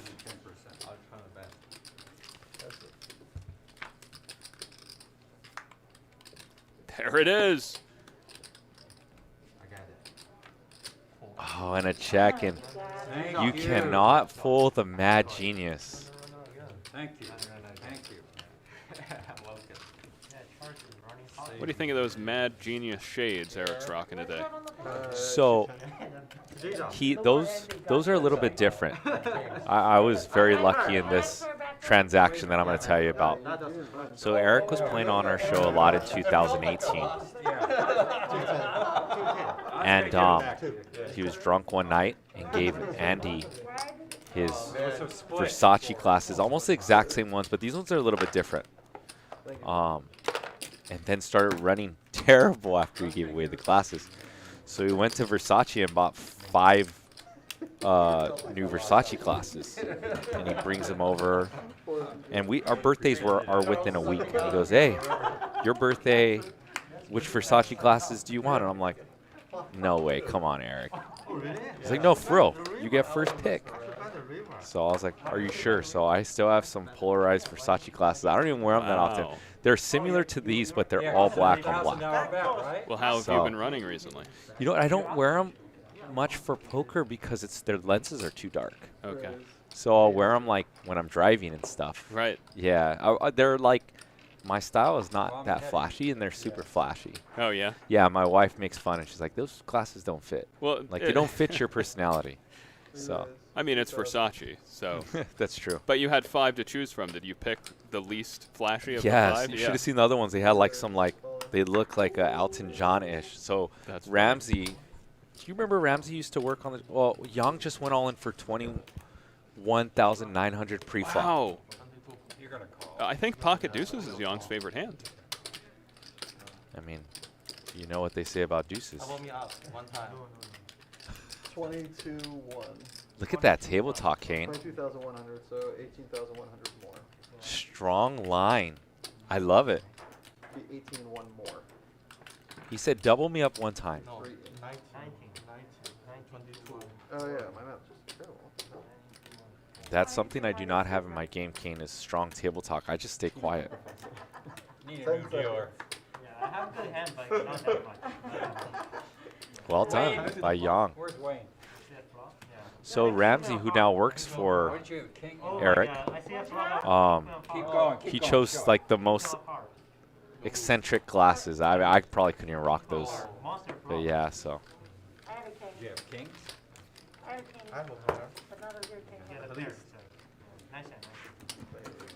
But I know Eric's been running good. I mean, he's been doing very well on these shows. I've been calling the action just about every Friday since we came back from the pandemic, and Eric's been doing very well on these shows. And he's found a little niche of his playing style, and I feel like he understands his image is crazy, so at times he has to turn down the gear, the old saying, changing gears, and I feel like Eric does that very well. Raise to 1,000.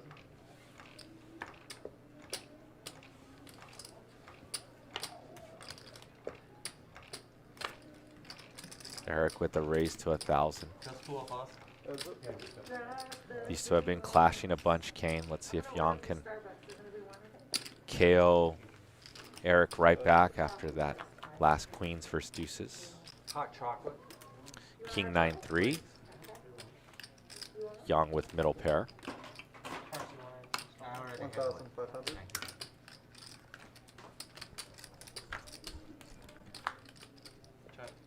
Turn deuce.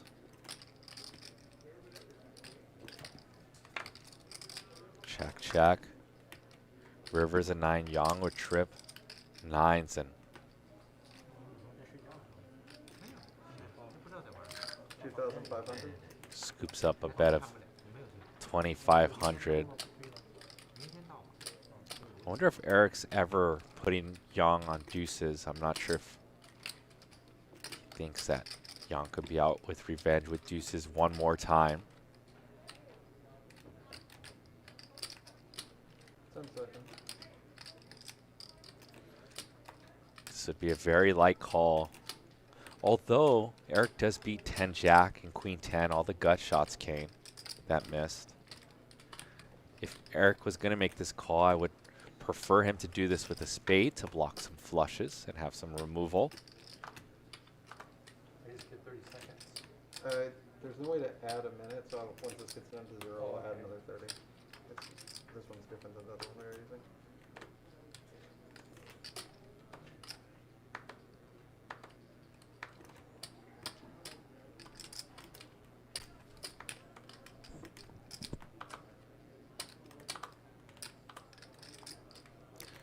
And that's when you know when you've released a good bet size, Kane, is when you put someone like Eric Hicks in the blender and using a time chip.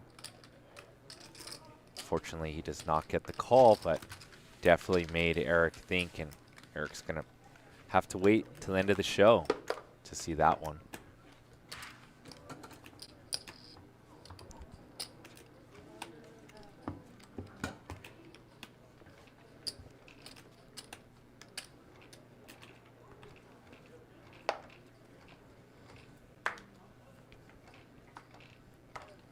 VIFFER's been away from the table for quite a while. As has Johnny Chan. Re-raise 2,000. Yeah, 600. Re-raise to 2,000. It's good to see Live at the Pike getting off these big games on a Thursday. 100, 200 with a 200 ante. Certainly the biggest game, biggest public game running in town right now. Over $1 million on the table. Victor versus Yang. Victor in position with 2 10s. Yeah, 9-8-4. Gut shot for Yang with the backdoor flush draw 2 overs. 2,300.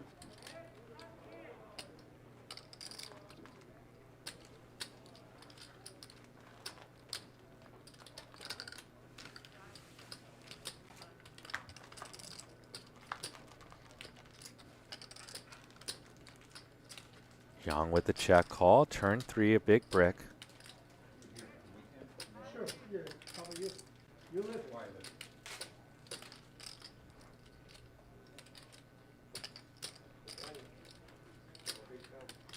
Huh? 3,500. Poker live. I watch every day, man. Live I wish you best of luck, brother. Thank you.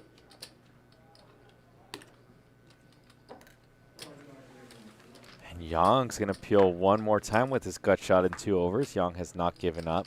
River 6. Pretty comfortable card for Victor, although that board did get connected by the bare eye.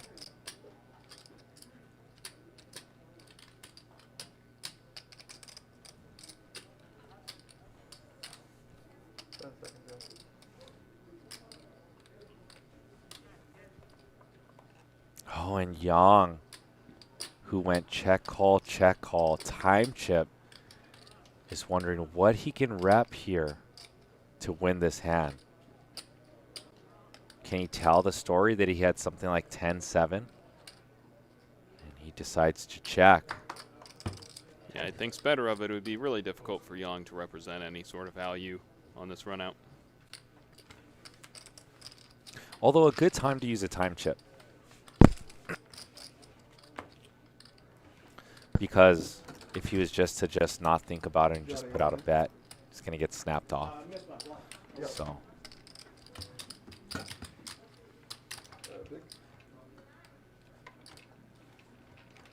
So you're waiting? Yes, sir. Okay, okay.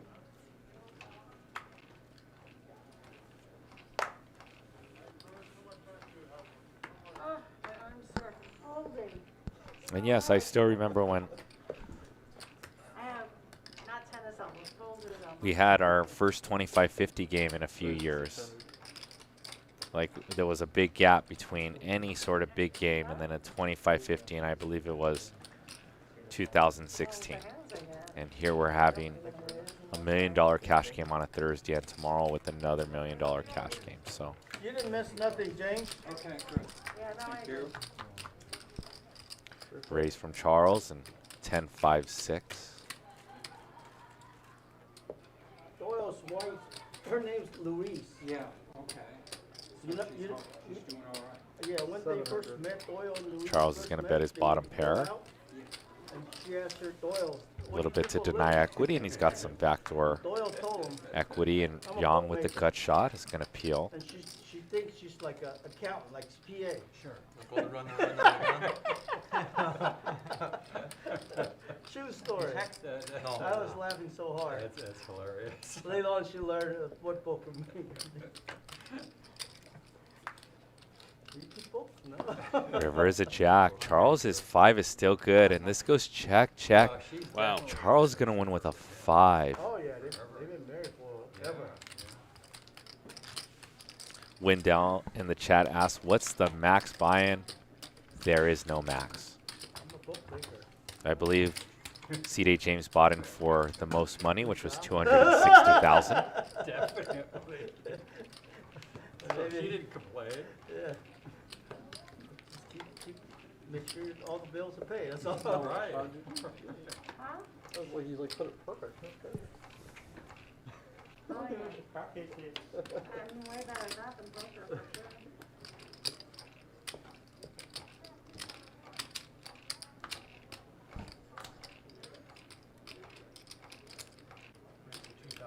Raise 2,000 total. So we got a couple of calls, and Eric attacking You win. in the Don't small shoot, blinds, don't shoot, making it don't shoot, don't shoot, 10 don't shoot, times They're already dead. the original bet and taking down that Don't pull pot. the trigger, though. There's children.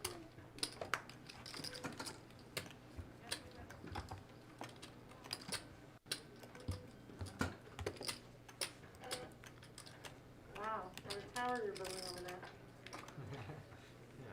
I like the big stack. The other day, we were playing It's like Dubai building, huh? You are so right. You know, he likes to build those architectures. So out of the choices we gave Kane for their favorite poker player, out of 276 votes, Ivy with 50% of the votes, Dean Neggs with 27% of the votes, Helmuth with 13% of the votes. Cousin, cousin. So Phil Ivy and Dean Neggs still reign over Phil Helmuth. I don't think Phil Helmuth believes, though. This could be a sample size problem, though. Only 276 votes.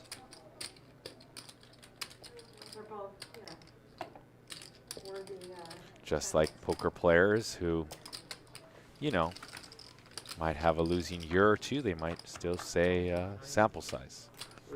King 10-9, that's kind of a way to rebuttal, you know, some sort of poll like this. Straight for C.D. James. Yeah, James rechecking his cards. Yes, you did flop the nut straight, James. 2,100.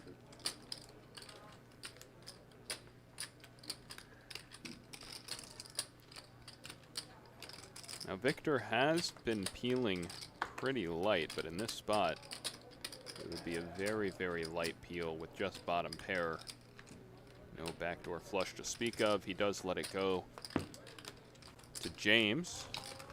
And we've pretty consistently seen this from James, that when he when he flops strong, he has a tendency to lead into his opponent. He really doesn't like that street to be checked through when he has a strong hand. I don't think he needs to play. I think he played very well. Sorry. Huh? I think he played very well. No, that's not what I meant. He could have won a lot more. Oh yeah. Says After seeing, I'm okay? Are we okay? Yeah, that's his card. That's it. Oh, yeah. I just wanted to deal you on so bad. Yeah, you and me, I One understand. more hand. Live at the bike. I want to be in. It's good tight game.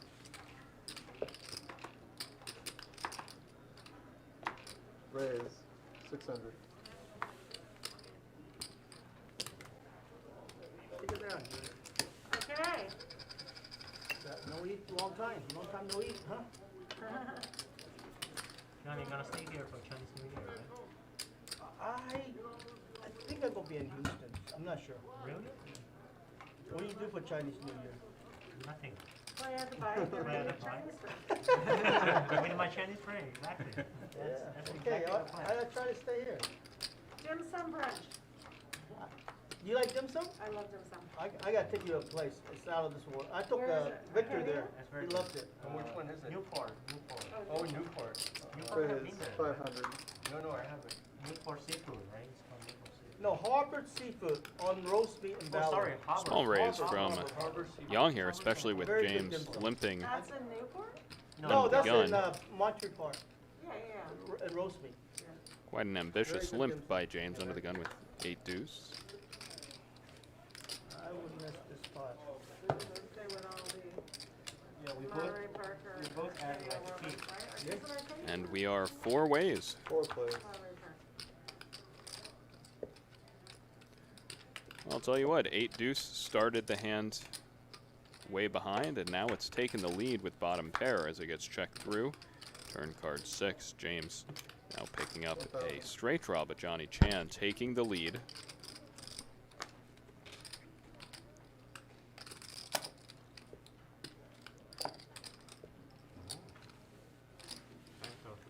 Chan bets and gets a couple of calls.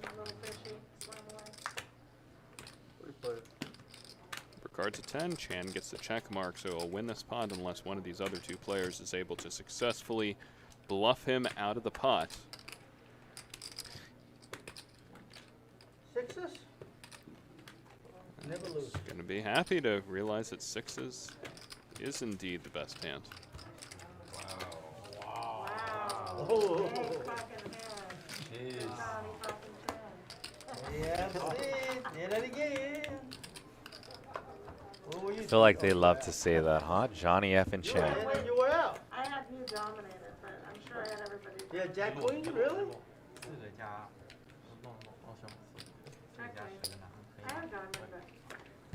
So among the 4 players in your poll, you said you played with Johnny. Have you ever played with D-Negs, Ivy, or Phil?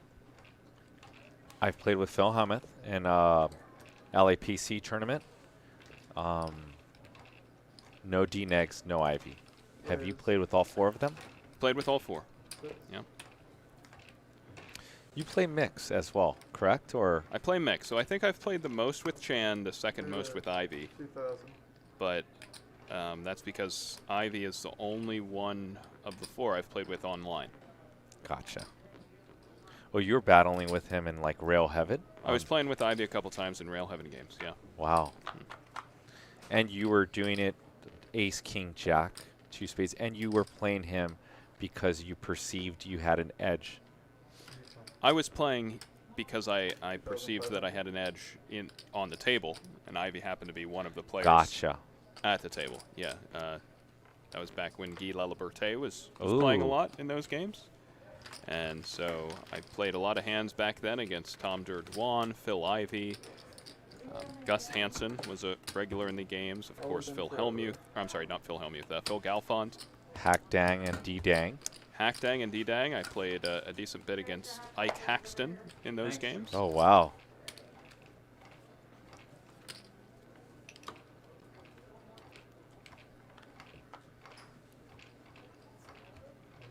Not quite. Have you heard from Guy lately? Is Guy still in the poker world? I don't know. I mean, he's obviously still involved in One Drop, which is you know, a charity of the WSOP. But other than that, I'm not sure if Guy plays outside of that tournament anymore. Jack 10-6. 2 hearts. Backdoor flush draw and a pair for James. I'm not sure if he's in this hand, though, as our graphics catch up.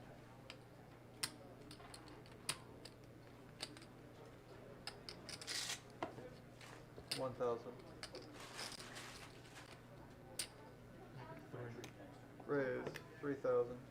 Wow, what a spicy raise from Yang, who can rep a flush since he does have a 7 of hearts in his hand. Yeah, Yang has been taking these pairs that are, you know, below the board and turning them into bluffs. Did this earlier with pocket deuces. Now, of course, the deuces were below every card on the board. The 7s here would be middle pair, but he does, of course, have the flush draw. And as you mentioned, JJ, he has a heart in his hand, blocking his opponent from having some flushes. Victor makes a call. Tough call to make here with just a pair of 10s. And look at that river card. 3 10s for Victor. But Yang takes the lead with his flush. And checks it right over to Victor.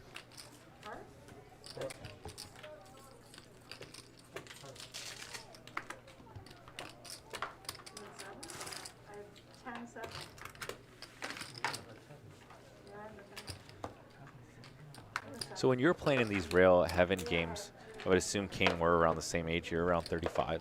I'm 32. 32. Okay, I've got you by a few years. So when you were playing these games, you were, what, around, you were 18 years old. Oh, I was going to say 20 years old. Here's the 18 cumulative and winnings. 19. Charles up 88,000. Victor up 56,000. Johnny up 8,400. VIFFER up 5,500. Eric, the big spender at the moment, down $63,000. Julie, James, and Yang also in the red. Okay, so that leads me to another point or question. When did you start playing poker if you were already playing nosebleeds at? You said that you were 18 years old. Yeah. So I started around age 16 or 15 in just kind of home, $20 home games or whatever. And then when I was 17, I started playing in a underground club. And by the time I got to college, I was 18, a freshman in college. I decided I was going to try to play full time.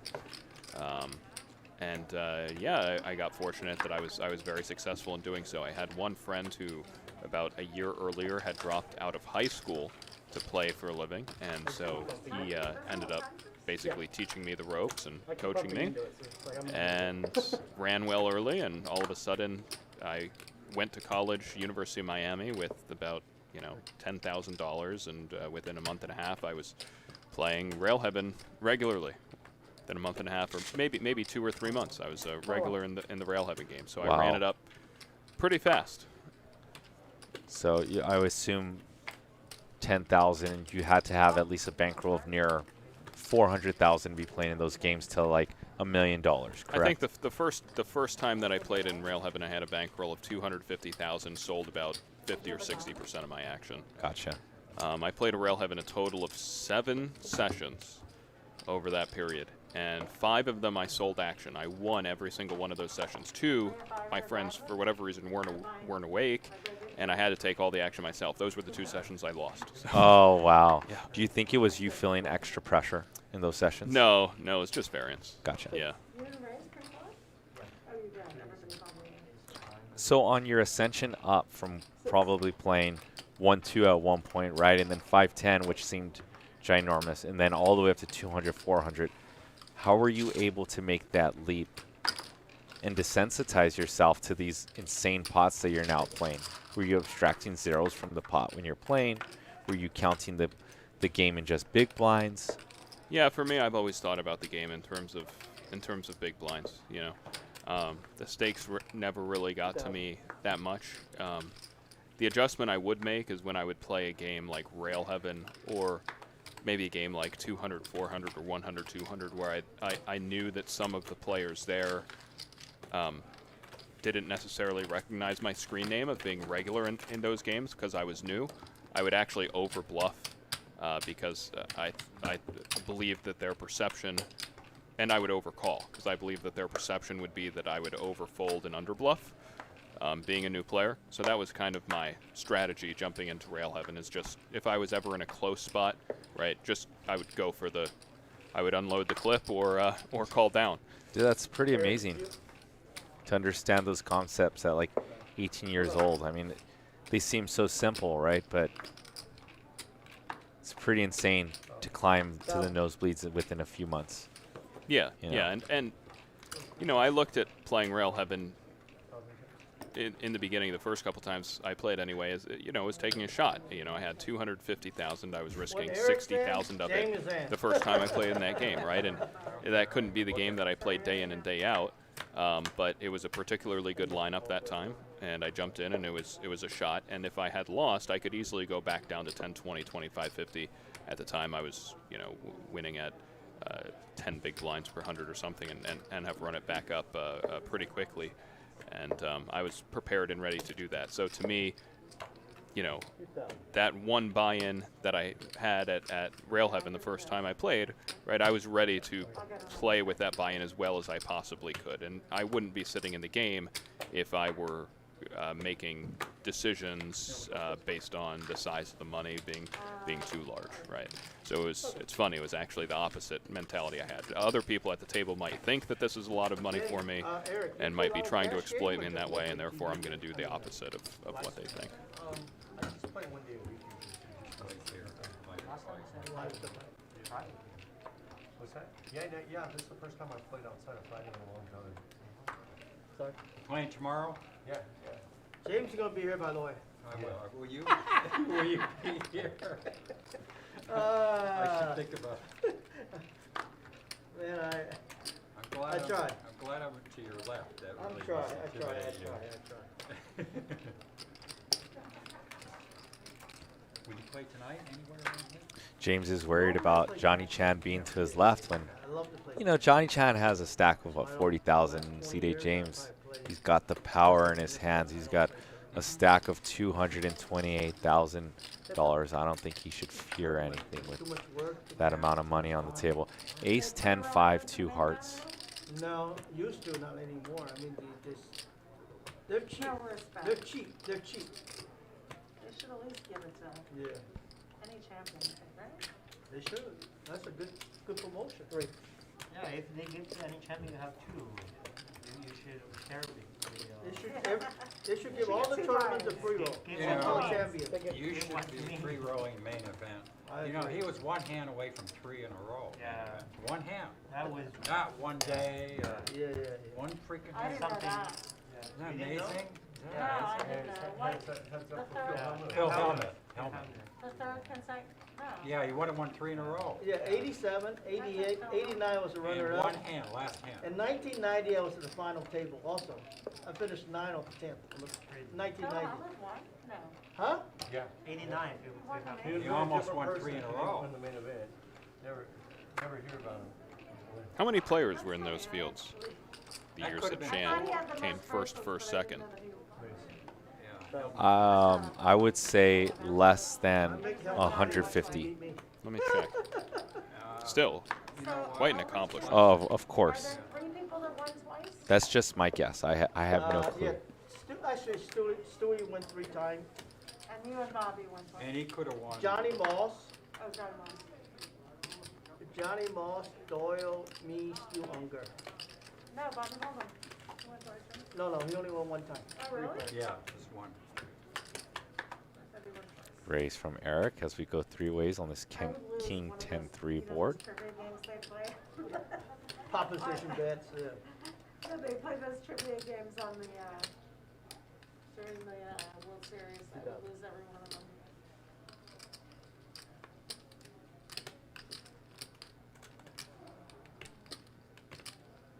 Eric's gonna bet his gut shot, and Oh, I hope Phil doesn't watch. He'll be very offended that I didn't know. he does have a backdoor flush draw. I like to see Phil Hillman playing this game.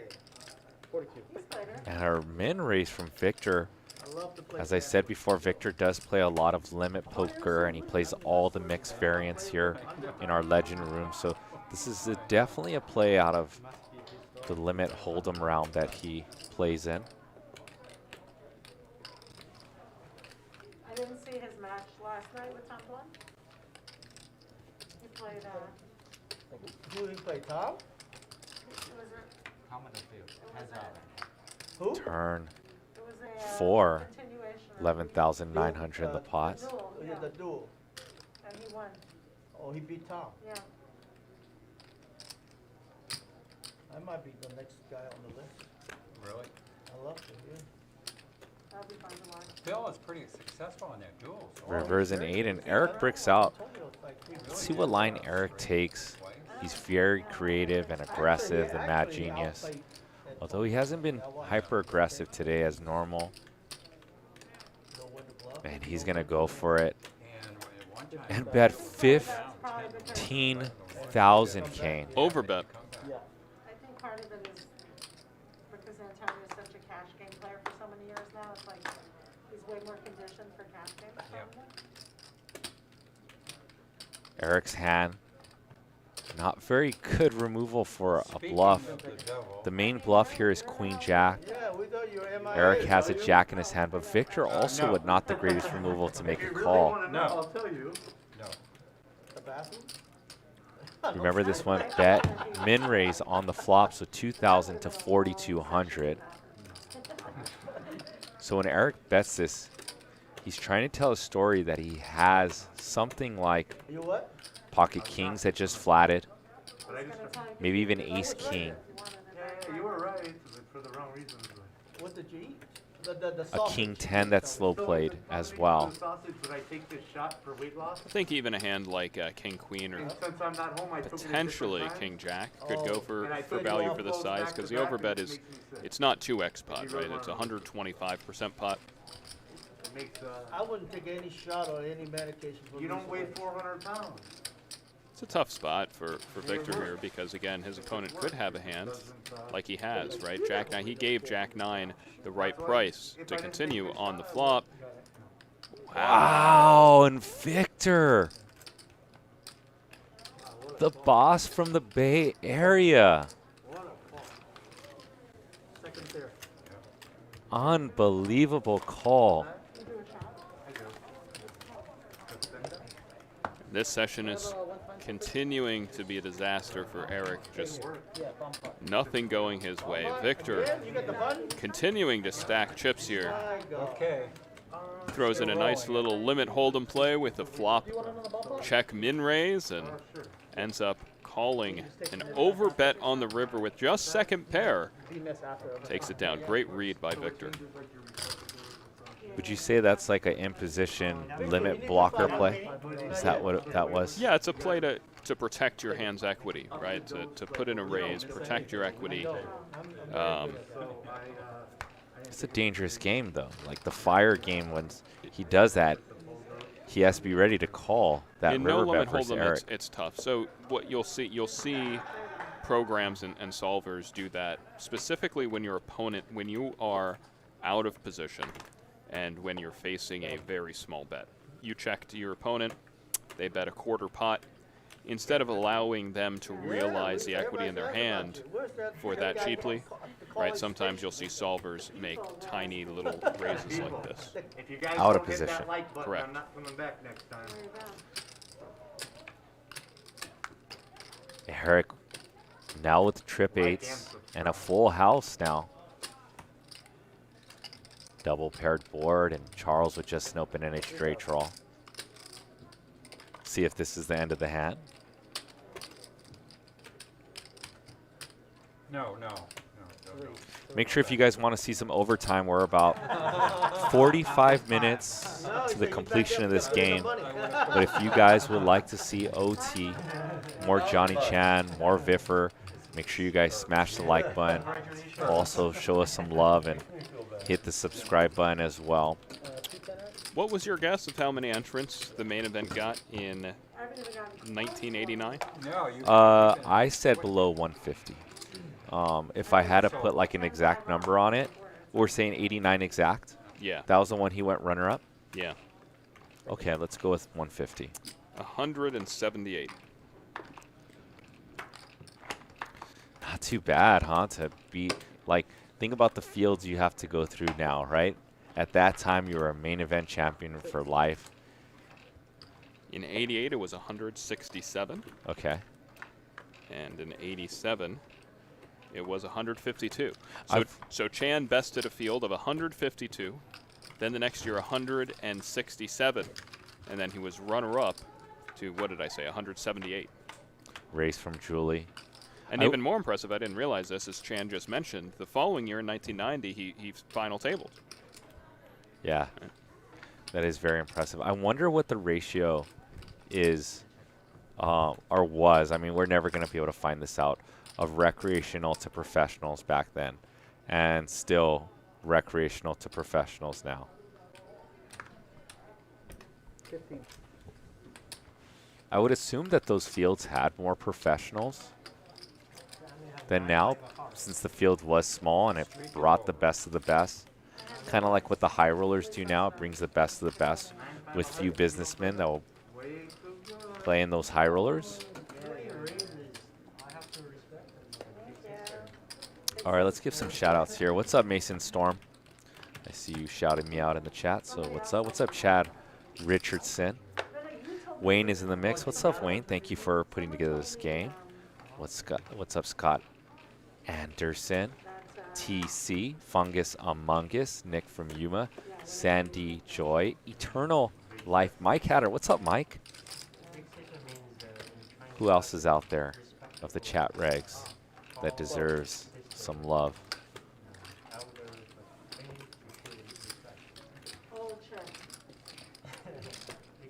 okay, our big brother, so I thought it was. What's up, Zangine? 4587. Make sure you guys continue to smash that like button. Let's go for some overtime. I think Johnny must have mixed up his years. I don't see him at the final table in 1990. Maybe 91. No. But nonetheless, it's a big enough accomplishment to take first, second. There's your boy Humberto Brenes in 1990. The shark. 26 in the main. Kane, now when we always chat, I'm going to think that you're supposed to say giraffe before you speak, you know, instead of, you know, during commentary, you should say giraffe and then announce the. Right. You know. Mason Storm, thank you for the compliment. King, Queen, Jack. Yeah, we got VIFFER making his return to the table after a long break. Looks like he's changed his wardrobe as well. Yeah, I think of the poker end bosses now, Kane, the only ones that I haven't commentated on is pretty much Ivy and Dwan and DNAG. So hopefully live at the bike and I can swoop Does them that in include pretty the tournament end bosses? I mean, I've commentated on some of, not as much because not all those guys will play cash games, but like, so the end bosses that are good at cash games and tournaments, most of them, yes, like Dan Smith, Darren Elias too. Yeah, the actual end boss. Yeah, that's true, Darren Elias. And Dan Smith is one of the better players that I've seen on the stream by far. He's just like, he plays a little, his VPIP is a little maybe too snug. You know, he's rocking like a 17 VPIP and there's probably an Ante in the mix. But the guy just plays so solid and it just doesn't make too many mistakes, you know. Sure. An unfavorable take, Kane, and I know people don't like when I say this, but another player that's like pretty much has played flawless that I've seen, a couple. Ryan Feast played pretty flawless, and Alec Torelli. And I know Alec Torelli is the unfavorable pick, but the guy does know where he's at in a ton of hands and plays pretty darn well. I think like he plays more exploitive and has a good, just a bit of knowledge for game theory that it just matches well versus the players that he plays on our show. Yeah. So. And then the blinds is 2,100, right? Yeah, it's just $1,000. It's $4,000 in total. I'm pretty sure you just told me $1,000. Yeah. No, he owe you more than that because you bet 2,000. You throw 2 green chips. Yeah, you bet 2,000 and I folded. Yeah. So he owe you $3,000. No. But VIFFER would have been in my top 5 or top 10 of Johnny's right. if you could make a list of poker players that I would love to commentate on. You know, VIFFER was in town a couple months ago, and I just got done with the show, and we were playing 10-20 out there, and I just ran to the cage and introduced myself to him. I'm like, VIFFER, my name is JJ. You know, I'm one of the, well, I was one of the owners of Live at the Bike. I'm your commentator on Friday. Do you watch on Fridays? He's like, I actually do watch sometime on Fridays. I was like, that's always me. I would love to have you play. And here he is a few months later. That's great. So I kind of sold him. I didn't need to sell him, though. He was just like, sure. I took him in the room. They were still playing. He had a great time. Actually, I heard one player kind of snapped on him, one of the aggressive girls in Los Angeles. And he told her, you've made my, you know, I've had fun, but you've been pretty miserable. That's what he told her. But how many 1K chips were in that last yeah, so we got VIFFER under our belt. We just need those end bosses. Wayne can make it happen. There's no way they'll They're trying to figure out, I believe, if he is owed a few $100, but It's really hard, you know, from the top. The angle. But they could probably figure it out with the chips too. Sure. One is he two? But it was chips, how one many and ones two. you cut? 2 took chips from 1. They're not sure how many. It's probably easier just to do this, right? Hold on. 3 green chips after the river. Hold on. Was it 3 green chips? Yeah, 2 plus 1. There was 1 there. You bet 2, I folded. One in the pot And I already. folded.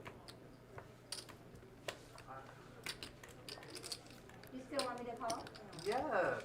They've always been. How many big chips, right? How many, How many listen. 1K chips? Not how many 1K chips is, just ask them to check what happened. They'll be able to tell you exactly what it is. I have to go take a look. Okay. Do you understand? Yeah, but you don't know how much you dragged into your stack. I understand, but they'll be able to they'll figure all that out. You're the small blind and the Yeah, but trash. if they tell you Okay, there's 5,000, I get it, but I'll stand. you know what I mean? It doesn't matter how many chips were in there because I could have grabbed in 20 of my own chips. That's what I'm saying. Yeah. Pull your chips back. I agree with you. Tommy? Yeah, we'll have space there. You can pull Little all that. drama at the table here in terms of whether or not VIFFER is owed chips from that last putt. Well, they could, if they keep track of the chips up there, they could. They will be getting the eye on the sky on that to see what So just indeed ask did how many happen. chips- Ask the floor how many chips they're supposed to have right now. You guys hear that? Dealer. You know how much? Yeah, I'm talking to him. 11. 11. Is there any way you can check how much Eric and Jeff are supposed to have on this stack? Meanwhile, on this 5-8-9 flop, both players with a pair of 8s. Julie with a gut shot to go with her pair of 8s, but James in the lead with a queen kicker. How much you count in the pot, you know? I have an 8. Me too. What's that? How much was the pot when you took in? Johnny, I did it just, I recreated, so it would have been 22 and 18 is 39 plus like 5,000. Where do you get 22 from? It's just only 1,100 and 1,100 on the flop. Okay, here, I created for you. 11 before the flop was 200 dead money. It was 100 and yeah, 200. this dealer, Cotton and Eric. It's slightly irrelevant. Yeah, 100, it doesn't matter 600, because No, he had to pay 200. we don't know that we took how much we gave him back or anything. That just doesn't. Okay. I try to create it for you. But it's okay. Yeah, you know what I'm saying though? Yeah. You're pretty sure you only sold one 1K chip out of the pot, right? I really don't remember. Yeah, but $200 ain't it? I know, but the 200 is 2. So you up 2. I make it 600. So that money is so it's 200. 2,100 in the pot. We got a raise on the button from Before the VIFFER. flop. Both And then blinds after that, it's defending. 22,100. Yes, Yeah. that is. VIFFER with a mystery hand on this ace-8-9 board. And then he bet 2,000 Victor, though, with top pair. Nothing going for Julie. 6,300. 100% right.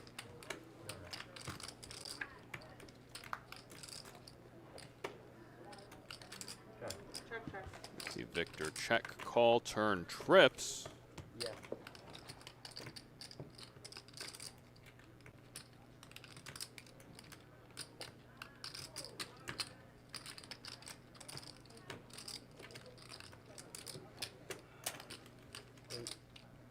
No good. No. No good, but great. Not good. Great. Victor value bets about 3/4 pot and quickly gets called. Victor's trips are, in fact, good.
live, just no video.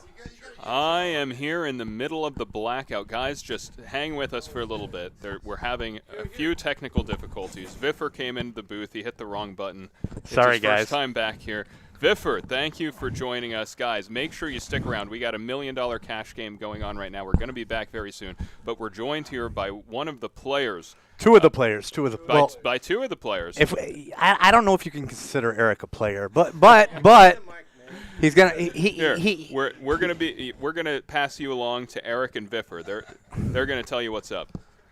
What's up, everybody? Okay, guys, we're having a little bit of technical difficulties because VIFFER's playing around in the control room and screwed some stuff up. You know what I think it is, though? I think it's Julie.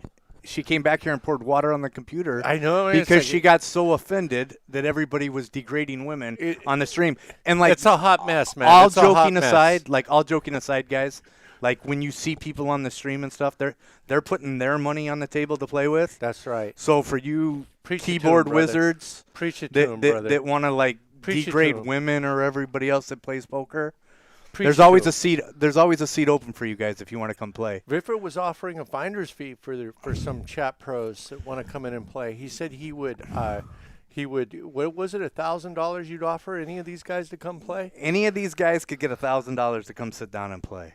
And what are you going to get? Phone? Are you going to get some kind of negative action on that? Like, how are you going to make your money off that? Buddy, if they could come sit down and play, if they're disrespectful to talk to women the way that they do, and they could bring money to come play, they got no chance to win. Jeez. You know what I mean? Like, yes, it's so hard. It's so hard. Like, it's hard enough to play as a woman. You're like, they're so like. Once you sit down at the poker table, there's no man, there's no woman. To me, they're all victims. That's right. Like, here, let me have that drink. Give me that. That's drink. mine. That's yours. Here we go. That is mine. We got let her get our drink straight. Anyways, guys, if we could drink straight, if we could see some chat or something, we'd answer your questions. Hopefully, the feed comes back up soon. Oh yeah. Look, I got my phone. I got my phone. So let's get some chat. You know, we could give you guys like the play-by-play. No play-by-play. Let's figure out what everybody's trying to do here. Oh, look, Eric Hicks gets aces right here. Eric Hicks got aces. VIFFER's got kings. Oh shit. Oh, it's No. Oh wow, do you guys see the black screen too? Are you guys all there? Oh, I can see the chat now. So do you guys got any questions for us? Because we're having technical difficulties. And we're drunk. Yeah, and we're a little drunk. VIFFER heads up for rolls. Sure, I'll play Victor heads up for rolls if he wants. You want to play some heads up sometime, VIFFER? I pass. I don't play with people with more money than me. How do you know I have more money than you? Because I don't need to know how much you have. I know how much I have. Right? Yeah. So what do we got going on in there, guys? Guys, there's a sick hand coming up. Uh-oh. Yeah, sick hand coming up. Here Eric, are you bluffing? No, there is. You know the hand. There's Find my phone. Yeah. It's in a black case, fold-over case. Or give him a phone. Oh, my God. Oh, this is the hand? Yeah. Can you believe that he plays this hand and 3-bets it? Oh, my God. Here comes the 4. Oh, my. All in? Hey, guys, I lost like a Tesla tonight. No big deal. Like, no. I'll win a Tesla tomorrow. You know, it kind of sucks that it's such a bad night. But when we came into the booth, like VIFFER, like Eric, what's your favorite mushroom? This is a good one, actually. Like, because I want to know, because like I wouldn't mind trying some. You know, I don't do mushrooms actually. Like, I'm not a mushroom guy. I don't know why I have a mushroom hat, but it's kind of cool being the guy with the mushroom hat. But mushrooms always kind of made me sick. I'm kind of an LSD guy. Yeah, the problem is you never know how much. Like, if you go and you buy some acid from somebody, you just don't know how much they put on it. You pop a mushroom, at least you know what you're eating, right? Yeah, get your acid from me, bro. I'll like hook you up with a vial, and it's just how many drops are you gonna get? So I'm pretty sure. Here we go. They're about to bring the stream back up. Hopefully. Okay. Try not to spill my drink on it. Man, guys, you know what's funny is when you lose $100,000, you don't even know how you lost it. Like, I don't even know what I did wrong, man. It's just like all of a sudden I'm just down 100,000. Yes. Like, but you know what was part of it? I was sitting next to VIFFER, and he kept taking my chips. No lie, man. He would take chips out of my stack, and I want you guys to help me out. If you guys can replay the stream a little bit, because I know we caught him taking some of the 1K chips, but Eric, I got a theory that I that he took was dipping one into my and you took lavenders, dude. 7. Dude, he was dipping into my At the end of the lavenders or day, something. who owed who money? What do I you- just want to know when the security came back. Yeah, that's who owed right. who? They were telling me I owed They were telling me I owed him 3,000, and security came back and said I owed him just 1,000. Well, you have to pay interest, right? Yeah, but Like seriously, dude, no when free lunches. I'm Eric, down please. 100,000. I'm just missing all this money, and I don't know exactly why. I didn't really feel like I played that bad. Like like Buddy, you didn't play that bad. You played to the best of your ability. Yeah. now, as long as like we grade on a curve around here. Yeah. So as long as you do the best you can, just go home and pat yourself That's on the right, back. man. But it sucks. Like I can't even think what hand. I lost all the money. Sometimes, you know, there was a crazy hand I want to talk to you guys about. Did you see? Did you see that hand with Victor calling $20,000 3-bet on me with Ace-7 on a Queen 6-7 board? Did you guys see that? That was some sick stuff. Like, what the hell? Did he see my cards? Wait a second. If he saw my cards, I had 2 pair. Why is he calling 20,000? But Eric, you got to understand one thing, right? Victor likes to gamble. One thing for sure, you can't win if you fold. Yeah. Right? So what's the guy supposed to do? He just put in 3,000. No, He's man, got that like was middle insane. pair. That was some He's in the insane middle of stuff. the action, right? That was insane like, stuff, what's man. 20,000 to a guy like him? What was he going to do? What I was mean, his- if you would have made it like 22,000, he would have folded. But for 20,000, the guy's just got a call, right? Yeah. I mean, I can't blame him. You would have done the same One thing. of the funny things is like as James folded Ace Queen in that hand to I had 2 pair. I had 6-7 and Victor, that character, had just Ace-7 and James folded Ace Queen, which is top pair, top kicker, and Johnny Chan was needling him all night over that, going like, oh man, you played perfect tonight, James, except for folding that Ace Queen to like. But just like you said, he made a good fold at the time that would have been result I don't oriented. know what. Yeah. But so at the same time, right now you're making fun of Victor for making what you consider a bad call. I mean, dude, But I'm it's- not it's- saying but- it was a bad call. but- I'm but- saying it was an but- absolutely but- insane call. Like, but it I got doesn't a make question any for you. sense. What if the turn would have been a 7, and now you make 7s full of 6s, and he makes trip 7s, and you just get all the money? Yeah. Are you mad at him, or you're like, yeah, baby? No, I still say he played that hand stupidly. I go, well, and that's the point of a hand like that. It has negative equity. Negative. It has negative equity. There like, is what was his point of calling there? Like, it was nuts, man. Like, I don't know what Victor was thinking. I mean, he's thinking that like maybe you have a flush draw. Like if everybody, but I wasn't on a flush draw. It's the only problem with it. But you could have been. Yeah. If everybody played perfect, Yeah. there would be no poker So game, let's say I right? was on like an 8-9 flush draw and I hit a 9. You know, and I he's get still it, crushed. but then he has the power position, right? Now on Yeah. top of this, right?